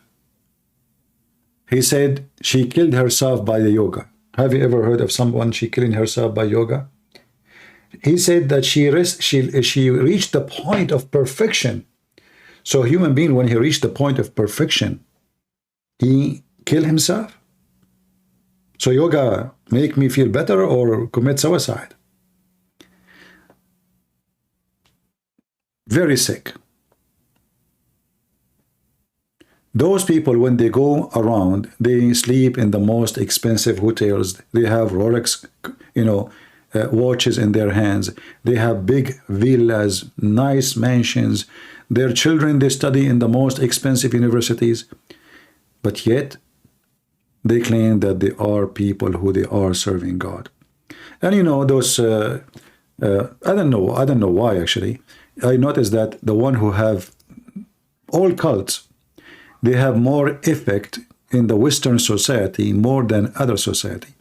Like, how come Sadhguru, like there is a Christian, let us say, in Lebanon. There is Muslim there, there's Druze, there is many. How come Sadhguru is not really impacting those people much? How come? I mean, is it possible that they are smarter than European? There is something fishy, something weird about what's going on for European people. I believe the main reason they are empty inside spiritually, and that make them exposed to all kind of viruses. The virus of Islam, the virus of yoga, the virus of hippies, all kind of viruses. This is why when the Muslims, they come to Europe, like today, one of you, he sent me a video made by the CNN. Suddenly the CNN is exposing Islam now? No, they are not. They are talking about the extremist, which is false. There is no extremist. So they mentioned that there's 500 convert from Belgium alone. They join ISIS. How stupid the people of Belgium are. What happened to those people? A country which is so beautiful. A country which is worthy with culture, music, art. How in the world those people, they become so trashy to the point they accept such a trashy garbage religion? 500 from Belgium alone. They join ISIS. So how many they fall into the garbage of Muhammad? This is why it's very important to protect your children and to educate them from what you learn from us. Either you make them listen to us, and when I say us, by the way, some people, they say to me, always you say us. Why you say us? Well, I don't know. I feel comfortable to say us because I believe that this is all of us here. Yes, I'm the one who do the education. Yes, it's me who do the work. But always I felt I have a family and I'm not doing the work alone. In fact, without you, I have nothing to do.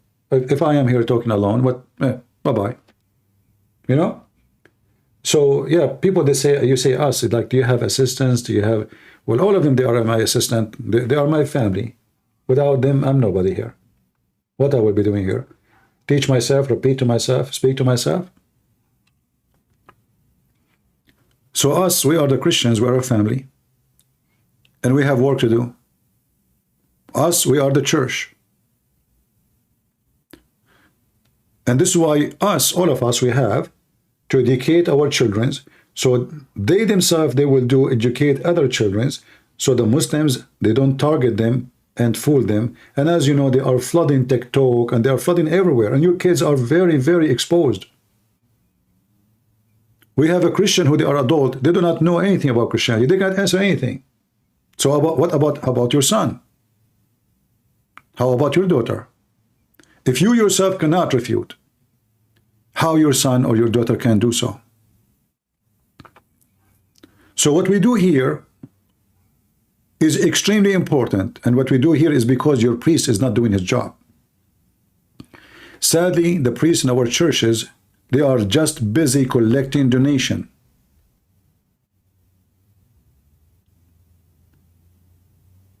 Otherwise, why and what I'm doing here? Have you heard of anything I say? Anything I say here, do you hear it from any church? Never. Why? Is their job only to read for you John chapter 3, John chapter 5, the same verse we read yesterday and the verse we saw it last year? And why we don't have education for what's happening today? Why the church don't do their job? What is their job exactly? Especially churches who do just rituals. Stand up, sit down, stand up, sit down, sing, read the verses, sit down, thank you. Draw the cross in your body, in your face. Okay, bye-bye, thank you, see you next week. What people learn nothing. There's Jehovah's Witnesses, they are hunting your kids in the street in every corner. There's Mormon, there's Muslims, there's Hindus, there's Buddhists, there's all kind of madness. And what they are doing in our churches? Nothing.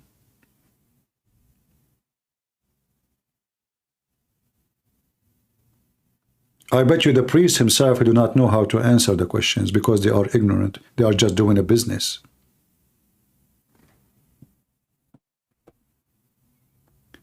If the priest in our church is doing their job, I will not be here and I will not be needed. But they are not. And, you know, we are very grateful that now we have recording, we have videos. So one day Christian Prince will die, and I hope that will happen soon. You people will not be without education. You have my books. You have thousands and thousands of my videos.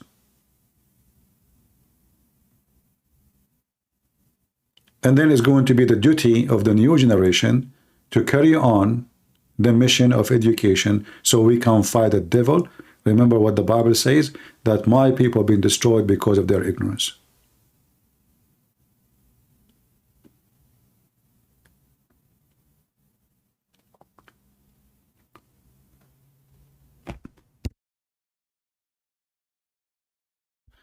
Anyway, I want to say thank you all for being here.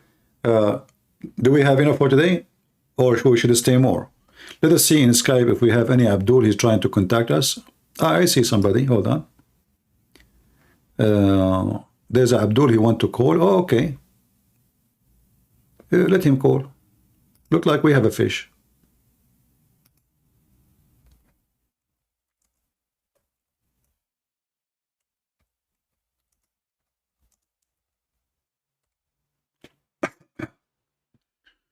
Now my legs is hurting really from sitting.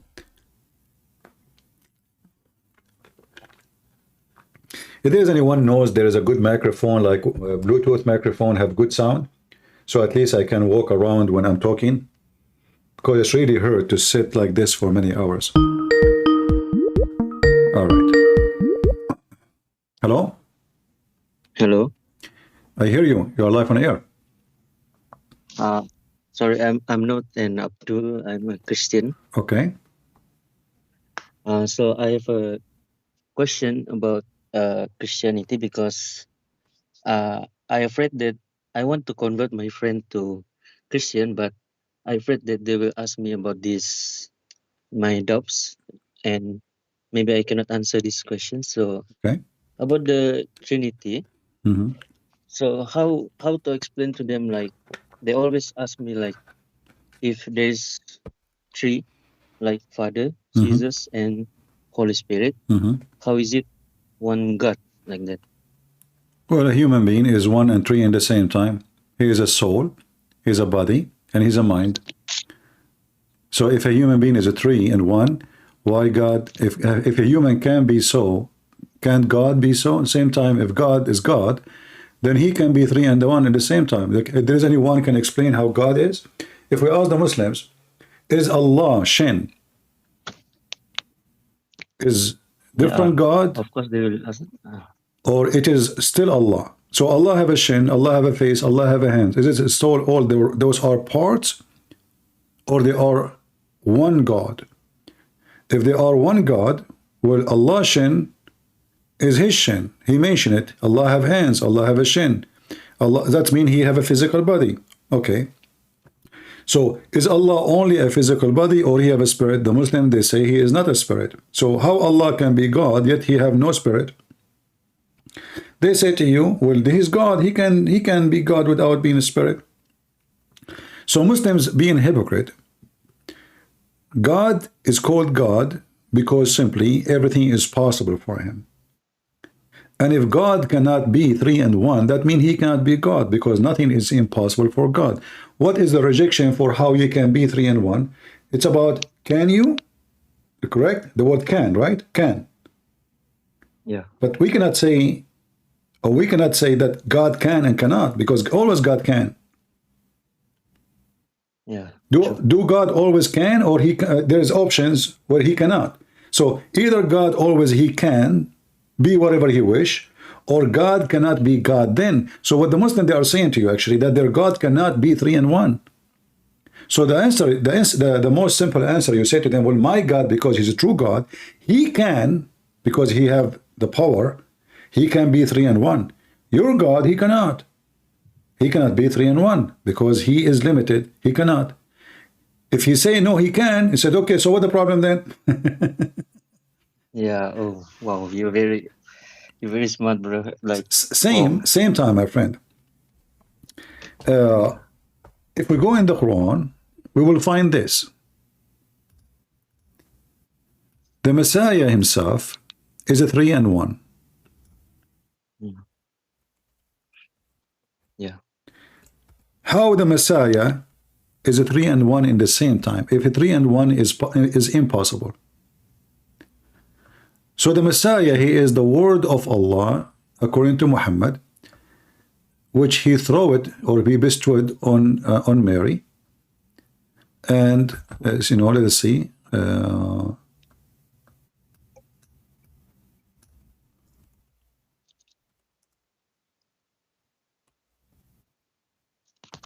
If you read here, chapter 4, verse 171, it says, do you see my screen? Yes. All right. Let us read together. It says here, O people of the book, by the way, this is the same verse, is denying the Trinity. But look how stupid the one who made this verse. The same verse denying the Trinity is the same verse confirming the Trinity. How? Let us see. So it says here, O people of the book, which mean Christians and Jews, commit no excuse in your religion, nor say Allah out but the truth. Christ Jesus, the son of Mary, between two brackets is no more, this does not exist, this is false translation, is a messenger of Allah. Okay, so he is a messenger.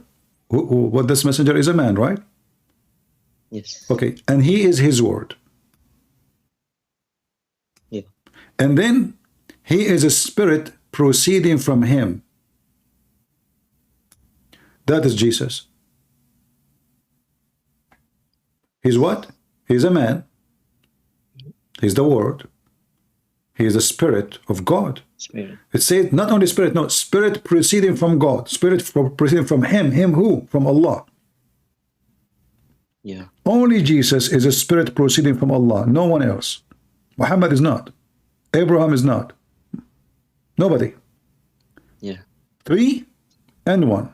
So if the Quran itself, the stupid Quran, trying to say don't say Trinity, but the same verse brought us Jesus as a 3 and 1. What John chapter 1 says, in the beginning it was the word, right? Yes. That is what the Quran is saying here. Muhammad is trying to copy John 1. The word become a man, a flesh. John 1:14. Correct? Correct. That is the man.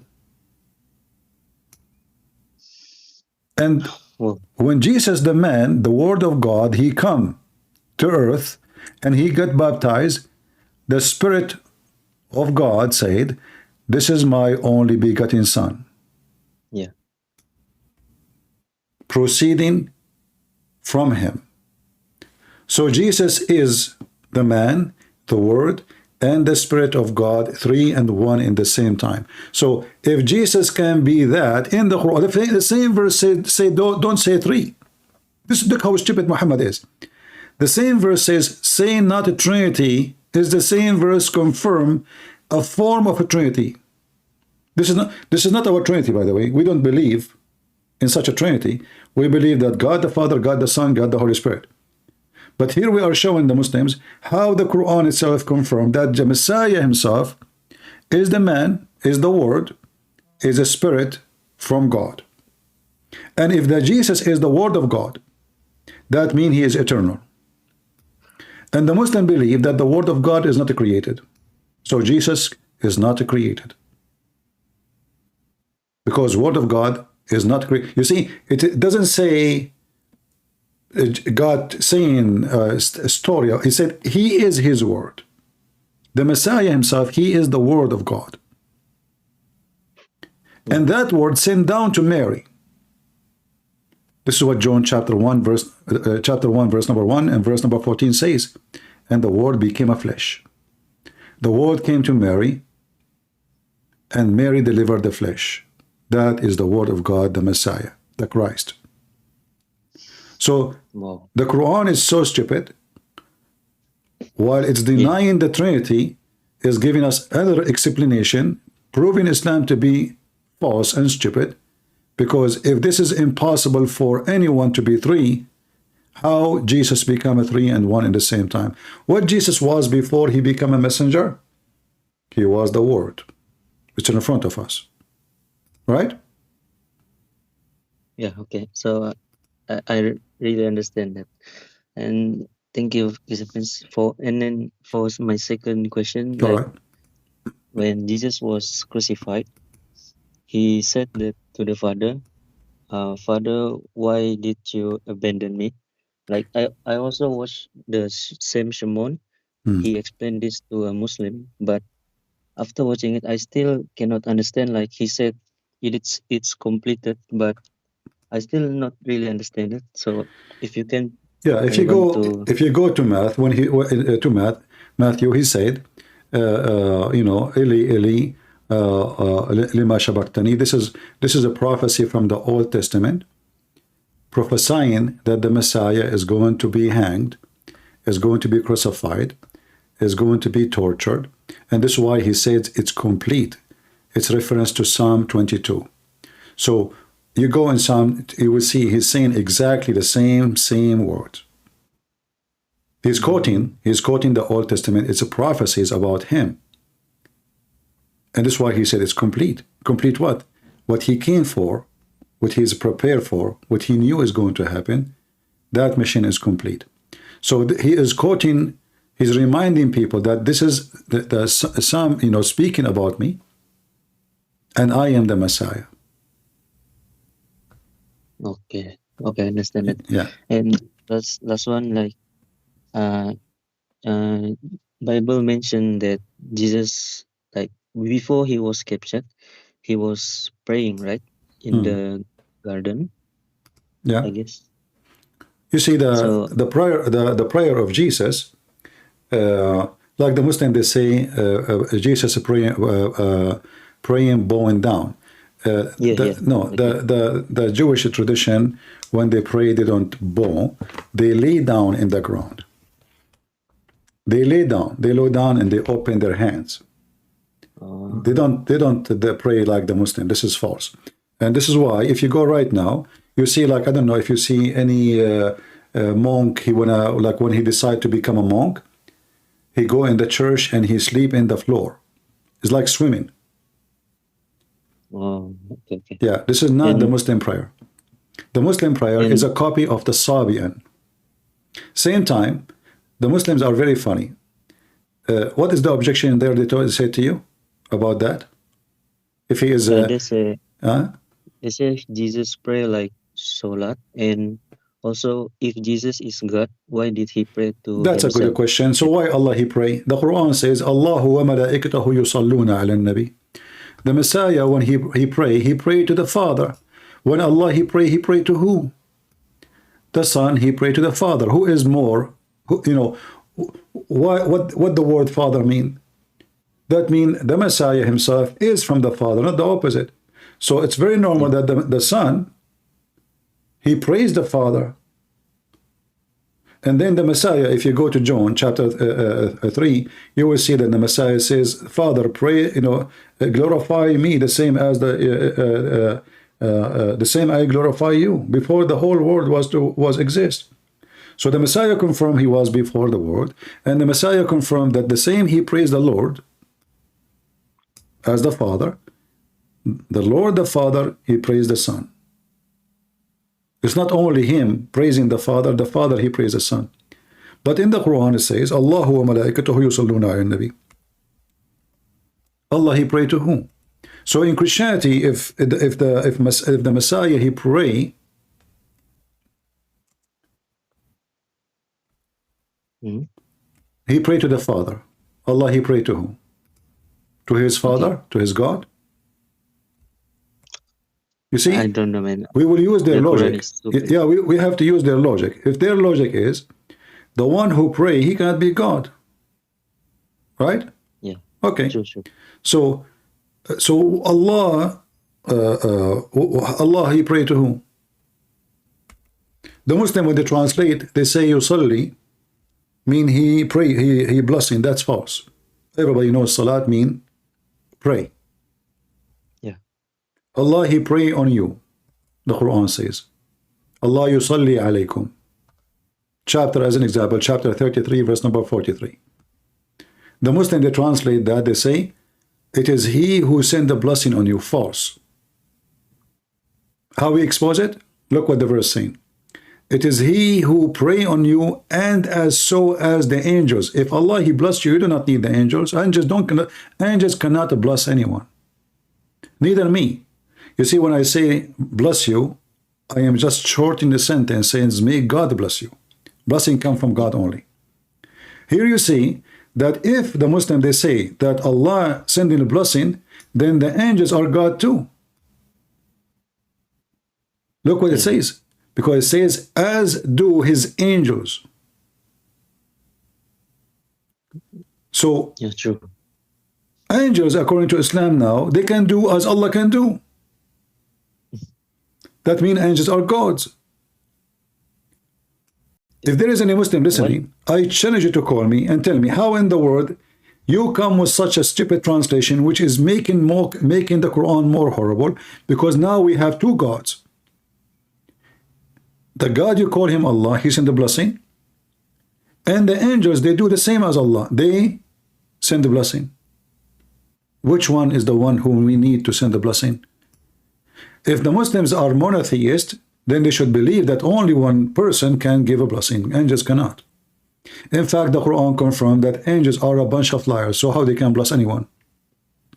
So they cover a lie in the translation. It says, Huwa alladhi yusalli alaykum. It is him who pray on you and his angels.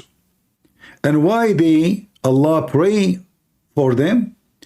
To take you out of darkness. But Allah do not need a prayer to take someone from darkness. Why he needs to pray? Yeah, I mean, not only that, he pray to take you out of darkness. He's praying to who? It's a supplication. So if the Messiah making a prayer, well, he is praying to the Father. What the Messiah said, let your will be done. Correct? Correct. Okay. So the Messiah, he knew that they are going to crucify him, and he is saying, okay, Father, it's not me who like to be in the cross, but let your will be done. And here you notice that the Son is totally obedient to the Father, and he is total agreement with the Father. He never say no. So the Son praying to the Father is very accepted, very normal. But Allah saying, he pray on you, and so as the angels. And what is the purpose? To take you out of darkness. So what can take a Muslim out of darkness? Allah prayer. But a prayer, if you ask the Muslims, this is why they are asking you how Jesus can be God, and he prayed to someone, right? Right. Prayer is supplication, asking for something. So Allah is praying to who? If there is higher than Allah? This. And how Allah he send the blessing? How Allah he will send the blessing? So as the angels. Yeah. If Why Allah, Allah is like the angel? if God is Same a level. if God is a blessed me, I'm blessed. That's it. Yeah. What angels? Angels cannot bless But he anyone. depends. There's no blessing except from God. So, Yeah. and if God, he blessed them when they are in darkness. This is It against the didn't make Quran. sense. So they lie in the translation, and they come with the word salah suddenly. Salah, everybody knows. Hey, salah, salah, salah. Salah mean pray. Huwa alladhi yusalli alaykum. And this is the word yusalli. And this is mentioned in the Quran in other places. Allahu wa malaikatahu yusalluna ala nabi. Allah and the angels praying at the Prophet. Why Allah and the angels are praying at the Prophet? And they are praying to whom? Muslim can't answer. If you remember when David Wood was debating what his name? Mimi Hijab. He said this is why in the translation it says pray for, not to. Oh, yeah, for. Okay, but that make it more stupid. Allah pray for or to, who care? Allah pray for who? When Allah he pray, that means he's praying to someone. Okay, he's praying to Muhammad, no problem. But Allah pray for Muhammad to who? Yeah, it's still the same. Like if you want to counter David Wood, but it's still the same. It's not make sense. Allah pray to Is it stupid? He's trying to fix it. Who care if Allah pray for Muhammad? Allah don't pray on Muhammad. It's the same. The question is, when Allah he pray to who? You know, there's tons of verses in the Quran. All of, like as an example here, Shahid Allahu an la ilaha illahu wal malaika. Okay, Allah he said shahada that there's no God but Allah and the angels. Look, what the heck? Why Allah saying shahada? Chapter 3, verse number 13. Actually, hold on. This is not that the verse I click in the. Hold on. Give me a second.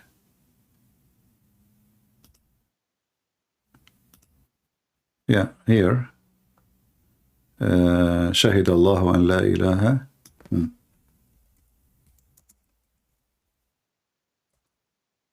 Yeah, chapter 3, verse 18, actually, yeah. There's no God. Allah, look at the first translation.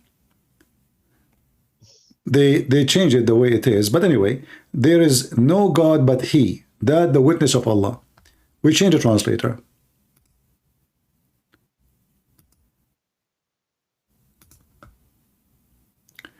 Allah bear witness that there is no God but He, and the angels and men possessed of knowledge, upholding justice. What is that? How that can work? What the angels and the men upholding knowledge and justice, who is the one is holding knowledge and doing justice? Is it Allah? Is it the angels? Is it the people who have knowledge? What is this mix? You don't understand. But Allah, He witnessed that He is God. To who? Allah converted to Islam now? And then it says He is the Almighty. And you will notice here it's taken about, obviously Muhammad is making Quran, fabricating Quran, speaking about his God. This is not God speaking about himself. This is why it says no God but He. Yeah. So all those verses in the Quran proving to us that Muhammad is fabricating religion, and Allah Himself He pray, but Muslim cannot explain to us, like chapter 33, verse number 56. Allah and the angels praying on Muhammad, not blessing Muhammad. And if they say blessing, that means the angels are gods too, because only God can bless. Same time, if Allah and the angels they do prayer, so either way, if they come, they agree with us that this is what it's meant, it's a prayer, it is a bad thing. Why? Because here Allah and the angels are praying on Muhammad. And look what it says here. All believer do also bless him. That's false. believers cannot bless anyone. Yeah. Believers can ask for a blessing. They cannot bless. And if Allah, He blessed Muhammad already, who need the believers? The believers, their job is to pray. You see how this is how they expose themselves with the false translation. What the verse says, Sallu alayhi wa sallimu taslima. Sallu. So it says here, and you believers, Sallu alayhi, pray on him, and sallimu taslima, and salute him. Which is very funny and stupid. So Muhammad became the center of the universe. Allah, the angels, and the believers, all they are praying on Muhammad. He became the center. He's God. He's their God. Yeah. But all of this, like Muhammad is God. But all of this is stupid because, as you see, suddenly Allah and angels and Muslims all can do blessing. It's in front of you. Chapter 33, verse number 56. But this cannot be in a religion they believe in monotheism. Because God only, He can bless somebody. Here, God, angels, and human. And this is based on their translation, which is false. What the verse saying, Allah and His angels praying on Muhammad. And then Allah, He command the believers to pray for Muhammad. In fact, in Arabic it says, Sallu alayhi, which means pray on Muhammad, not for Muhammad. It's messed up. Muhammad, he wanted to be the center of the universe. And now he made his God worshiping him. The angels worshiping him. And the believers, they are worshiping him. And if the Muslim, they are saying, no, they are not worshiping. They are praying for him. Pray for him to do what? To be what? To be saved? To be in heaven? Yeah, man, that's stupid. Muhammad, he need the prayer of Allah to be in heaven? Muhammad, he need the prayer of the Muslim to be in heaven? What does this mean? It is just a madman who worship himself. He have an echo. He believe he wanted to be the top. So now he command them and show them that even God and His angels in heaven, they are busy praying on me. And now you do so. Yeah. If there's any other question? Two more. All right. The fourth one is like Jesus said about the day of judgment. Yeah. Only the Father knows. All right. Not even the Son and all of us, but just the Father. And he also mentioned not the Son. Like I confused there. Yeah. You see what the Messiah is talking about. When I mentioned to you in the beginning, I said to you, the Son is always obedient to the Father, correct? Correct. Okay, what does that mean, obedience? It means there's someone have authority, right? Yeah. Okay, the Messiah, he says, everything I have is given to me from my Father, correct? Correct. So the hour is the command of the Father when it's going to be. The judge is going to be Jesus. So the Father, he have a job. That's why Jesus says, my Father, he work and I work too. So he have his work. The Father, he have a work. The Son, he have different work. So the Father is the one who decide when the day of judgment will be. And then who is going to be the judge? Jesus says, and he gave me the judge to be the judge over the flesh. So what the Messiah is saying, this is the job of my Father, not my job. And about knowing the hour, because simply the hour can change and nobody should know the hour. Why? Because the Lord, he don't want anyone to know the hour, so people will not. If the Messiah, he says to them, the hour is going to be, let's say, tomorrow, then everybody repent, everybody go to heaven. This is not how the judgment day will work. Judgment day happen when nobody is aware, and God will come the same as a thief in the middle of the night. But doesn't mean he will come at night, but the same as an example about how nobody is going to be aware. When nobody expect that hour to happen, this is why that hour only the Father, he knew, because we don't believe in the predestiny. If you remember the story of Sodom and Gomorrah, when he asked God, he says to him, if there is 70 people in this town are decent, you will destroy the town? He said no. Yeah, I remember that. Okay, so the He will judgment day is if not there is God. one. Yeah, so the judgment day in Christianity is not a preset date. It's not. It's when the human being is corrupt totally. When there is not even 10 people in the whole world are decent. This is what he did to the Sodom and Gomorrah. If there is 10, are you going to destroy it? 10, just 10. No. So when there is which means the whole earth is corrupt. We did not reach that point. So when the earth is in total chaos and corruption, then God will come to the judgment day. And that is not a preset. So a human being can change that day.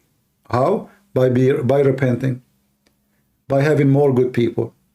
So judgment day, it might be 1,000,000 years from now. It might be 10 million years from now. It might be tomorrow. It's the same as a box of apples. We throw the apples in garbage when all the apples are damaged, correct? Correct. But if the apples is still fine, why we are going to throw them in the hellfire? Yeah, true. So when in the same time, when the Muslims speak about the hour, how come they don't notice that the Messiah, he says, when this and this and this and this and this and this happen, I will come. Is that correct? In the same chapter. So when those things happen, if you go to Matthew chapter 24, when those things happen, I will come. So the Messiah, he is not ignorant about the hour. He is speaking about the announcement of the hour. It is not in my hand. It's not to me. The Father, he is the one who will announce it. But in the same time, if we read, we will find that the Messiah is speaking about what will happen step by step. Well, man. Same time before we finish about this. Yeah. If this is okay, if this is what would not make Jesus God, well, their God do not know the hour. If we go to the chapter of the moon as an example, in the moon chapter it says that is وانشق القمر. The judgment day is near and the moon is split, but no moon is split. It's a lie. Suddenly there is no judgment day happen. So do Allah knew the hour? You don't. Chapter 54, verse number 1. What kind of God? He claimed that the hour is, you see in Arabic it says اقتربت. Iqtarabat is not just like soon. It's like it's getting so close. And now the sign of the day of judgment already started. It's not just a close. It is the split of the moon. Why the moon is split? Because the judgment day is near. So why the moon is fixed back? Like if the moon is split is a sign of day judgment, then it should be split. That's it. Why Allah he fix it? Yeah. And nobody witnessed such a thing. The Muslim, they claim in the hadith that the moon is split to the point that the mountain of Hara, the moon became two pieces far distance, like the mountain appear in the middle, and the moon become two pieces far from the moon, from the mountain, which mean like in reality this would be millions of miles. This is not just a crack, this is a total split. Even the Quran says inshaq, which means split. So here we go. Allah, he mentioned the hour, but he do not know the hour. We are 1,400 years after Muhammad, and yet nothing happened. Muhammad, he said in the hadith, liyushikna, the Messiah, he's almost coming down. This is what yushikna mean.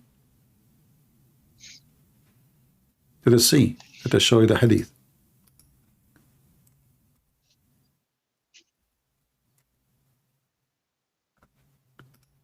Muhammad claiming, even there's other hadith saying that even this person, a child, he will not grow old before the judgment day happen. And here this is the hadith about the Messiah. Muhammad, he swear by Allah, and this is very authentic, by him in whose hand is my life, the son of Mary, he will soon descend among you. He's speaking to who? To the people in front of him, right? Yeah. Did Isa descend among them? Those people are dead 1400 years ago, and there's no Isa. Muhammad, he make it clear, he cannot keep his mouth shut, that when the Messiah he come down, he will abolish the jizya. There's no jizya from long time. Read it. So if this will happen, should happen in the time when the Muslims are still in control and they are forcing the Christian to pay the jizya, which a theft from the Muslims, a gang like the mafia, protection money, pay or die. Jesus will abolish the jizya. That means this should happen before the jizya is already abolished. Nobody pays jizya. Who pays jizya in Saudi Arabia? Nobody. No Christian pays jizya even in Pakistan. Nobody pays jizya. Where? So Muhammad, he made it clear that the moon is split and the judgment day is near. And this is supposedly Allah speaking. And Muhammad now, he get message from Allah saying that the Messiah will come soon between you. You who they are in front of him. Not you 10,000 years after. If he say the Messiah will come one day between the people, no, he says between you, speaking to people in front of him. And he will be what? He will be the judge and he will be just. How Muhammad claimed that Messiah is just a prophet and he can be a just judge? Yeah, true. Only God is just. Can judge. I can be a judge, but I can't be just. It's impossible. Yeah. But only the Messiah, he is a just judge. And look what Muhammad, he says. Is Muhammad just judge? No. Muhammad, he says that any one of you, I curse him or I whip his back unjustly. I made a condition with Allah to make it as mercy for him. So Muhammad, he confirmed that even he is beating people unjustly. Look what he said, and this is authentic. Oh Allah, and look at the title here. Chapter, whenever is cursed, revealed or prayed against by the Prophet when he does not deserve that. So what Muhammad did? Muhammad, he is cursing people when they don't deserve. Muhammad, he whipped the back of people when they don't deserve. Muhammad, he beat people when they don't deserve. And Muhammad claiming that he made that condition on Allah, that anyone I curse him or I beat him unjustly, make it mercy for him. How that can work? So here we notice that the Messiah in Islam, suddenly he is the only judge and he is the only just.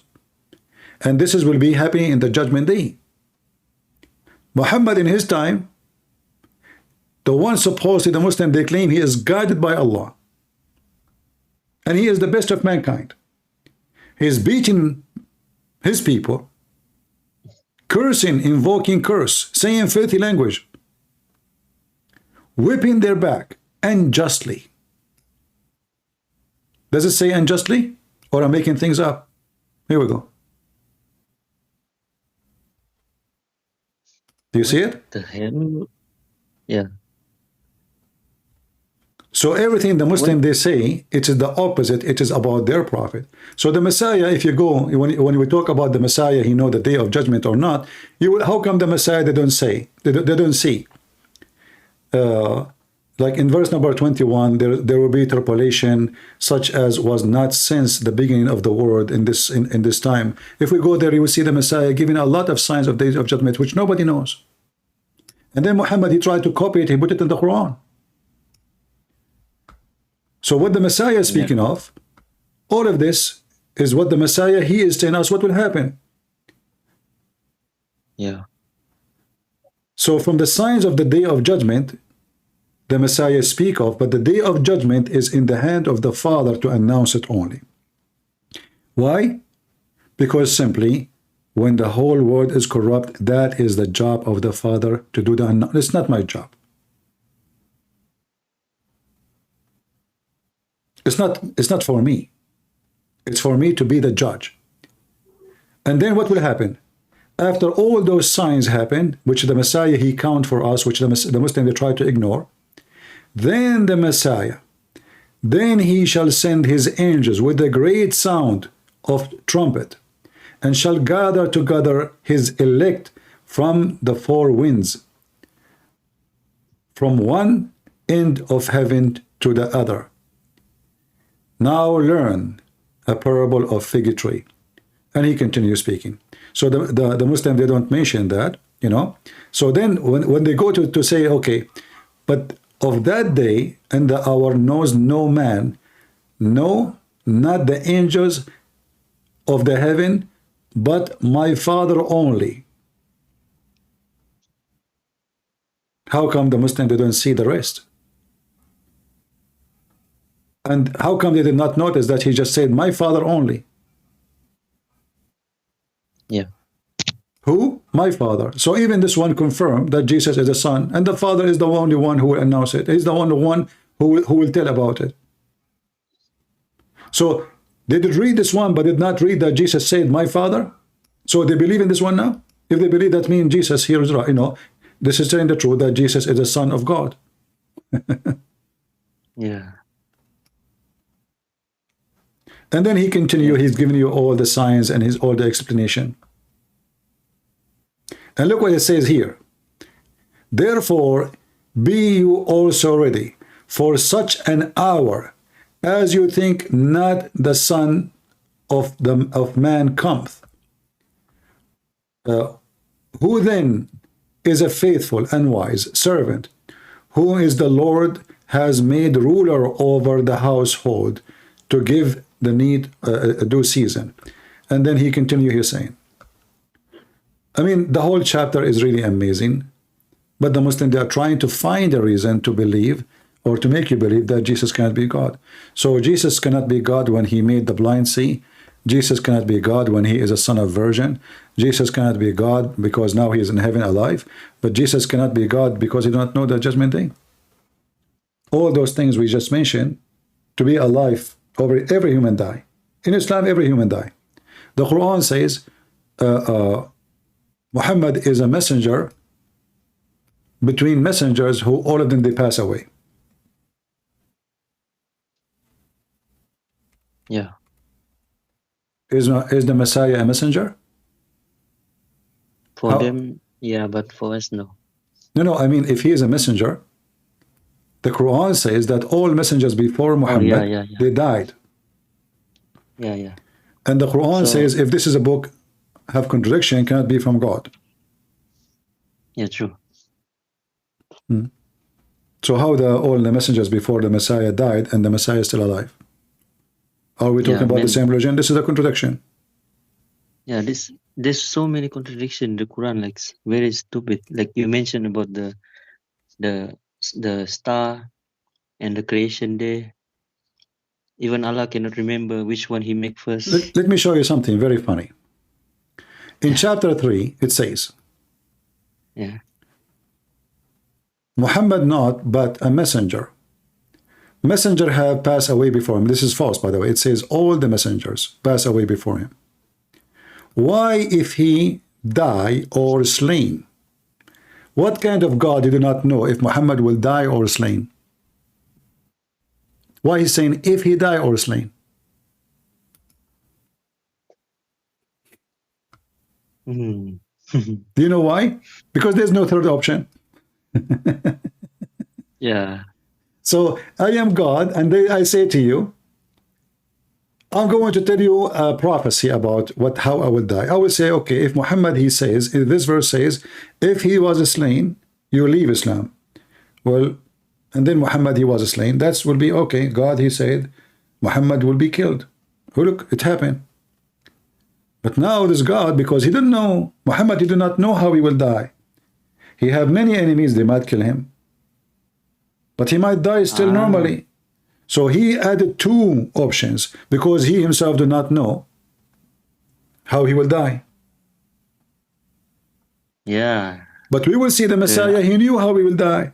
The Messiah, he told them what they will say even when the Roman, they come to capture him, right? He told them when. Right. He told them what they will say. They told them how they will deny him. So the Messiah, he knew. Muhammad do not know, and his God do not know how Muhammad will die. It's like you come to me and you say to me, hey, CP, are you a prophet? Sure. My name is Arabian prophet. You say, my wife, she is going to deliver a child. He's going to be a girl or a boy. I say to you, let me prophesy to you. I speak to Allah. And then, listen, Allah, he just told me that your wife, she might deliver a boy or a girl. Ew, that's deep.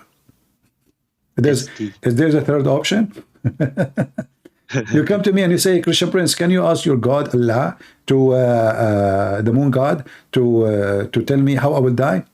Okay, listen, I think God, he just told me that you might die by car accident or by cancer or by your wife beating you with the fryer, potato fryer, or by airplane crash, or by falling from the roof, or this is not a prophecy. What kind of God? He do not know how he's a prophet, he was going to die. Other prophecy, all of those provide us with very important thing that Muhammad did not know. Like Muhammad in chapter of Al-Kafirun, he said that I will not worship what you worship, and you will not worship what I worship, so you will not worship what I worship, and I will not do worship what you worship, because you don't have worship what I worship, and you have the religion, I have mine. Later, all of them, they became Muslims. He just told them, I will not worship what you worship. And you will not worship what I worship. And then all of them, they worship what he worship. In fact, he worship what they worship. Man, what the fuck? No, don't use bad language. So chapter 109, be careful. Don't use bad language. Try never to use this language. This does not make you a smart person, doesn't make you a good Christian, it doesn't make you a valid person in society. Stay away from this language. You can say like, what the heck? There's many words to avoid saying such a stupid thing. So the chapter of Al-Kafirun proving to us that this is going to be from God. Why? Because if Allah, he knew the future, don't he knew that they will worship him at the end? Don't he knew that Muhammad later he will recite the satanic verses and he will be born down to the three daughters of Allah? So how he will not worship what I worship, and Muhammad now worshiping what they worship, and later they worship what he worship? So again, this is a false prophecy from a false God. Yeah. All right. Anything else? Just one more. All right. So I'm from Malaysia. Okay. So in the Bible, in our Malaysian and Indonesian Bible, they use the word Allah. They use the word Allah?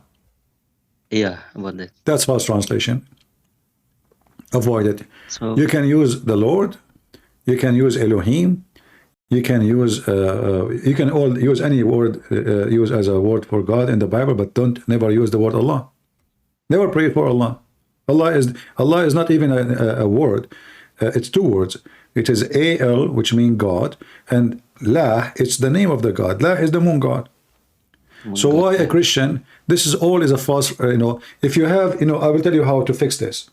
You can download this translation and select the word Allah in Microsoft Word and replace it with the word Elohim in everywhere, or whatever equal language in your language, with the word Lord or God. Take the word Allah totally from your translation. It's a big false, and it's absolutely a shameful act from any Christian to use the word Allah when he read the Bible. Yeah, so that's why I always like shocked when I first hear you. Like you said, Allah is not in the Bible. But when I was still a child until now, I always see the word Allah, and when we pray, we also say Allah. I heard that in Malaysia, the court, the Muslim, they made a case. Yeah. That Christians should not use the word Allah, correct? Yeah. Okay. The Muslim, they told the truth. You should not use it. The reason the Muslim, they don't want you to use it, because they think that when you use the word Allah as a Christian trying to make somebody accept Christianity, Muslims, they find it a lot easier to convert to Christianity because, oh, they believe in Allah anyway. But this is false.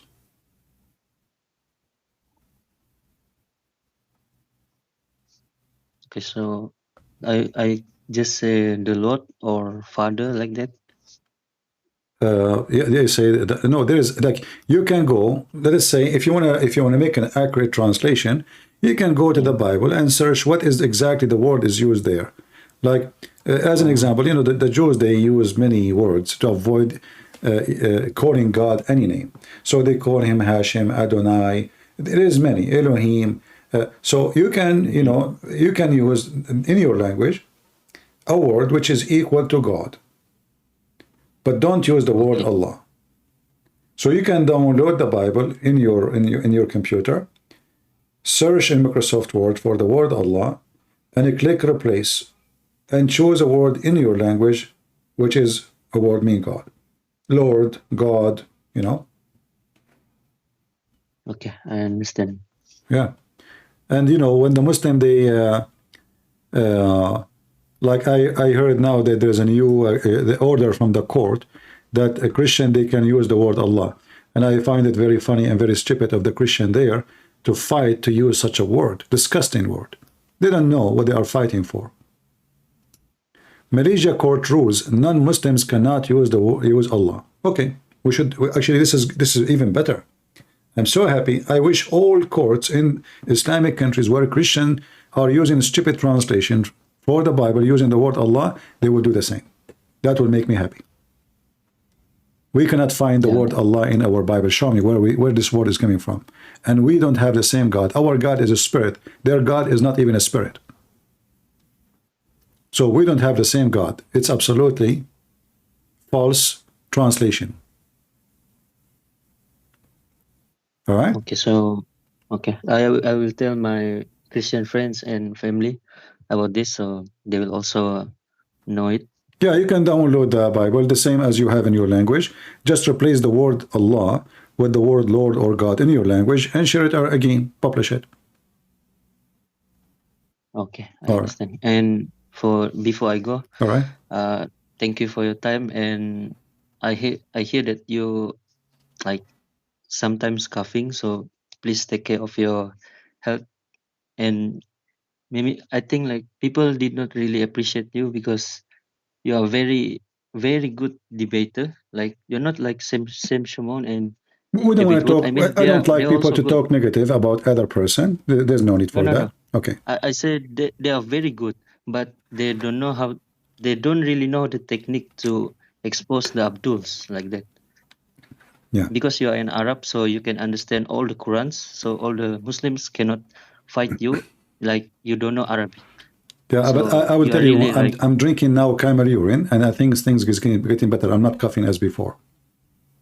Prophet Mohammed, he told me to drink camel urine, and I bought a camel, you know, and this camel is so nice. He always piss a lot, and I'm going to open a store to sell camel urine. So if anyone have like an allergy or something, he cough, please drink camel urine. Prophet Muhammad is the best doctor. That's why he died, and he could not heal himself because he is the good doctor.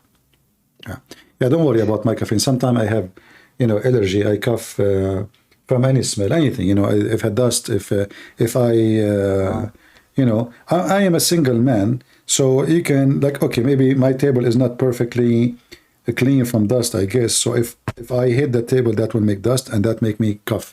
So don't worry about me. I'm not sick. I'm fine. All right. Okay. So before I want to like verify, like I'm not saying David Wood or Sam Shimon not good. So I think people will misunderstand me. I always watch their videos, always watch everything like their debates, but my point is, you know, the technique to expose the Abdul to corner them like that. Only okay, God is good, my brother. Only God is good. God is good, and only God is good. None of us. We are just doing what we can, and only God is good. And if we do good, it's the good of God, not our good. Thank you very much for calling. Thank you, Christian. Please. Thank you. Bye-bye. Only God is good. You know, human being, when he's so proud about himself, that means he reached the point of foolishness. If there is something I can be proud about, that I have the Messiah. That's it. The rest is not really to be proud about. You know, like if you have, let us say you have intelligence, let us say you have a high IQ, it's what God gave you. You have strong muscles, it's what God gave you. You have a beautiful face, it's God gave you. Whatever you have, it's God gift to you. Everything you have is a gift from God. So how you can be proud about something you don't own? And you know, the Bible warned us about foolishness. The foolishness of the man is when he thinks he is so wise and he knows. So we have to be careful always from being proud. It's like, you know, it's like, you know, when there is a big tree, is so tall and high. This is the one who is going to be taken by the hurricane. It's so proud.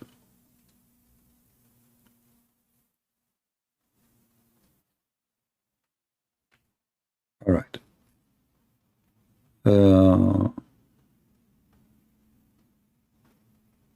And this is why, you see, we should not, as a Christians, we should not speak about other Christians bad and badmouth them. This is why I don't appreciate someone, he opened a channel, Catholic or Protestant, it doesn't matter, without saying any name. And then I start bashing the Protestant or bashing the Catholic. We as a Christians, we should work together as a family. And if there is someone we don't agree with him, but he's still a Christian, don't act like the Muslims, you go to heaven, you don't go to heaven. Don't play this stupid game. Heaven and hell is not your business. It's not you who decide who go to heaven, who go to hell. The one who believe in the Father, the Son, the Holy Spirit, the crucifixion of Jesus, that only Jesus can save. Who are you to tell him you cannot go to heaven? Who are you? Don't be God on earth. That is a sign of disbelief. So we as a Christians, if we agree with someone, let us say you call me, you are a Catholic, okay, I don't agree with the icons, but doesn't mean you are not Christian. Doesn't mean you will go to hell. Well, guess what? Because you love Jesus so much, you have a picture of him. That's not because you are a bad person. Doesn't make you a bad person. It makes you a bad person if you are a drug dealer. It makes you a bad person if you worship stones.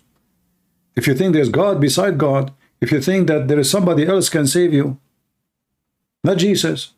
But if you are a person who believes that the Messiah only is your Savior, and you have a picture of the Messiah, a picture, somebody draw it, okay, but for me this is wrong. If it is a piece of art, okay. If it's a piece to, let us say, register history, like in the old days, they used to do mosaic. It's very amazing, beautiful.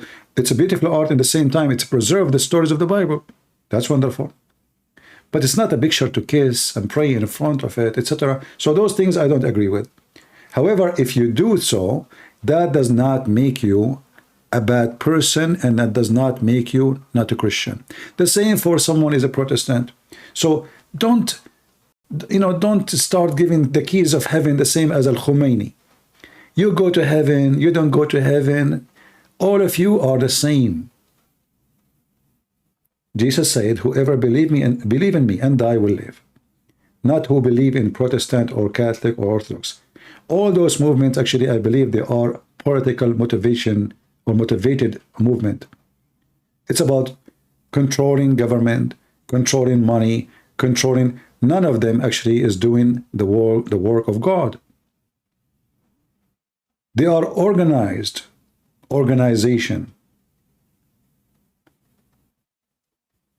They live in palaces. They don't live the life of the Christians. And then they go and they say, we want to wash the feet of the cardinal once a year. But Jesus, he washed the feet once a year? This is what Jesus wants? This is what Christianity is about? So we live in the palace all the year, and then today we will wash the feet? We live like kings? Is that what the life of Paul? So the true Christian is the one who go in the street, preaching the gospel, or like now we have the internet.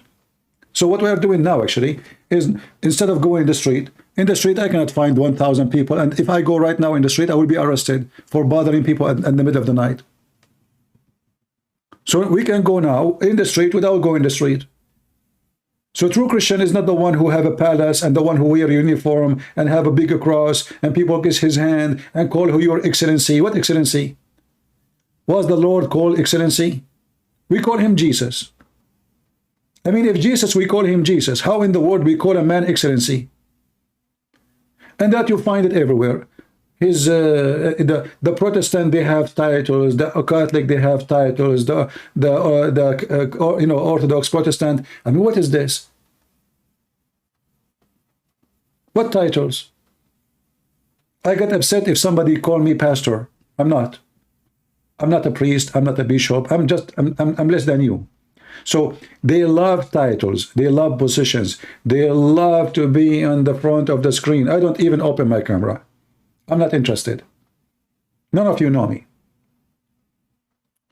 So we as a Christians, we can be united only if we believe in Christ. The second the devil enter between us, we are divided. And this is how you know if you are a Christian or not, and if the devil is entering your life or not. If you start cursing the Catholic or cursing the Orthodox or cursing the Protestant, you are far away from Christ. A true Christian is someone believe that the Christians are a family, and we can be wrong and agree about something and disagree, as long it is not something touch the divine nature, then who care? And I say who care? Who care if you are a person who have a pope? Okay, have a pope. But if your pope, he says something stupid, then it's your duty and my duty to get him busted. Because remember, the pope is a man. He's not God. Even Peter, when he said something wrong, Jesus said to him, stay away from me, Satan. Peter, the rock of the church. Stay away from me, Satan. So if the Messiah, he can say that to Peter, we can say it to anyone when he do wrong. So a duty of a Christian person is to rebuke, but not to curse a Christian person.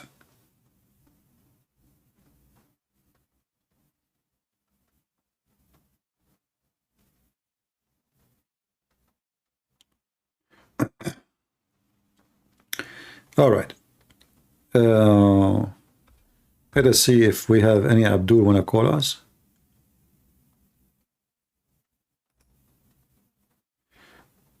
All right, someone saying to me, please CP, avoid sitting for a long time. Okay. Yeah. Well, I try to stay. I say to myself, sometime I'm going to go live today. I'm tired. I will go for, I will make a short video, like 1 hour. And then the 1 hour will become 10 hours, what I can do. I love what I do. And I love to see people leaving Islam. And this is what happened today. So we are happy today. And I hope tomorrow too. Somebody trying to call us. Let us see. Mostly it's Abdul, maybe. Hello? You're live on air, my friend. Go ahead. Are you a Muslim? Yeah. All right. What do you like to say to us? Let me mute my Rumble first. All right. So, your arguments like Aisha and stuff, it's not really valid. I mean, just because someone marries... Can you please, if you don't mind, can you stop moving your microphone because it's making bad noise? All right, sorry. All right. So my argument, what? Go ahead. Like, just because Muhammad married Aisha doesn't mean his claims aren't real. I did not say that. I did not say that. But this is one of the signs of a person who is corrupt. Because why a man at the age of 54 will go after a child? Give me a reason. Go ahead. Well, he says that it was revealed to him in a dream. If I say now I revealed to me in a dream, with my respect to you, to have your daughter and she is 5 years old, is that a valid reason? If it was God, yes. Why God want to make a man see a dream about 5 years old girl? I mean, it's God. I can't say what God. I understand it's God, but why God want to make such a dream? What was the purpose? I mean, Muhammad is a man. what this girl, she can do to this man. Go ahead, tell me. I'm listening. What did he say? You said to me that God, he made Muhammad see in such a dream, correct? Yeah. Okay. What was the purpose of Muhammad marrying Aisha at that age? What a girl at the age of 5 years or 6 years, she can benefit God? I'm not sure. I mean, I don't know. Okay, but you see, then you have to think about it. You know, you are not sure, I am not sure, but then the logic is broken. It's you who mentioned to me that Muhammad, he saw a dream, and that does not make it, doesn't make him a bad person. I can say the same. I can say this now, that God, he made me see a dream robbing a bank. I go tomorrow, I rob a bank. Why? Because God, he made me see that. That is not valid. I mean, you could say the same thing about everything. Exactly. So you are giving excuse.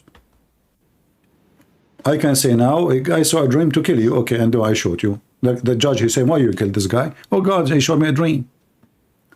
So now we fail to prove that this has happened, but what is not, or something we cannot deny, that obviously Muhammad, he have a sexual desire for children. Do you know the story of Jabir? No. Okay. Jabir is a man. He got married, and he was with. Can you wait for me to get a microphone? All right, no problem.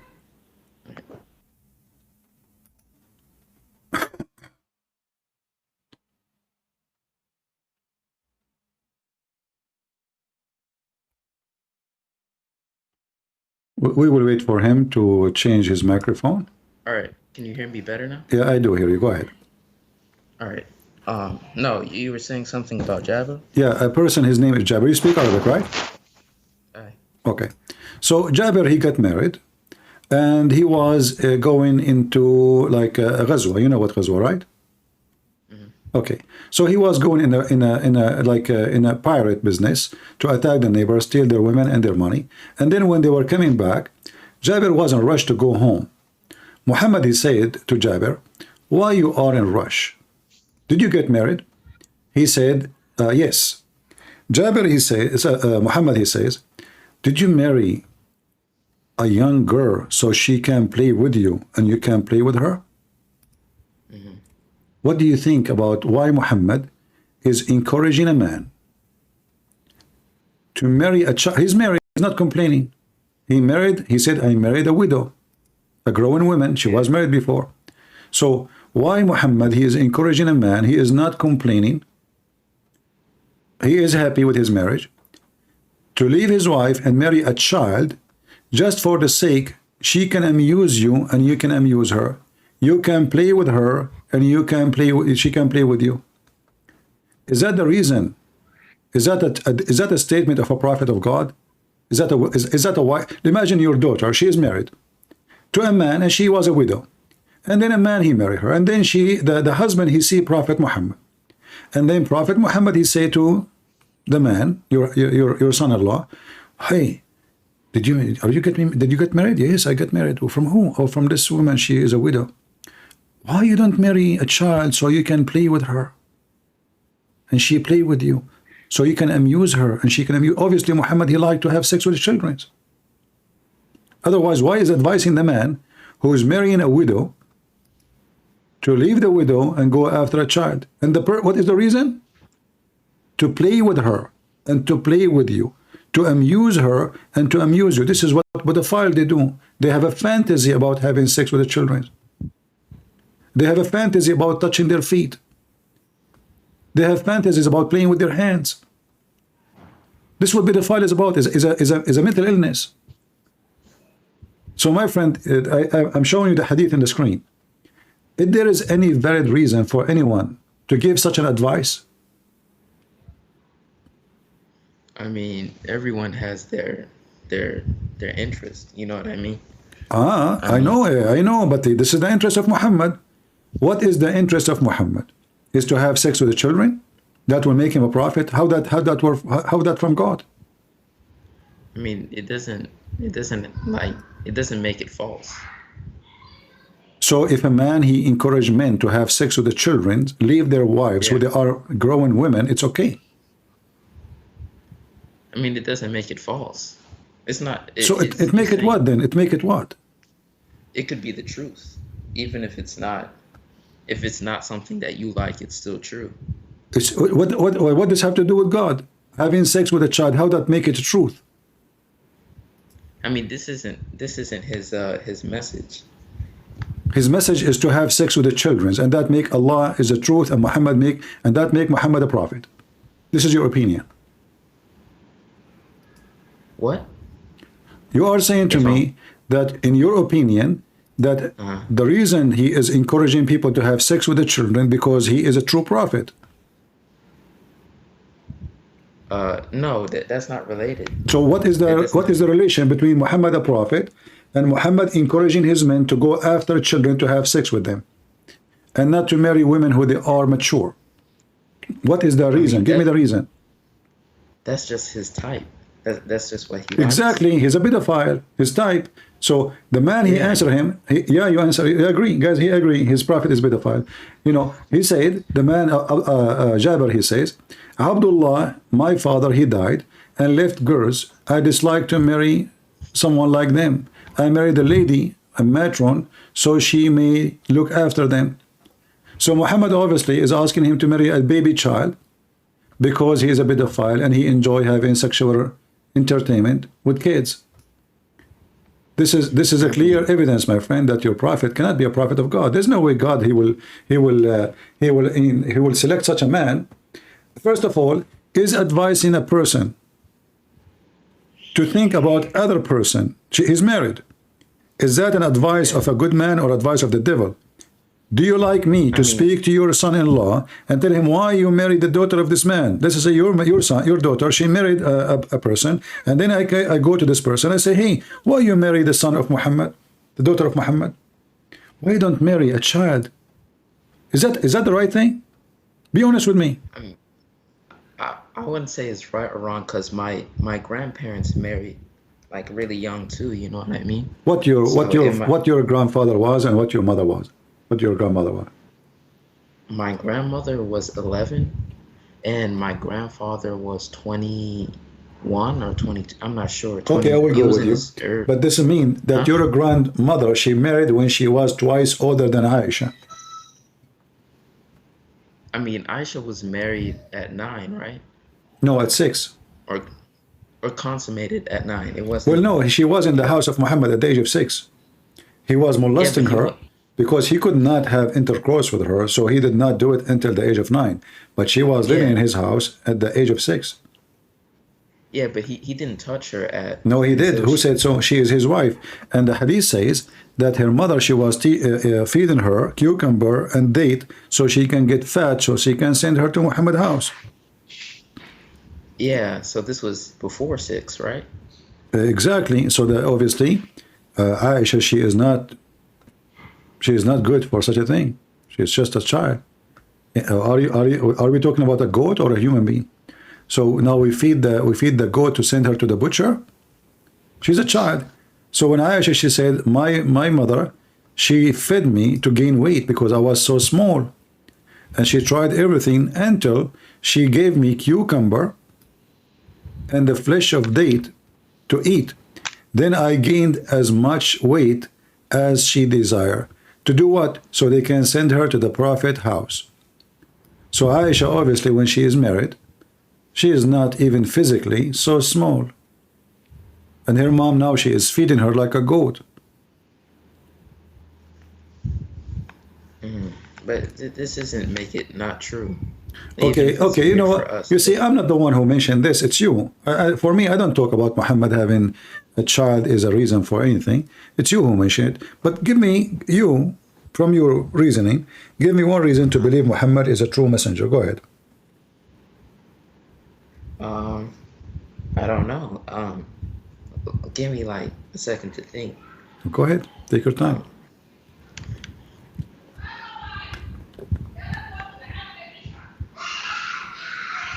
I gotta go pray Isha right now, but I can call you like tomorrow earlier. Okay, no problem.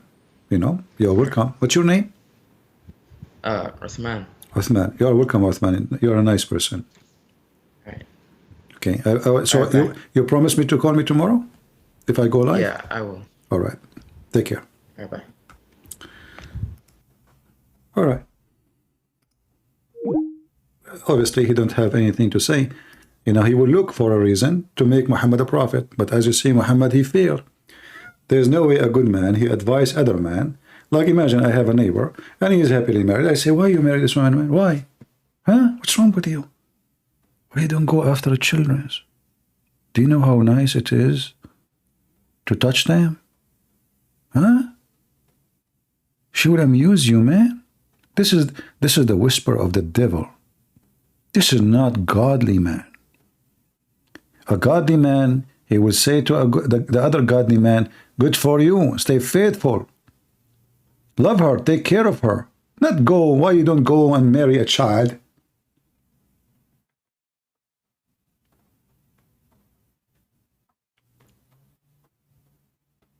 So this is an obvious proof that Islam is a disgusting cult and Muhammad cannot be a man of God.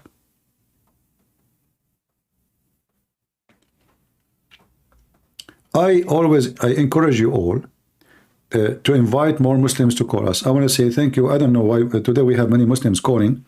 I'm so happy to hear that. Look like they are following us from YouTube too. But I encourage you to ask people to come and join us because that will reach, let us say, our education and will give you the ability to learn how to answer Muslims because this is a real conversation between a Christian and a Muslim.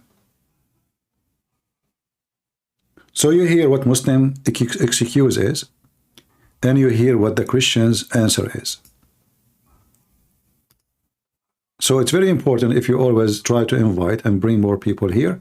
So the one who listen later and they learn, and they learn how to answer the Muslim. You see, when I listen to Muslim, by the way, I don't speak to every Muslim as the same.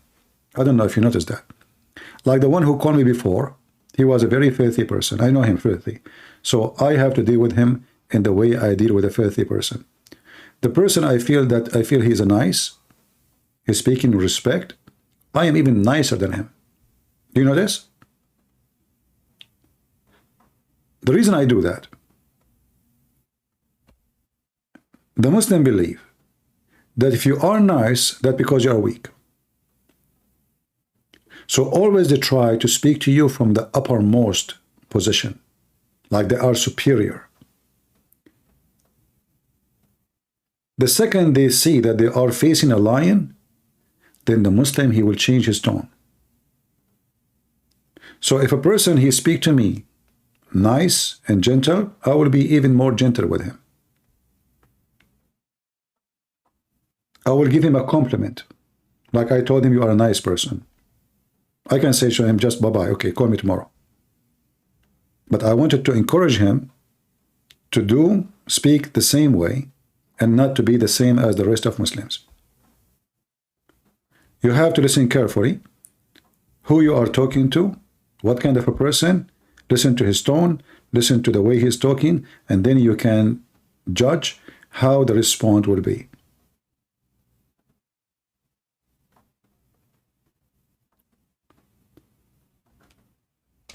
And this is another like side of what we do, is teaching people how to speak to people too.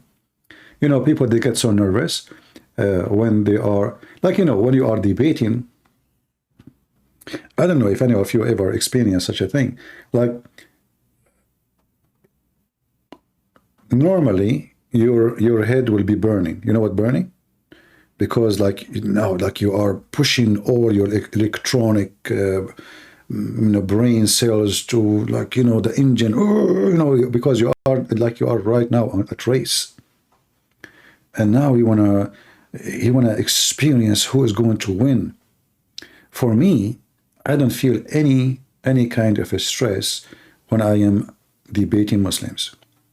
The only time I feel stressed when I speak to someone is so stupid. I hate to associate myself with stupidity. Like stupidity make me feel I want to jump from the window. But argument and debate with someone, he's trying to understand, I can stay with him for 2 hours, 3 hours, I have no problem. But because it's a debate, it's not a normal conversation. Because it's a challenge, it's not a friendly thing. It's because that we have a history of a blood and war between us. So things is not really too much friendly. There's already enmity. And that make it sensitive. But still we have to sense, as a Christians, the spirit of the person. If he is a devilish, or he is a person, he is seeking the truth, and maybe we can save him. It's like, you know, you put somebody in the X-ray machine. How far the cancer is there?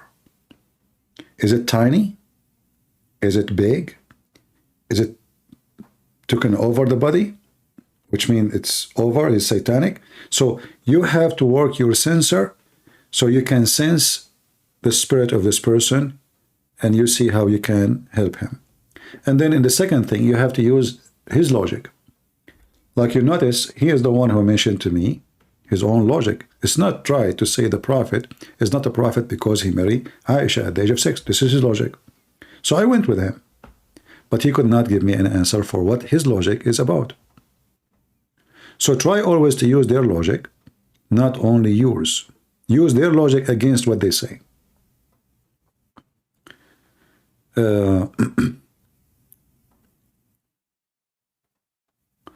Where does it say being nice is weak in Islam? It's in the Quran.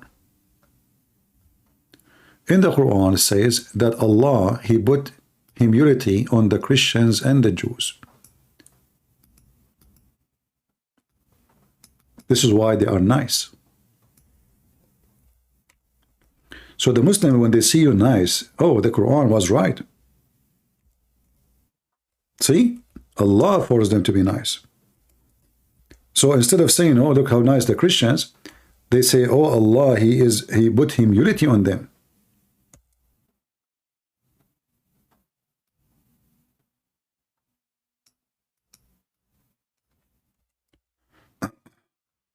If you go to chapter 2, verse number 61, and chapter 3, verse number 112, it says that Allah, he bitch over them. The humility. You see it? You can change the translator if you want.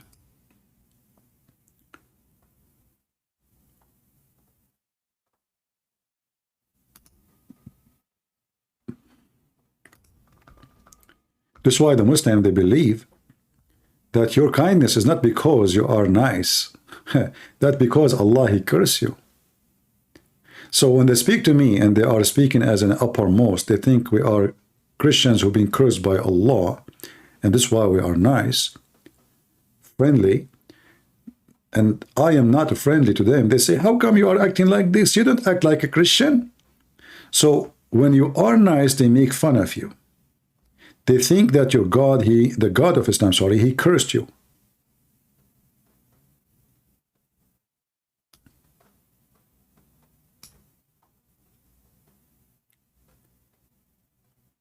This is why you have to be careful when you speak to them. Don't be nice to someone who don't deserve to be nice.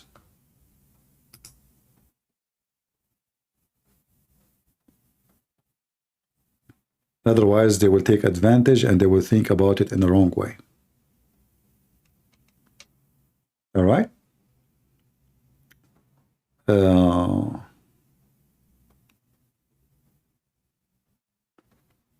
Well, I better go. I'm here for many hours. I want to say thank you, guys, and I want to say thank you for all those who support us by any mean. Usually, I don't say thank you for those who made donation, but for sure we appreciate you. And I know you do not want me to say thank you, thank you, thank you. As you know, we are busy talking, and for sure we appreciate all the support. But the major support we have is not only people who give us donation, is your existence. You are learning, you are sharing, you download videos, we share it with your children, with your family, with your friends, and you bring us Muslims so we can save them and we can continue our mission, defeating the cult of the devil and bringing victory to our children so they can have a future. I'm not worried about God. Nobody can defeat God. I'm not defending Jesus. He do not need me to defend him. That is the Lord, the victorious. If the Lord is with me, who could be against me? It's not the opposite. But we are doing what we are doing, so you will not be deceived. Your children will not be deceived. And then we can save Muslims in the same time. So I hope we take notes, not only sitting here for entertainment. I hope you take, like, you know, you can open in your, you can download a browser in your computer. Let us say you download Opera. Save all those things in one browser, and you make maybe category of folders, like about women. So make a category for women, and then save a link. This link, make a note. You know, when you save it in the bookmark, this link is about beating women. This one is about seducing women. You know, about a scientific mistake. So later, when you need them to show your son, your daughter, your friend, any argument you have, you don't go and you start looking for a Christian Prince. Maybe he can help you, right? So save the reference, educate yourself, educate your family, and be strong. And, you know, knowledge is power. And the most powerful knowledge is the one come from our Lord. The most powerful wisdom is the wisdom of the Lord. We are going to be victorious because we are in his side, not because we are wise. But however, if you are in his side, you are wise anyway. For the wise man, not the foolish man, is the one who takes the side of the Almighty God. And the Muslims, sadly, they are following a pervert who all what he cares for is his private part. A person totally the opposite of what Jesus taught and what the Messiah is about. Thank you all for being here. May the Lord bless you. And until we see you, if not tomorrow, I will try to come tomorrow. Maybe same as today, after maybe. But you can subscribe to Patreon. You will receive notification as soon as I post something. And you do not need to make donation there. It's for free. But you will receive notification as soon as I post I am going live. God is good. So is Jesus. And see you soon again. Bye-bye.